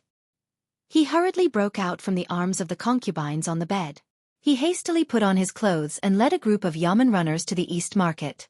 By the time he arrived at the East Market, the sudden fire had almost been extinguished. Sun Ji bookstore and the shops next to it were all burned to the ground. The embers were not extinguished, and from time to time, dark red sparks would appear in the night. Colonel Qin, why did it suddenly catch fire? Lu Dehang wiped the sweat from his forehead and asked Qin Xian. Including the Tang dynasty, the dynasties of Wuxia all attached great importance to firefighting. Although the Tang dynasty would not punish officials for a fire, it still had a big impact. So when he heard the fire alarm, Lu Dehang could not sleep well for the past 10,000 years. Lu Ming House, according to this official speculation, it should be arson. We have to wait until the fire is completely extinguished before we go in to investigate. Hearing that it might be arson, Lu Dehang could not help but gasp again. Arson was a serious crime. According to the Tang dynasty's law, arson was sentenced to death by hanging. If the fire killed people, it would be considered as death by reason. Moreover, arson was one of the 10 evils. It was an unforgivable crime. If it was really an arson case, he would have a headache as the Wanyan County magistrate. He would have to urge the yamen runners to investigate the case. Just thinking about it was troublesome. If it could not be solved, he would have to report the case to the Ministry of Justice and the Supreme Court. That would be even more troublesome. Lu Dehang sighed and could only secretly pray that Qin Xian's judgment was wrong. But when the fire was completely extinguished, the marquis of the marquis shop and the yamen runners entered the fire to investigate. Then bad news came. Not only was it confirmed that the fire was arson, but the charred remains of a human were also found in the fire. Chapter 276. During the Sui and Tang dynasties, the yamen did not have a coroner who specialized in autopsies. During the Sui and Tang dynasties, a coroner was someone who worked in the funeral industry. Due to the fact that examining a corpse was a menial and arduous task, the government would usually send a coroner who was in charge of funeral work to examine the corpse. It was not until the Song dynasty that coroner became official servants in the yamen. They were equivalent to the forensic doctors of later generations. After the coroner who was summoned by the Wanyan County yamen examined the corpse found in the fire, he concluded that the corpse was burnt by a weapon. Hearing this report, Lu Dehang felt a toothache. Now, not only was there an arson case, there was also a murder case. This was a huge case. After dawn, the yamen runners of Wanyan County found owner Sun in Hu County and brought him to the Wanyan County yamen for questioning. Owner Sun almost fainted when he learned that his bookstore had been burned to ruins last night and that someone had died. After owner Sun identified the remaining belongings and clothes on the charred corpse, he confirmed that it was the shop assistant who had been keeping watch in the bookstore last night. His own shop assistant had died an unnatural death, and his bookstore had been set on fire. The old man wept and kowtowed to Lu Dehang, begging Lu Mingfu to help him get justice. He had to catch the culprit who had committed murder and arson. Lu Dehang naturally had a headache about this. After asking owner Sun in detail whether he had any grudges with anyone recently and whether he had any enemies, Lu Dehang sent the old man out. Putting aside how Lu Dehang urged the yamen runners to handle the case, owner Sun walked out of the Wanyan County yamen in a daze and was numbly brought to the Eastern Market by his shop assistant. Looking at the bookstore that had been burned to the ground, the old man could not help but shed tears. This bookstore was not worth much and could be rebuilt with just a few dozen strings of coins. However, there were a large number of books in the bookstore, especially those handwritten copies and famous paintings. They were all priceless treasures. With a rough estimate, the value of the burned books, paintings, paper, ink, brushes, and inkstones was no less than 500 strings of coins. Now that all of them had been burned down, owner Sun even had the thought of committing suicide.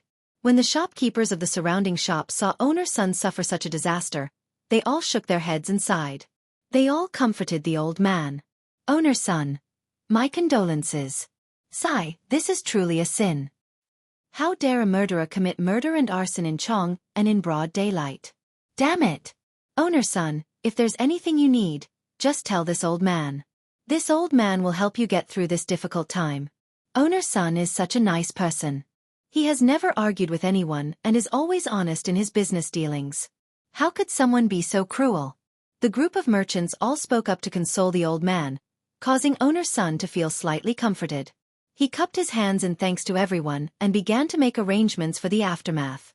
He ordered people to clean up the ruins of the bookstore and take stock of the losses. He also arranged for someone to report the news to the shop assistant who was killed. He also had someone send copper coins to express his condolences. After busying himself for half a day, owner's son suddenly recalled something and his face warped in shock. He had no time to care about anything else. He pulled over a shop assistant and hurriedly gave him a few instructions. Then, he hurriedly mounted his horse and ran out of Chang'an City. Owner's son suddenly remembered that there were still thousands of copies of the Romance of the Three Kingdoms in the bookstore. He had to go to Dingzhou village to inform Li Wangyu about this matter. As he galloped on horseback, a thought flashed through owner's son's mind. Could this sudden fire have something to do with those aristocratic families? After thinking carefully, the old man could not help but break out in a cold sweat. He had no quarrel with anyone. Apart from those books and paintings, there was nothing valuable in the bookstore. If it was for money, there were many shops in the Eastern market that dealt in gold and jewelry. There were plenty of valuable things. How could a thief commit murder and arson just to steal books? Owner's son did not think that there were any enemies that would be so fierce, except for some minor conflicts with the legitimate sons of the aristocratic families such as the Wang clan of Taiyuan and the Cui clan of Bowling. Thinking deeper, owner's son felt even more frightened and his heart raced. He thought of the bet that Li Wangyu had made with those young masters of the aristocratic families. He had promised to sell 10,000 copies of the Three Kingdoms in 10 days. But now, all the books in his bookstore had been burned to ashes. Owner's son did not dare to continue thinking about it. This was not something that a merchant like him could participate in. The old man whipped the horse twice more and sped up towards Dingzhou village. Li Wangyu had just woken up and received such bad news. He could not help but be shocked. He exchanged glances with his beautiful superior and could tell what the other was thinking from their eyes. If this matter had nothing to do with the aristocratic families, Li Wangyu dared to wring his head off and give it to the aristocratic families to kick as a ball. Yesterday, he had just created a sensation in Chang'an City and made the Romance of the Three Kingdoms sell like hotcakes. But in the middle of the night, someone had sneaked into Sun's bookstore to commit murder and arson. This was definitely not a coincidence. With the books burned, it was naturally impossible to sell 10,000 copies of the Romance of the Three Kingdoms. A few days later, he would be considered to have lost the bet and would have to pay Wang Ziqiao and the others 1,000 taels of gold. Li Wangyu did not expect that Wang Ziqiao and the others would be so crazy. For a bet of 1,000 taels of gold, they dared to commit murder and arson. This was truly outrageous. Li Wangyu naturally did not know that these aristocratic families dared to do anything for their own reputation. If he had not been conferred the title of meritorious noble by Pai Lupi, the aristocratic families would have already made a move on him. Whether it was the Zheng clan of Xingyang or the Wang clan of Taiyuan, they had been unhappy with him for a long time. Now, it was only because they were afraid of Pai Lupi that these aristocratic families did not dare to openly deal with Li Wangyu. Li Wangyu's face was gloomy as he asked, "Owner's son, can your bookstore in Hu County print more books urgently?" "Of course. Old me thought yesterday that 10,000 copies might not be enough to sell, so I have already informed the bookstore to start printing more. I estimate that in another 2 or 3 days, we should be able to rush out 5,000 copies. That's good. Owner's son, then I'll have to trouble you to arrange for the printing as soon as possible.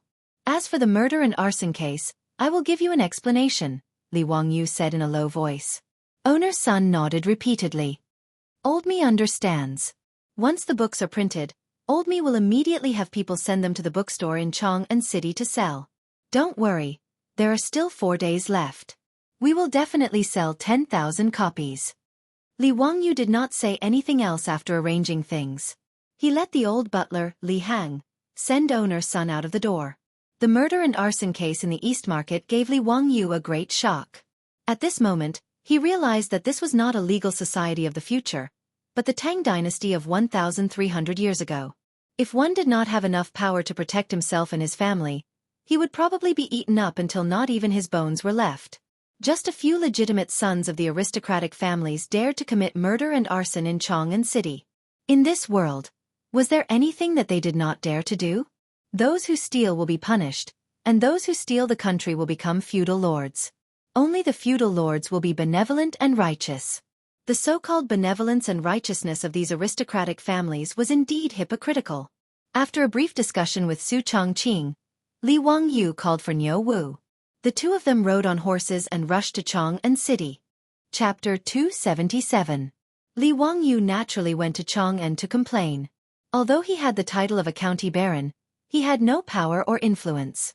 Other than complaining to Pai Lupi, he had no other choice. Li Wangyu was just a white-collar worker who graduated from a second-tier university in the future. He did not know how to solve cases, nor was he as intelligent as Zhuge Liang.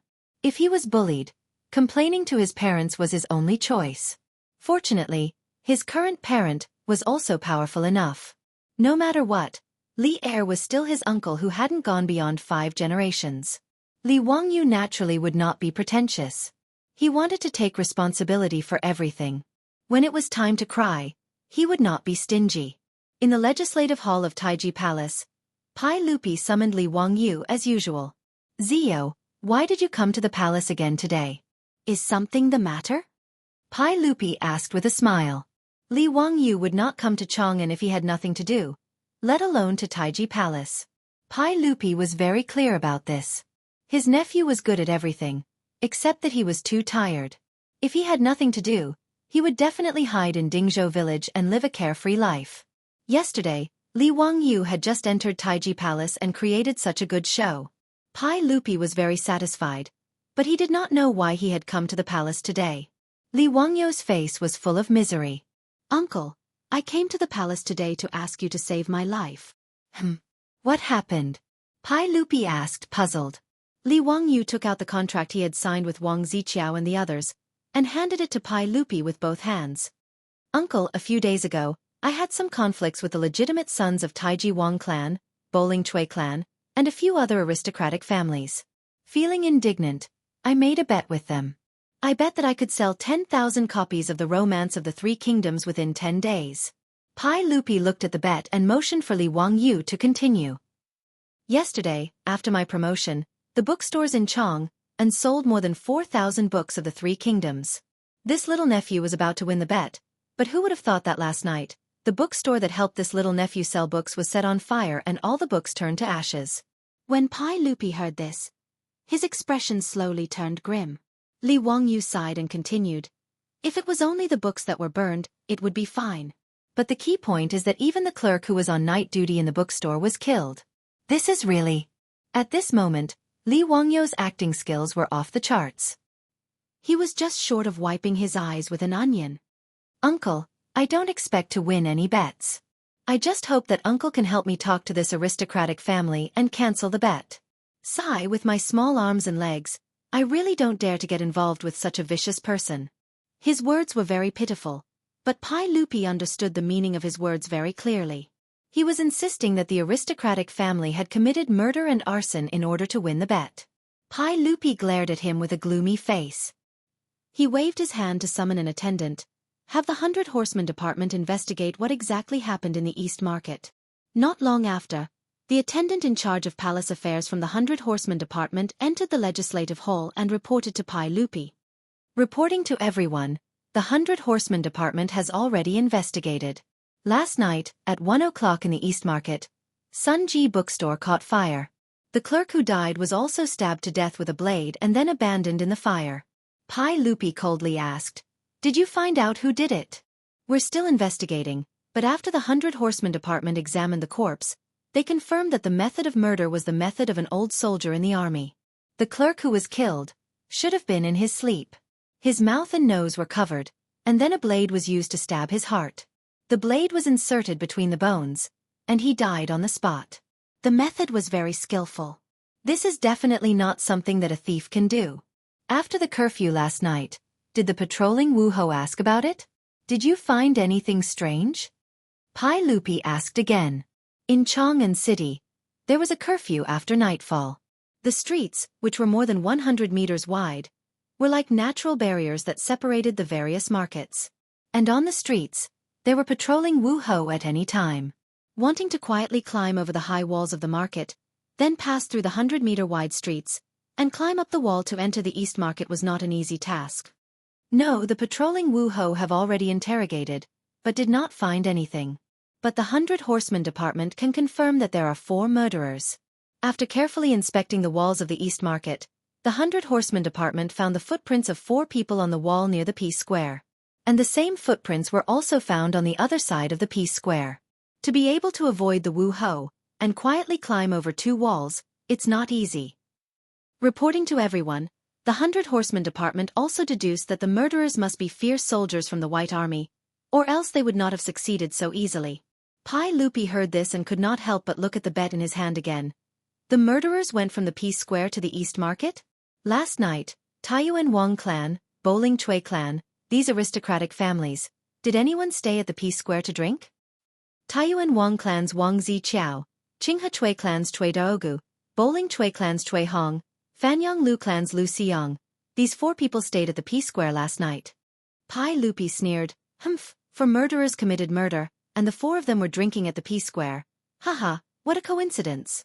Order the 100 Horsemen Department to continue investigating, especially the troops around these 4 people, find out what their identities are."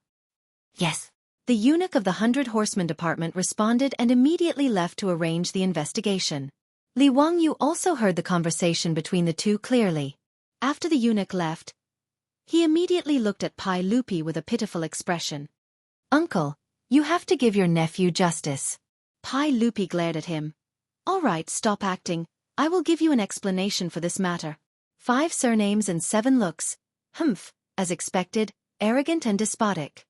Hearing Pai Lupi say this, Li Wangyu naturally stopped acting. He came to complain, and now that he had achieved his goal, he naturally did not want to continue acting. Li Wangyu said with a mischievous smile, "Uncle, I made a bet with them, if they want to renege on the debt, you have to help me collect the debt." "Stinking brat, scram. You want me to help you collect the debt? Only you can think of something like that." Pai Lupi laughed and scolded. "Hee, how about I give you half?" Pai Lupi was so angry that he almost kicked him. The more he spoke, the more shameless he became. "Your books have all been burned. How are you going to win this bet? I have already asked the bookstore to hurry up with the printing. Today, we will continue to send books to the bookstore. It won't delay matters." Pai Lupi nodded. "Ziyu, the engraving printing that you came up with is really good. It can be considered beneficial for the country. With this engraving printing, books can be printed on a large scale, and it will not be so easy for those aristocratic families to monopolize knowledge. Haha, this is another merit you have made. I will remember it for you." Li Wangyu had already reported the engraving printing matter to Pai Lupi. Pai Lupi immediately saw the effect of breaking the aristocratic family's monopoly on knowledge, so he had already asked Li Wangyu to hand over the engraving printing technology to the work supervisor. Now, the work supervisor had already begun to copy the books stored in the palace, and was preparing to print them on a large scale and distribute them to the world. While Li Wangyu was complaining in Taiji Palace, Taiyuan Wang clan was not having a peaceful time. Chapter 278. Chang'an City, Fuxing Square, Wang Mansion. Taiyuan Wang clan's head Wang Ranyu slapped Wang Ziqiao's face, leaving a red mark on his face. "Bastard! Who allowed you to be so daring?" Wang Ziqiao covered his face with his hands, looking at his father in disbelief. "What did I do? Didn't I just let my subordinates burn down a bookstore? Don't tell me I have to watch that bastard Li Wangyu humiliate me?" Wang Ranyu said angrily, "Just burn down a bookstore? You even killed a waiter in the shop with your troop." "Humph, just a lowly commoner, what's the big deal?" Wang Ziqiao did not care at all. Burning down the Sun bookstore in the East Market, destroying Li Wangyu's books, and winning the bet, was his idea. Chui Daogu and Lu Xiang, under his and Chui Hong's encouragement, and after drinking a lot of wine, under the stimulation of alcohol, they also nodded in agreement. The 4 of them each sent out a highly skilled troop. Taking advantage of the night, they climbed over the Peace Square, and entered the East Market. Those few troops were also ruthless people. Originally they did not need to harm people's lives, but as a precaution, they directly stabbed the shop assistant who was on night duty in the bookstore to death. After pouring oil on the bookstore and blowing on the fire, the 4 of them burned the bookstore clean, and then took advantage of the chaos when Wu Ho was busy putting out the fire, climbed over the wall, and slipped back into the peace square. After dawn, Wang Ziqiao and the other three woke up, and after sobering up, they started to feel a little scared. They were the rich young masters of aristocratic families. They bullied and dominated the market, and even snatched women, and they were not any better than that bastard Zhang Konghua. But things like murder and arson, they had never done it before, and at this moment they could not help but feel their hearts palpitate. The four of them pretended to be calm, as if nothing had happened. After the peace square opened, they each led their subordinates back to the mansion. Wang Ziqiao was somewhat regretful, so he found his father Wang Renyu, and explained everything in detail, but did not expect to get a slap from his father in exchange. Wang Renyu snorted. Foolish beyond compare. Do you think that Li Shimin's 100 cavalry department are all useless? You're just giving him something to use against you. There are many ways to deal with that Li family child, but you chose the stupidest way. Wang Ziqiao was a little confused. He forced himself to say, so what if it's the 100 cavalry department? Could it be that they would come knocking on his door to arrest him?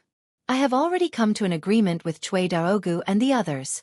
We will send those troops back to Taiyuan, Bowling, Fanyang, and other places. So what if Li Shimin's hands are long? What's more, these 4 troops won't betray us. Wang Renyu looked at the red mark on his son's face and let out a long sigh. Suppressing the anger in his heart, he explained, Ziqiao, you've underestimated Li Shimin and the 100 cavalry department. If he really dares to let the 100 horsemen department come to our door and arrest people, as long as we torture them, once your troops confess, do you think Li Shimin will let go of this good opportunity to humiliate our aristocratic families? At this moment, Wang Ziqiao was also scared. He asked in panic, don't tell me that Li Shimin won't give any face? Anyang is his aunt. Idiot. Do you expect Li Shimin to let our Wang clan go because of your mother?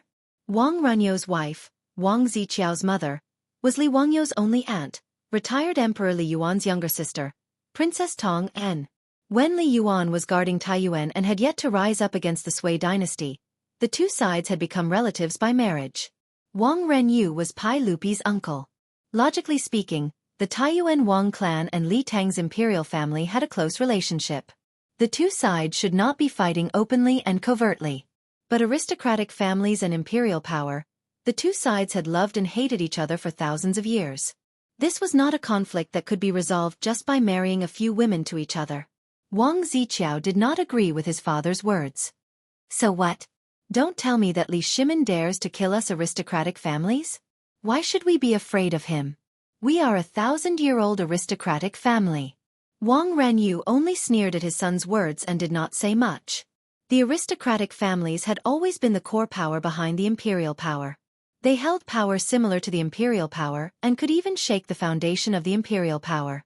This was something that no emperor could tolerate. However, an emperor needed the support of the aristocratic families to sit on the throne. Hence, the imperial power and the aristocratic families were always in a situation where they used and opposed each other. Flourishing for thousands of years, there were aristocratic families with 100 years of history. However, there were no dynasties with more than 400 years of history. This was also the reason why aristocratic families like Wang Ziqiao looked down on the imperial power. Wang Mang wanted to change the situation of the Western Han's land annexation. In the end, the aristocratic families rebelled and overthrew Wang Mang's rule.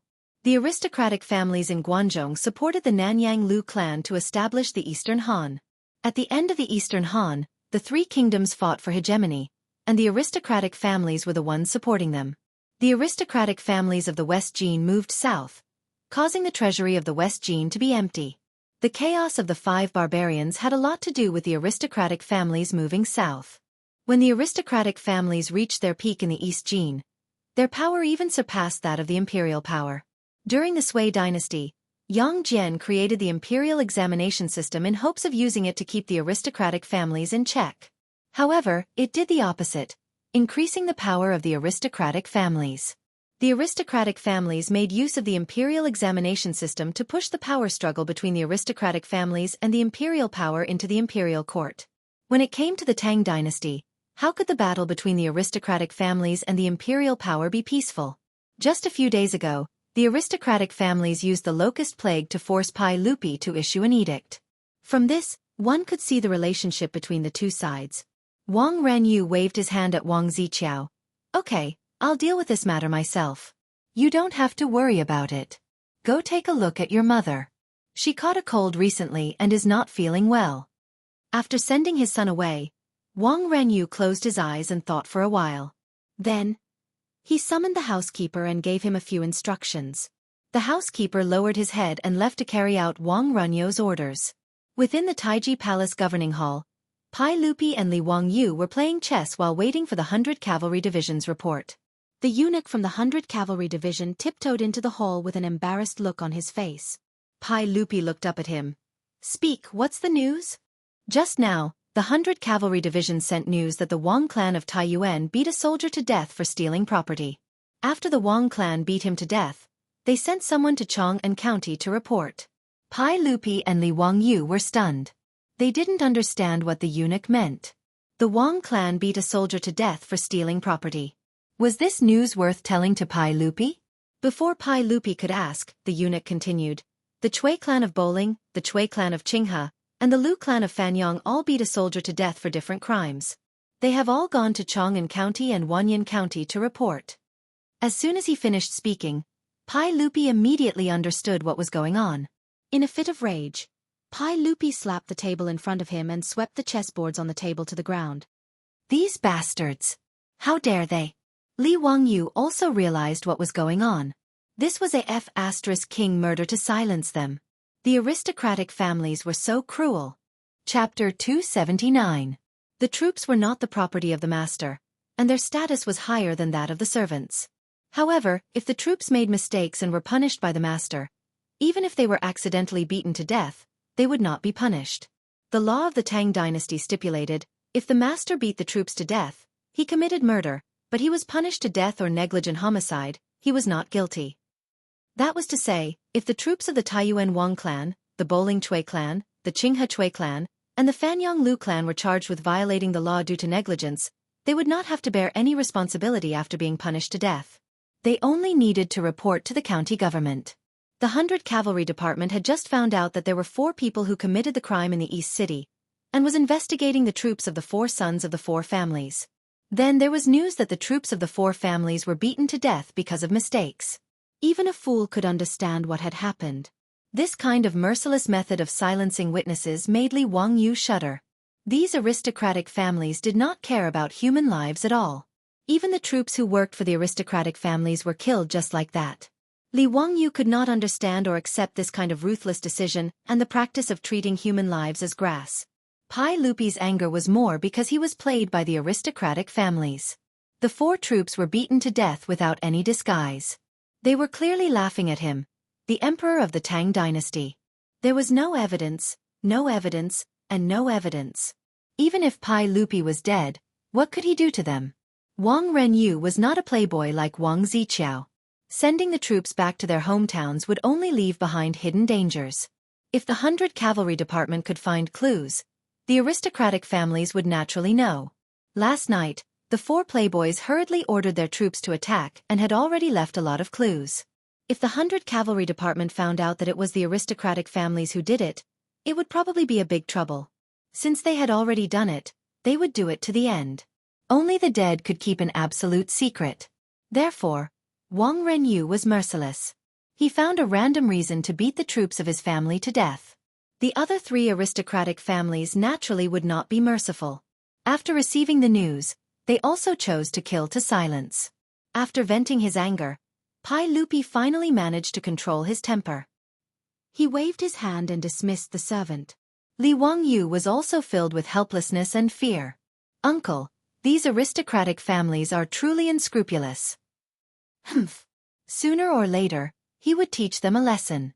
Ziyu, you will go now and urge the bookstore to quickly print the books for sale. You must not lose the bet. I want these aristocratic families to obediently lower their heads and hand over the gold with both hands. Pai Lupi said through gritted teeth. To Pai Lupi, the bet between Li Wangyu and the hedonistic sons of the aristocratic families was no longer just about Li Wangyu. He wanted Li Wangyu to win the bet and humiliate these aristocratic families. This bet that seemed like a joke had turned into a battle between Pai Lupi and the aristocratic families. If Li Wangyu lost, then he, Pai Lupi, as the emperor, would lose even more face. As the emperor of the Tang dynasty, He could not protect Li Wangyu and let the aristocratic families kill him in Chang'an City. This was simply a slap to Pai Lupi's face. Li Wangyu nodded and asked worriedly, "Uncle, those aristocratic families won't continue to use any tricks, right? They won't do anything to me, right?" These aristocratic families were unscrupulous in their actions. They really made him, a white-collar worker of the future, feel a little scared. Which normal person would not be scared? He was not a ruthless person who was used to murder and arson. He was just a white-collar worker. The most exciting thing he had experienced was a gang fight when he was in school. But now, 5 lives had already told him that this was the Tang dynasty. Pai Lupi glared at him. "Why are you so timid? I will let the cavalry department protect you secretly.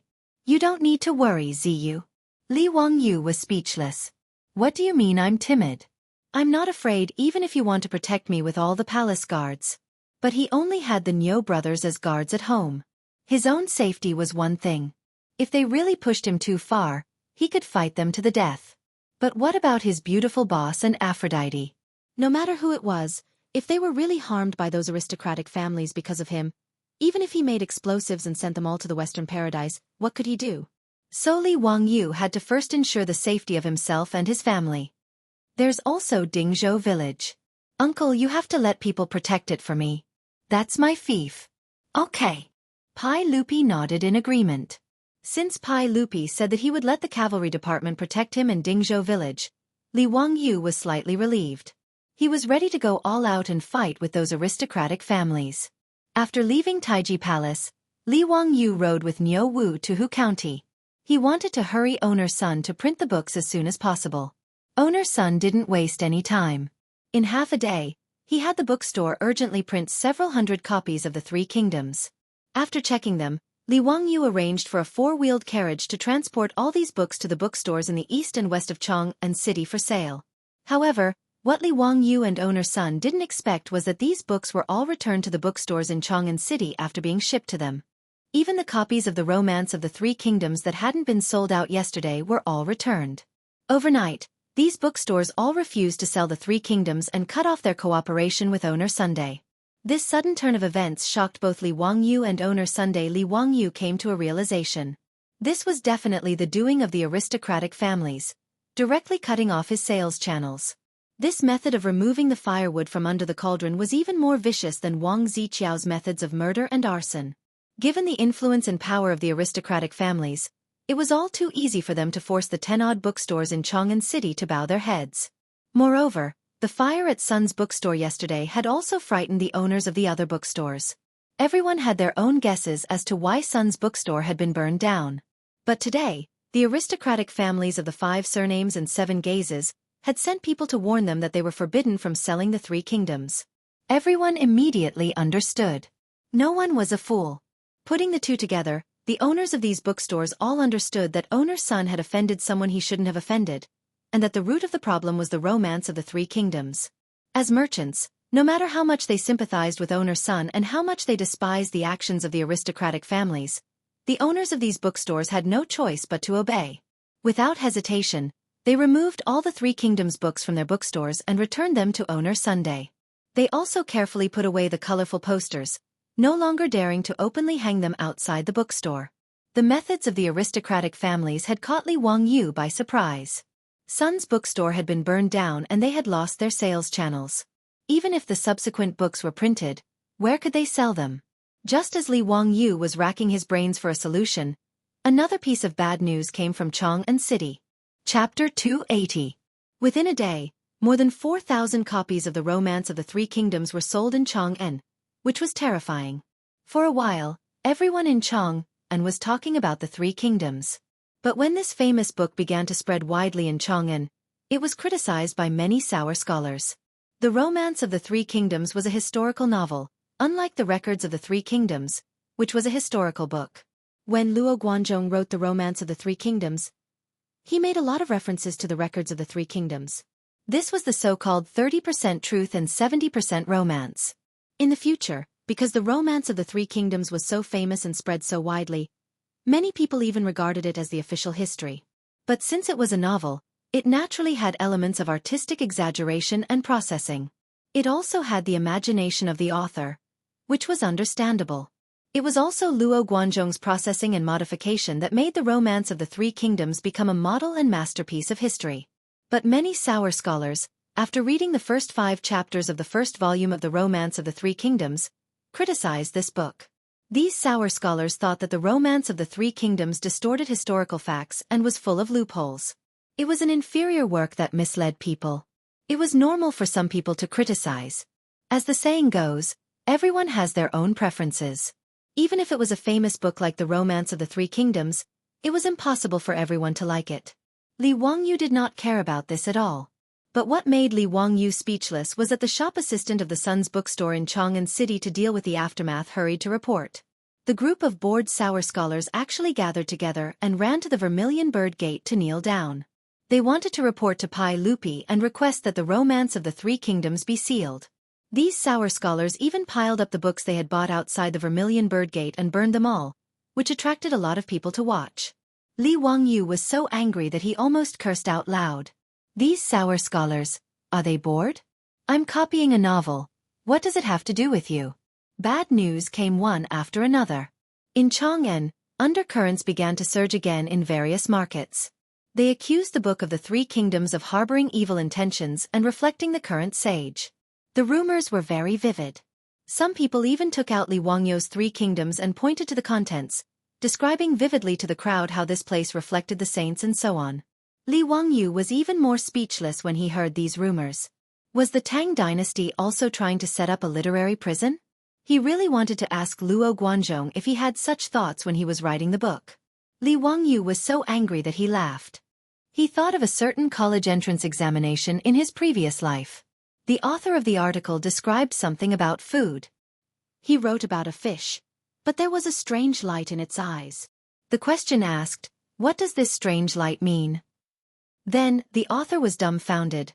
What can I do? I'm also in despair. I don't have any ideas at all. Without the standard answer, how would I know what I wanted to express? Right now, Li Wangyu was in such a state of confusion, yet there was still someone who could decipher that he was reflecting Li Er from the Romance of the Three Kingdoms. This was really King insane. Fortunately, there was no literary prison in the Tang dynasty, so Li Wangyu was not too worried. In the history of Wuxia, the Tang dynasty's open-mindedness and magnanimity were admired by the world. Du Fu, Bai Juyi, and the other big shots often scolded the royal family and the imperial court in their poems, but nothing happened. At most, they were not liked.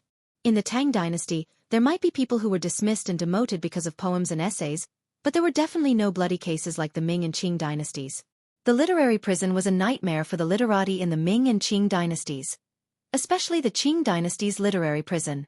During the Yongjing period, because the incantation of the Baiyun Temple's old Taoist, "Heaven and earth listen to me, ghosts and gods are under my command," Yongjing was furious and the old Taoist was immediately beheaded.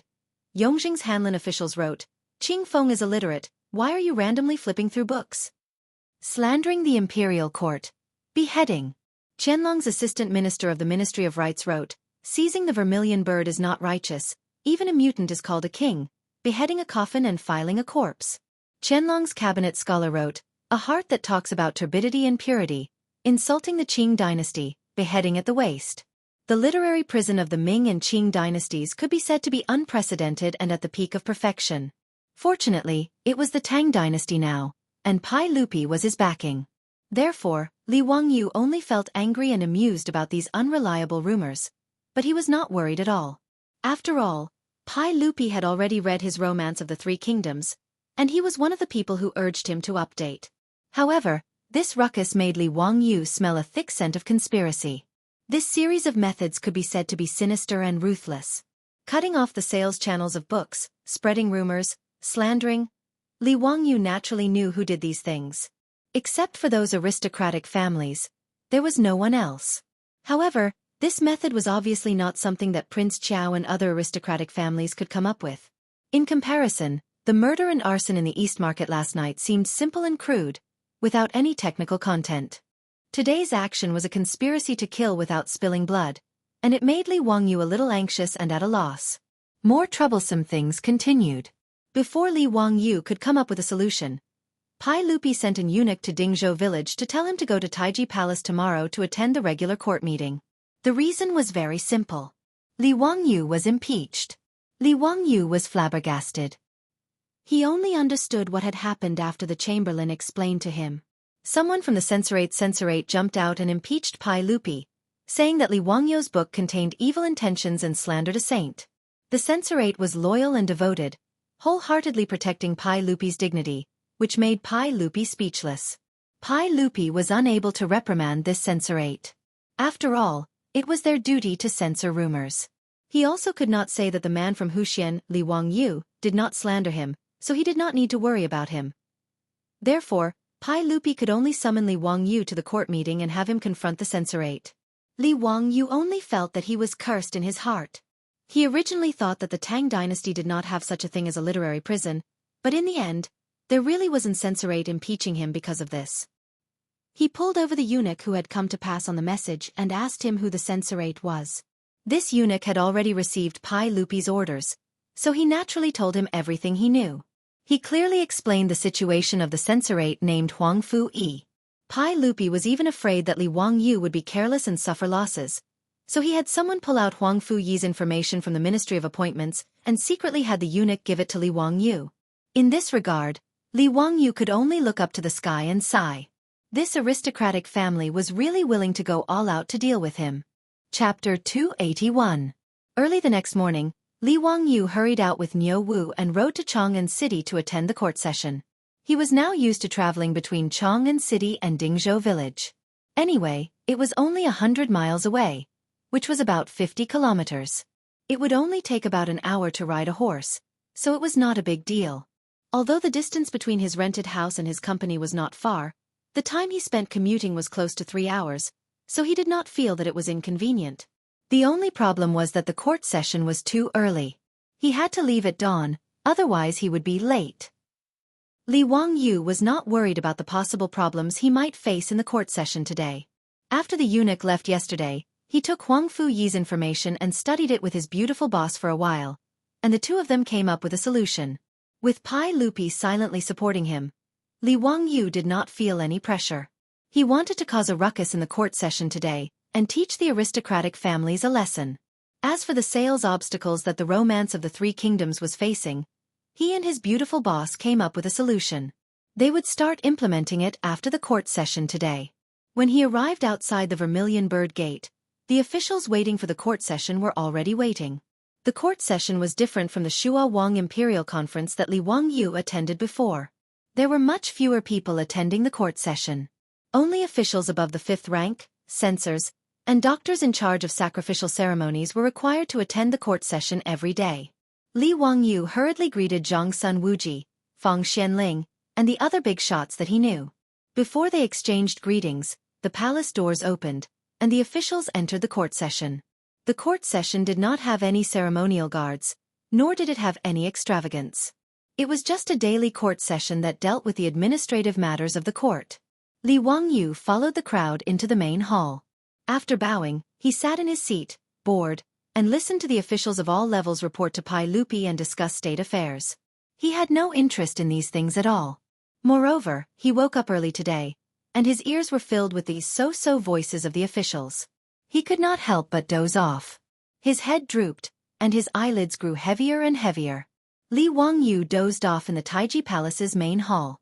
Speaking of sleeping while sitting down, that was Li Wangyu's specialty. When he was in school, he had never been caught sleeping in class by the teacher. He placed his left hand on his forehead and pretended to be in deep thought. Then, he lowered his head and began to sleep. Chong Chao started to deal with official business at around 7 in the morning. Usually, it would be between 9 and 11 in the morning. After such a long time, Li Wangyu slept very happily in the palace. He was just short of snoring. While he was on a date with the daughter of the Duke of Zhou, he suddenly heard someone call his name, causing the sleeping Li Wangyu to suddenly wake up.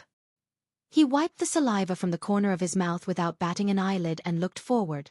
In front of Pai Lupi's throne, there was a young official dressed in 8th-rank dark green official robes. Li Wangyu immediately understood that the meat show was coming.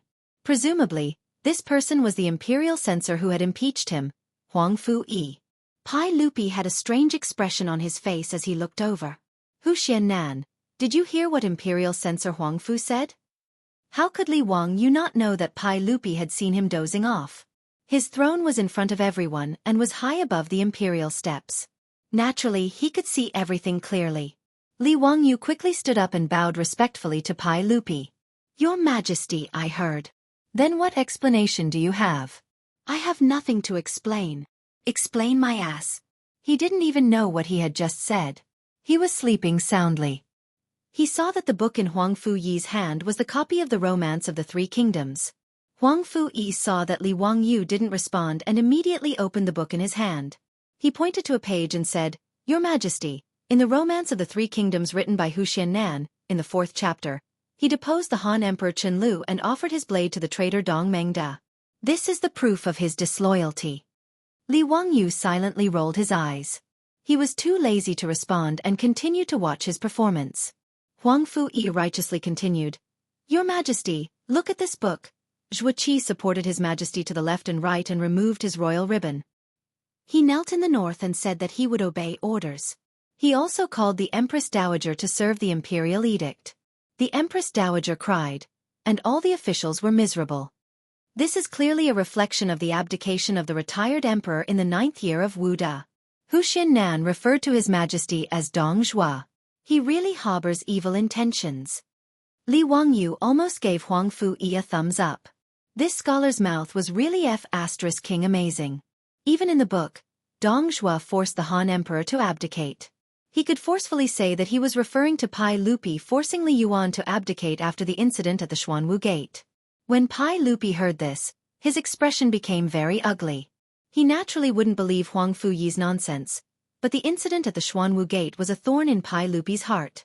Huang Fu Yi used the incident at the Xuanwu Gate as an excuse, but Pai Lupi couldn't do anything. He simply looked at Li Wangyu with a gloomy expression. Zio, do you have any explanation for Imperial Censor Huang Fu's words? All the civil and military officials in the court, including those who weren't from aristocratic families, felt that Huang Fu Yi was too much. How could he interpret the text in the book like this?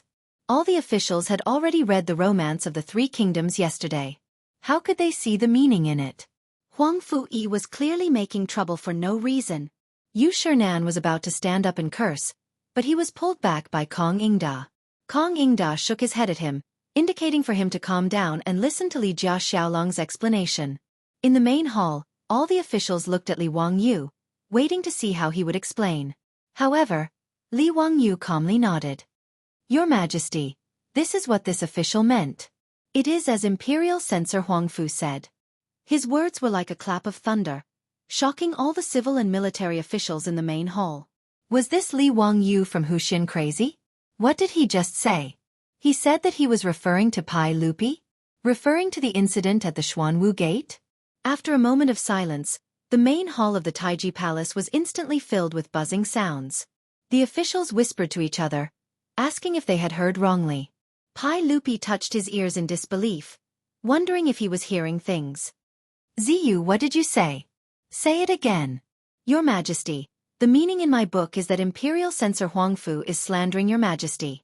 That's right, that's exactly what this subject thinks, Li Wangyu replied slowly. Yu Shernan, Fong Xianling, and the others couldn't help but exclaim in horror. Ziyu, don't talk nonsense. Answer properly. However, Huang Fu Yi was pleasantly surprised. He didn't expect that Li Wangyu would admit it in front of Pai Lupi. Originally, Huang Fu Yi just wanted to disgust Li Wangyu and smear the Romance of the Three Kingdoms. Who would have thought that he would gain such a result? Huang Fu Yi laughed. Haha, since Imperial Censor Huang Fu Yi admitted it, that's for the best. Your Majesty, this official asks Imperial Censor Huang Fu Yi to punish him for slandering the sage and talking about the court. Before he finished speaking, he heard Li Wangyu say loudly, Your Majesty, this official is guilty. This official has an accomplice and is willing to confess. Chapter 282. Li Wangyu's words caused a commotion in the hall. Even Wang Renyu, Zhang Yuanshou, and the other big shots of the aristocratic families were dumbfounded by his words. Was this Huxian man crazy? These big shots of the aristocratic families vaguely felt that something was wrong, but they couldn't figure out what the problem was. Yesterday's series of actions against Li Wangyu had been discussed by Wang Renyu, Zhang Yuanshou, and the other big shots of the aristocratic families. The methods of this group of old foxes were naturally incomparable to those of Wang Ziqiao's group. They mercilessly flogged the troops who committed murder and arson in the East Market to death, cut off the 100 Horsemen Department's pursuit of clues, and turned the East Market case into an open case. Even if the 100 Horsemen Department and Pai Lupi were well aware of who committed the East Market case, so what? Without evidence, no matter how furious Pai Lupi was, he could only endure it. After that, they used the influence of the aristocratic families to set a trap for Li Wangyu. With a few efforts, Li Wangyu was badly battered. Yesterday, in the entire Chang'an city, not a single book of the Three Kingdoms could be sold. As for Huang Fu-yi, of course, this was also arranged by the aristocratic families. Their purpose was to disgust Li Wangyu and Pai Lupi, and at the same time to defame the Book of the Three Kingdoms. In short, they only needed to cause a ruckus in the imperial court for a few days and delay Li Wangyu from successfully selling the book. In their view, in the face of this kind of impeachment, Li Wangyu would naturally not admit to it, and then there would be a lot of verbal arguments. In this way, it was very simple to cause a ruckus and delay the matter. As long as the impeachment was not settled, Li Wangyu's Book of the Three Kingdoms could no longer be sold on the market. If the bet was delayed for 10 days, the aristocratic families would win the bet. It was very simple and easy. The reason why these big shots of the aristocratic families began to interfere in the bet between Li Wangyu and Wang Ziqiao was not because they were unwilling to part with 1,000 taels of gold. This amount of gold was not even a drop in the ocean for the aristocratic families. What they didn't want to lose was face.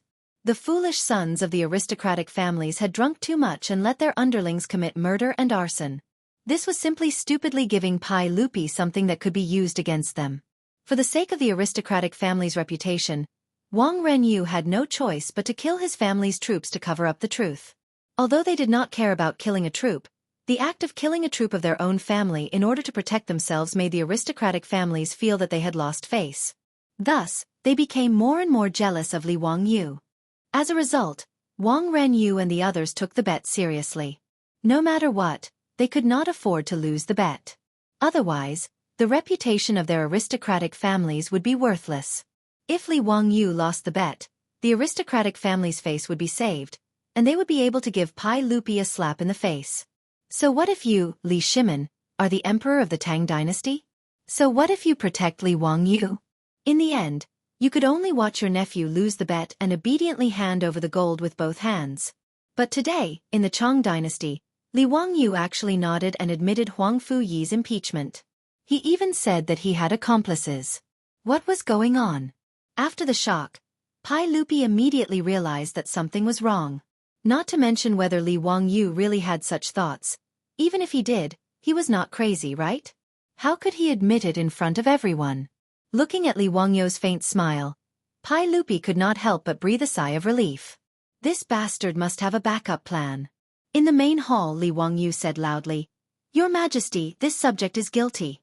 This subject also has accomplices and is willing to confess. This imperial censor Huangfu is this subject's accomplice. The reason why this subject slandered your Majesty in the book was all because of imperial censor Huangfu's instructions." As soon as he said this, everyone was stunned again. And Huang Fu-yi, like a cat whose tail was stepped on, immediately exploded. "Nonsense! Your Majesty, Hu Xiannan is speaking nonsense. This subject does not know Hu Xiannan at all, so how could I order him around? This subject is also not his so-called accomplice. Your Majesty, please investigate this." Li Wangyu gave him a sidelong glance. "Your Majesty, this subject has evidence." Pai Lupi looked like he was watching a good show. He did not care how Huang Fu-yi defended himself and only asked, "Ziyu, what evidence do you have?" Li Wangyu pointed at Huang Fu-yi. "Imperial censor Huang Fu, you are a grand scholar in the first year of Zhanguan, right?" "That's right, so what?" "Hu Xiannan, don't you dare slander me and slander me." Huang Fu-yi shouted angrily. Li Wangyu ignored him and bowed to Pai Lupi. He continued, "Your Majesty, Imperial censor Huang Fu has long been dissatisfied with your Majesty. The poem he wrote during the spring examination is proof." Huang Fu-yi was stunned when he heard this. The poem he wrote during the spring examination last year was his proudest work. Although he had submitted to the Wang clan of Taiyuan before the spring examination and became their disciple, the poem he wrote during the examination was also very well done. Otherwise, he would not have been given the important position of imperial censor after passing the Grand Scholar examination. Li Wangyu recited, "Spring grass grows in Xuanwu Lake," vaguely thinking of Chang'an City. Later, thousands of people rose like clouds, hating that the king's plan failed. The people lost their virtue, the road to society was crooked, and tears were stained in several places tonight. Imperial censor Huang Fu, you wrote this poem during the spring examination, right? That's right, I wrote it. Huang Fu nodded angrily. He did not feel that there was anything wrong with his poem. Similarly, Pai Lupi and the civil and military officials in the hall did not feel that there was anything wrong with the poem. They all looked at Li Wangyu. Li Wangyu laughed and bowed to Pai Lupi again. Your Majesty, this is an anti-poem written by Imperial Censor Huang Fu. The Xuanwu Lake in the poem alludes to the Xuanwu Gate. He is saying that Your Majesty ascended the throne after the Xuanwu Gate and hated that the king failed. The last sentence, the people lost their virtue, the road to society was crooked, is alluding to Your Majesty. He uses Your Majesty's name to imply that Your Majesty has lost his virtue and the people have suffered grievances. His explanation made everyone in the hall, including Pai Lupi, petrified. Damn, this poem can be explained like this? Huang Fu directly knelt down and repeatedly kowtowed to Pai Lupi.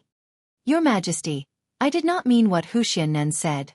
He misinterpreted my poem. Your subject has always been loyal to Your Majesty, and I would never have such rebellious thoughts. Your Majesty, please investigate clearly. I have been wrongly accused. Pai Lupi's mouth couldn't help but twitch. He also felt that Li Wangyu's words were too nonsensical. However, Pai Lupi was not in a hurry to speak. Instead, he looked at Li Wangyu with questioning eyes, waiting for his explanation. Li Wangyu looked at the kneeling Huang Fu. Your Majesty, since I wrote that Dong Zhuo forced the Han Emperor to death, how can Huang Fu Yi's poem not be an anti-poem? Oh, that's right. Many of the officials in the court are my accomplices. They all wrote anti-poems to slander Your Majesty and have disloyal intentions. He pointed at the dozens of ministers who came from aristocratic families in the hall and recited their poems. As long as there were words like world, people, tang in the poem, he could distort them and turn them into evidence of these officials' crimes. Following Li Wangyu's accusation, the officials in the Taiji Palace all knelt down. Chapter 283. Li Wangyu's move was actually just pestering endlessly. He and his beautiful boss thought of the literary prison of the Ming and Qing dynasties. Although the practice of misinterpreting the meaning of poems was shameless, he could use it. Since Qing Feng does not know how to read, could be misinterpreted as slandering the Qing dynasty, then Huang Fu Yi's sentence, "The people have lost their virtue and the road to the world is crooked," was pointed out by him as a deer and called it an anti-poem. The officials of the Tang dynasty, who had not experienced the bloody baptism of the literary prison, were now in a panic after being disturbed by Li Wangyu in the hall. They wanted to defend themselves, but they did not know how to say it. As Li Wangyu said, since Dong Zhuo forced the Han Emperor to death in the Three Kingdoms, it was said by Huang Fu to reflect the change of the Xuanwu Gate and slander Pai Lupi. It was natural for Li Wangyu to interpret their poems and articles in this way. Zio, don't talk nonsense. Pai Lupi saw the situation and understood Li Wangyu's meaning. He held back his laughter and reprimanded him. Your Majesty, if Censor Huang Fu said that I was reflecting Your Majesty, then I am not talking nonsense. These people are all my accomplices. Li Wangyu's words made Huang Fu hate him. It would have been better if he hadn't said anything. As soon as he said that, those officials who had been dragged out by Li Wangyu to be targets all looked at Huang Fu with resentment. It's all because of this bastard. Why did he provoke a county man? He was writing his own novel. Do you have nothing better to do? Why did you impeach him? Facing the angry eyes of the crowd, Huang Fu was even more speechless. He could not explain to the crowd that it was the idea of Wang Renyu and the other big shots, could he? That would be akin to courting death. The people in the hall were all smart. Yu Shernan, Fang Xianling, and the others, who were originally worried about Li Wangyu, also saw Li Wangyu's intention at this time. They didn't say anything and just sat there with a smile on their faces, like qualified onlookers. This aristocratic family wanted to discuss Li Wangyu, but they didn't expect to be dragged down by this brat Li Wangyu. Interesting, really interesting. Now that things had developed to this point, Wang Renyu and the other big shots from the aristocratic families were all dumbfounded. This bastard actually didn't defend himself. Instead, he openly admitted Huang Fuyi's impeachment. Then, he pulled Huang Fuyi and a group of ministers from aristocratic families into the water. This move was too vicious. Wang Renyu, Zhang Yuanshou, and the other big shots of the aristocratic families naturally couldn't sit back and watch this farce continue. If Pai Lupi took it seriously, their aristocratic families would suffer great losses. They looked at each other and could only brace themselves to stand up and speak. Your Majesty, the Tang dynasty is not guilty because of words. Your Majesty's mind is even more tolerant. Why do you care about these word games? Pai Lupi looked at this group of big shots from the aristocratic families and coughed softly. So, you also think that Imperial Censor Huang Fu's impeachment is nonsense? We all think so. In the face of Pai Lupi's question, Wang Renyu and the others could only pinch their noses and admit it. If they dared to say that Huang Fuyi's impeachment of Li Wangyu was right, Pai Lupi would really dare to dismiss all the ministers in the hall who were named by Li Wangyu and investigate them.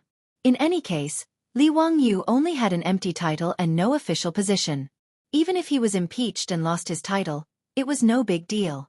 However, Li Wangyu had just dragged more than a dozen officials from aristocratic families into the water. Wang Renyu and the others couldn't agree to take so many officials to be buried with him. At this point, they could only wash the mud off Li Wangyu's body first. Only then could their people come ashore clean. Pai Lupi also stood up from the throne and looked around at the ministers. After a while, he opened his mouth and said, "The Tang dynasty is not guilty because of words, but it is also not allowed to slander others. I am not the first emperor, and I will not burn books and bury Confucians. You all must not make mistakes. Few people in the world read the history of the Three Kingdoms. Only Li Zio's Romance of the Three Kingdoms is known. I like Li Zio's Three Kingdoms very much. This matter ends here. Don't mention it again. We will follow your Majesty's instructions." The ministers knelt, and the farce ended. Li Wangyu chuckled and said, "Your Majesty, I was wronged for no reason at all. I hope your Majesty can help me out." "Didn't I say that this matter ends here?" Pai Lupi didn't understand Li Wangyu's meaning and asked in confusion.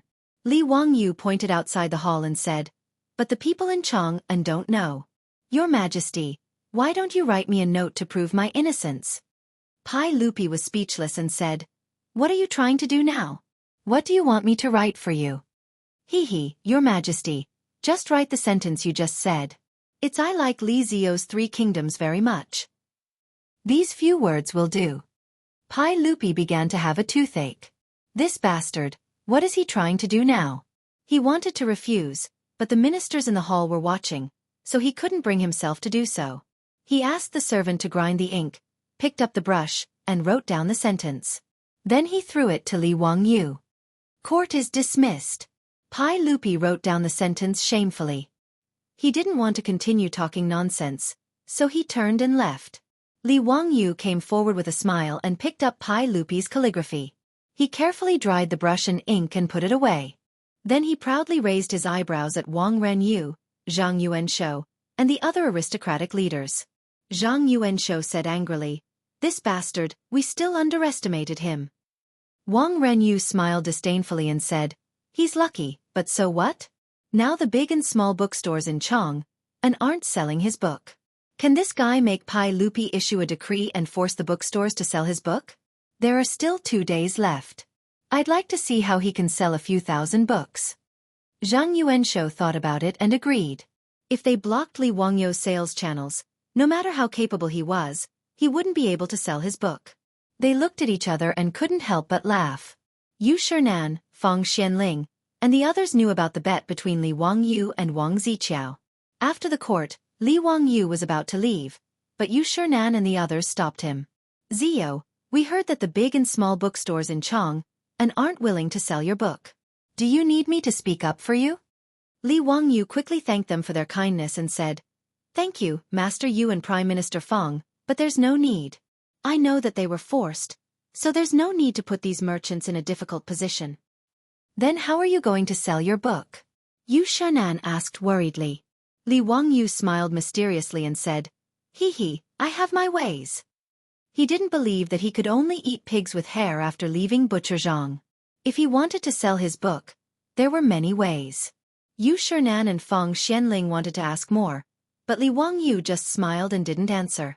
He only said that they would know tomorrow. In this regard, Yu Shernan and Feng Xianling could only shake their heads helplessly and let him be. The next day was the last day of the bet between Li Wangyu and Wang Ziqiao. The morning drum sounded in Chong, and the city gate opened. A team of carriages drove in from outside the city. Chapter 284. In the Tang dynasty, Chang'an was a city with only 1 million people. It was the most prosperous city on earth. Every day, there were countless horse carriages, ox carts, and camels entering and leaving the city. As the guards of the illustrious Virtue Gate, they were used to seeing these carriages. However, when the illustrious Virtue Gate opened today, the carriages lining up to enter Chang'an stunned the guards and colonels. The colonels of the illustrious Virtue Gate were familiar with these four-wheeled carriages. They were the carriages of the Shun Feng Express Carriage Company. These four-wheeled carriages were very powerful. For horses could pull 30 stones of goods and they could run very fast on the official road. The colonels also knew that the Shun Feng Express Carriage Company was the property of Empress Zhang's son. Therefore, the colonels of the illustrious Virtue Gate took good care of these four-wheeled carriages entering and leaving the city. However, the four-wheeled carriages that appeared in front of the guards and colonels were filled with books. This was not strange. What left everyone dumbfounded was that there was a banner hanging on each of the carriages. The words written on the banner made the soldiers and colonels who were guarding the illustrious Virtue Gate unable to believe their eyes. A sign was a sign that a shop in ancient times used to attract customers. "Colonels, do we need to kneel down?" a soldier asked softly. The colonels of the illustrious Virtue Gate stared at him and said, "Kneel my ass. Go check the public examination and let them enter the city."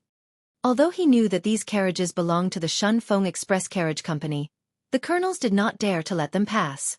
They had to check the public examination one by one. Otherwise, if something happened, he would not be able to bear the responsibility as a mere colonels. Nearly 100 four-wheeled carriages formed a long line as they waited to be checked into the city. The banner hanging on the carriage also stunned the merchants and pedestrians waiting in line outside the city gate. After half a day, the guards finally finished checking the public examination and let the carriages enter Chang'an city. Seeing the carriages leave, the colonels could not help but look at the signs hanging on the carriages again. Was this really okay? After the carriages entered Chang'an city, they immediately spread out and headed towards the markets that had just opened. The old soldiers guarding the gate, the marquis patrolling the streets, and the citizens of Chang'an were all stunned when they saw the four-wheeled carriages. Those who were literate all stared at the banner on the carriage in a daze. Some of the more cowardly ones even knelt down and kowtowed to the four-wheeled carriage. The illiterate commoners beside them hurriedly asked these people what was written on the banner hanging on the carriage. Why did they have such a reaction? After hearing the explanation, many more knelt down. Even the scholars who lived in the market bowed to show their respect when they saw the banners on the four-wheeled carriages. The reason why these four-wheeled carriages attracted so much attention and caused such a commotion was because of the banners hanging on the carriages. There were 11 words written on the banners. "We like Li Zio's 3 kingdoms very much." This was what Pai Lupi had written yesterday in the Great Hall of Taiji Palace, unable to refuse Li Wangyu's request. But Pai Lupi would never have thought that Li Wangyu would use his handwritten words on the banners as an advertisement. The calligraphy written by Pai Lupi had been enlarged and copied by Li Wangyu and made into banners.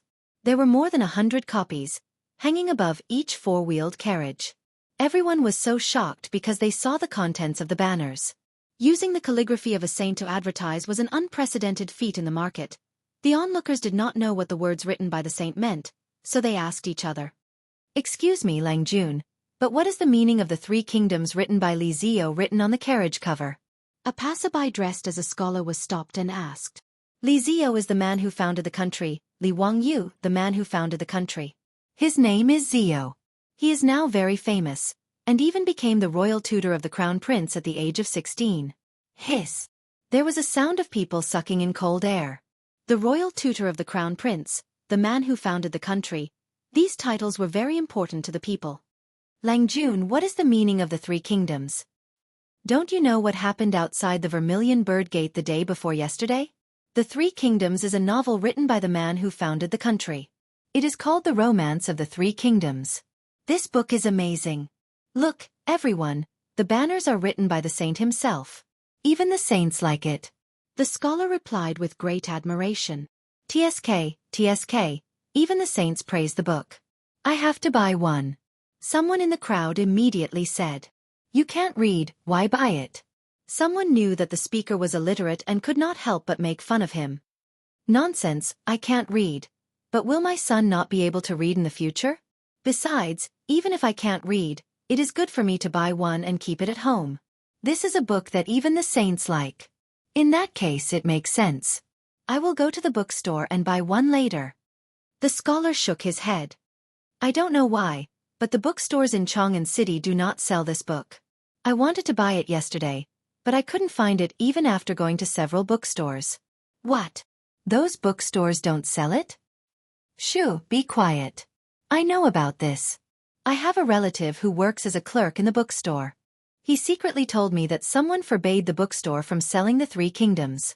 There is such a thing? This is a book that even the saints like. Did these bookstores eat a bear's heart or a leopard's gall? Who knows? In any case, the bookstores in Chang'an City do not sell this book. As the crowd discussed, the four-wheeled carriages drove to the crossroads of the various markets and stopped.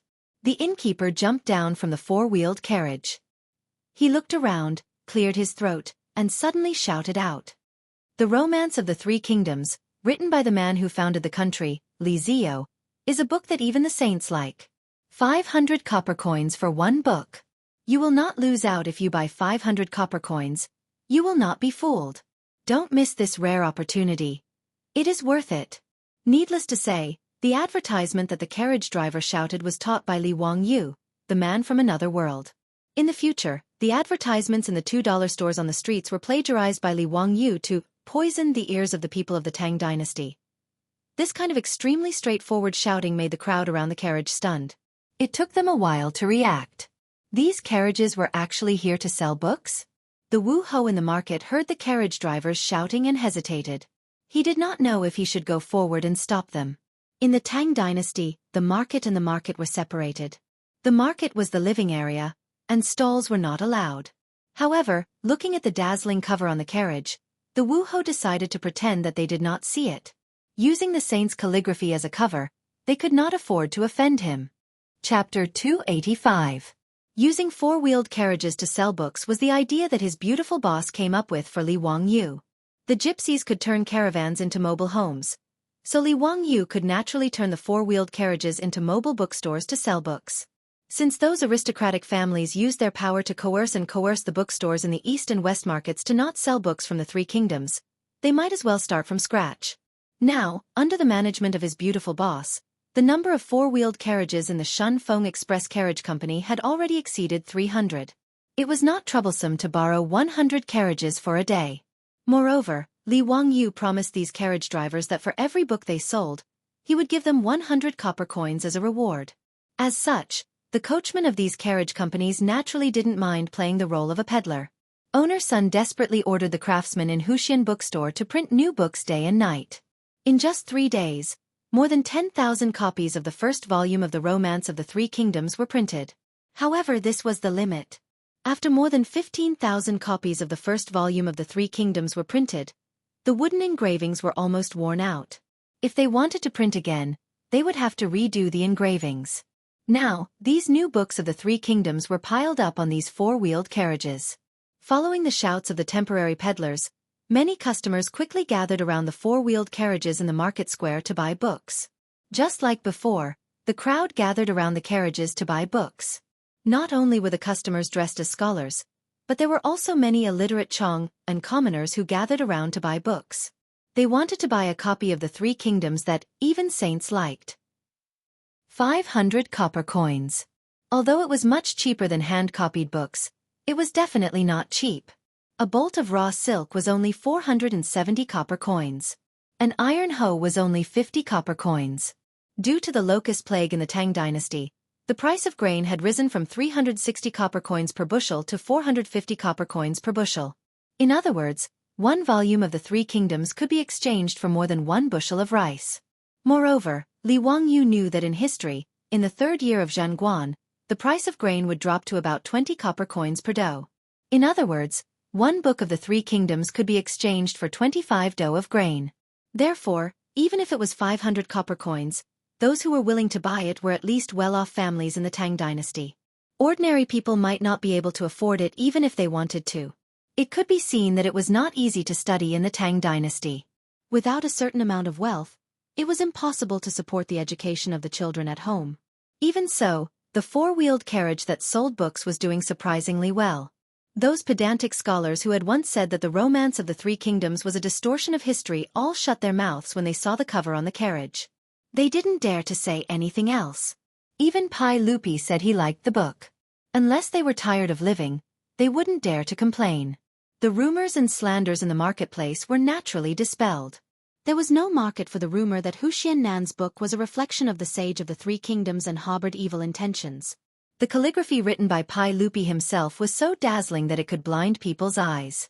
The carriages that went to Wuban Square, Pingkong Square, and Chongren Square to sell books were surrounded by customers who wanted to buy books with just a shout from the coachman.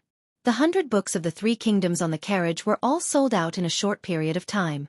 They were replaced by heavy copper coins that covered the carriage. Because Wuban Square was where the Imperial College was located, Li Wangyu specially arranged 2 carriages to sell books. They also quickly cleared out the books. These students of the Imperial College were no different from the college students of the modern era. They had no resistance to a novel like The Three Kingdoms. In addition, those who could study in the Imperial College were all descendants of officials and aristocratic families. They didn't lack copper coins to buy books. Many of them had already bought The Three Kingdoms from the bookstores in the East and West markets the day before yesterday. They loved it so much that they couldn't put it down. This novel, which was rarely seen in the Tang dynasty, naturally set off a wave of Three Kingdoms craze in the Imperial College. Many students rushed to the bookstores the next day to buy books. They didn't expect that after going to all the bookstores in Chang'an, they couldn't find a single copy of The Three Kingdoms for sale. Therefore, in order to borrow The Three Kingdoms from their classmates, there was almost a bloody conflict in the Imperial College. This showed how much they loved The Three Kingdoms. There were more than 2,000 students in the Imperial College. Today, there were only 2 carriages that came to Wuban Square to sell books. There were only about 200 books. For the student consumer group of Noda, this was simply a drop in the bucket. The Three Kingdoms books in the 2 carriages were sold out in an instant. The students who didn't buy any books surrounded the carriages and asked them to quickly bring the books over. They still wanted to buy more. The 2 coachmen were sweating profusely. They could only nod and agree. The 2 of them hurriedly drove the carriages and went to other bookstores to get more books. After going to 5 or 6 stores, they finally gathered another 200 or 300 books. Only then did they barely satisfy the students in the Imperial College. At noon, the East and West markets had just opened. The 4-wheeled carriages from Dingzhou village drove out of Chang'an one after another. All the books in the carriages were sold and exchanged for heavy copper coins. In 10 days, The Three Kingdoms by Li Wangyu had sold more than 14,000 copies in Chang'an. It was terrifying. He won the bet with Wang Ziqiao and the others without any suspense. Li Wangyu's actions today naturally couldn't escape the eyes of the aristocratic families. But they couldn't do anything. They couldn't send their own troops to smash the carriages selling the books. Could they? As the books in the carriages were sold out, and they returned with copper coins, Wang Renyu couldn't help but sigh when he heard the news. He didn't expect that even after he acted, he still couldn't stop Li Wangyu from winning the bet. He beat his own troops to death and had to pay with gold and the aristocratic family's face. When he thought about how he was the one who proposed the marriage with Li Wangyu and even had to pay with gold, Wang Renyu felt even more sullen. This feeling of losing the wife and losing the soldiers made Wang Renyu even more jealous of Li Wangyu.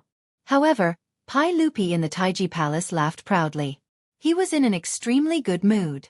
He had already forgotten that when he heard the 100 Horsemen Department report that Li Wangyu, that bastard, had actually used his calligraphy as a cover, he was so angry that he almost wanted to send people to Dingzhou village to capture Li Wangyu and bring him into the palace to spank him. Guanyin maid, Zio has won against the aristocratic families again. Haha, delightful, truly delightful. Empress Zhong's son also covered her mouth and chuckled. Zio often does amazing things. The Wang clan of Taiyuan is defeated by him again. Tomorrow, I'll go to help Zio collect his gambling debts. Haha, I'd like to see how Wang Ranyu and others perform. Pai Lupi clapped his hands and laughed. He was extremely excited when he thought that he could ridicule these aristocratic families again. However, Pai Lupi's wish to see the aristocratic families make a fool of themselves did not succeed. Before he could help Li Wangyu collect his debts, the aristocratic families took the initiative to send 1,000 taels of gold to the Lai Hot of Dingzhou village to show that they were willing to admit defeat. Li Wangyu received the gold, but he didn't feel any joy. He didn't think that the debts between him and the aristocratic families were settled. He hadn't avenged the Sun bookstore that was burned and the shop assistants were killed. The cynical man was not ready to forget the grudges with a smile. For a gentleman to take revenge, 10 years was too late. He had to seize every moment.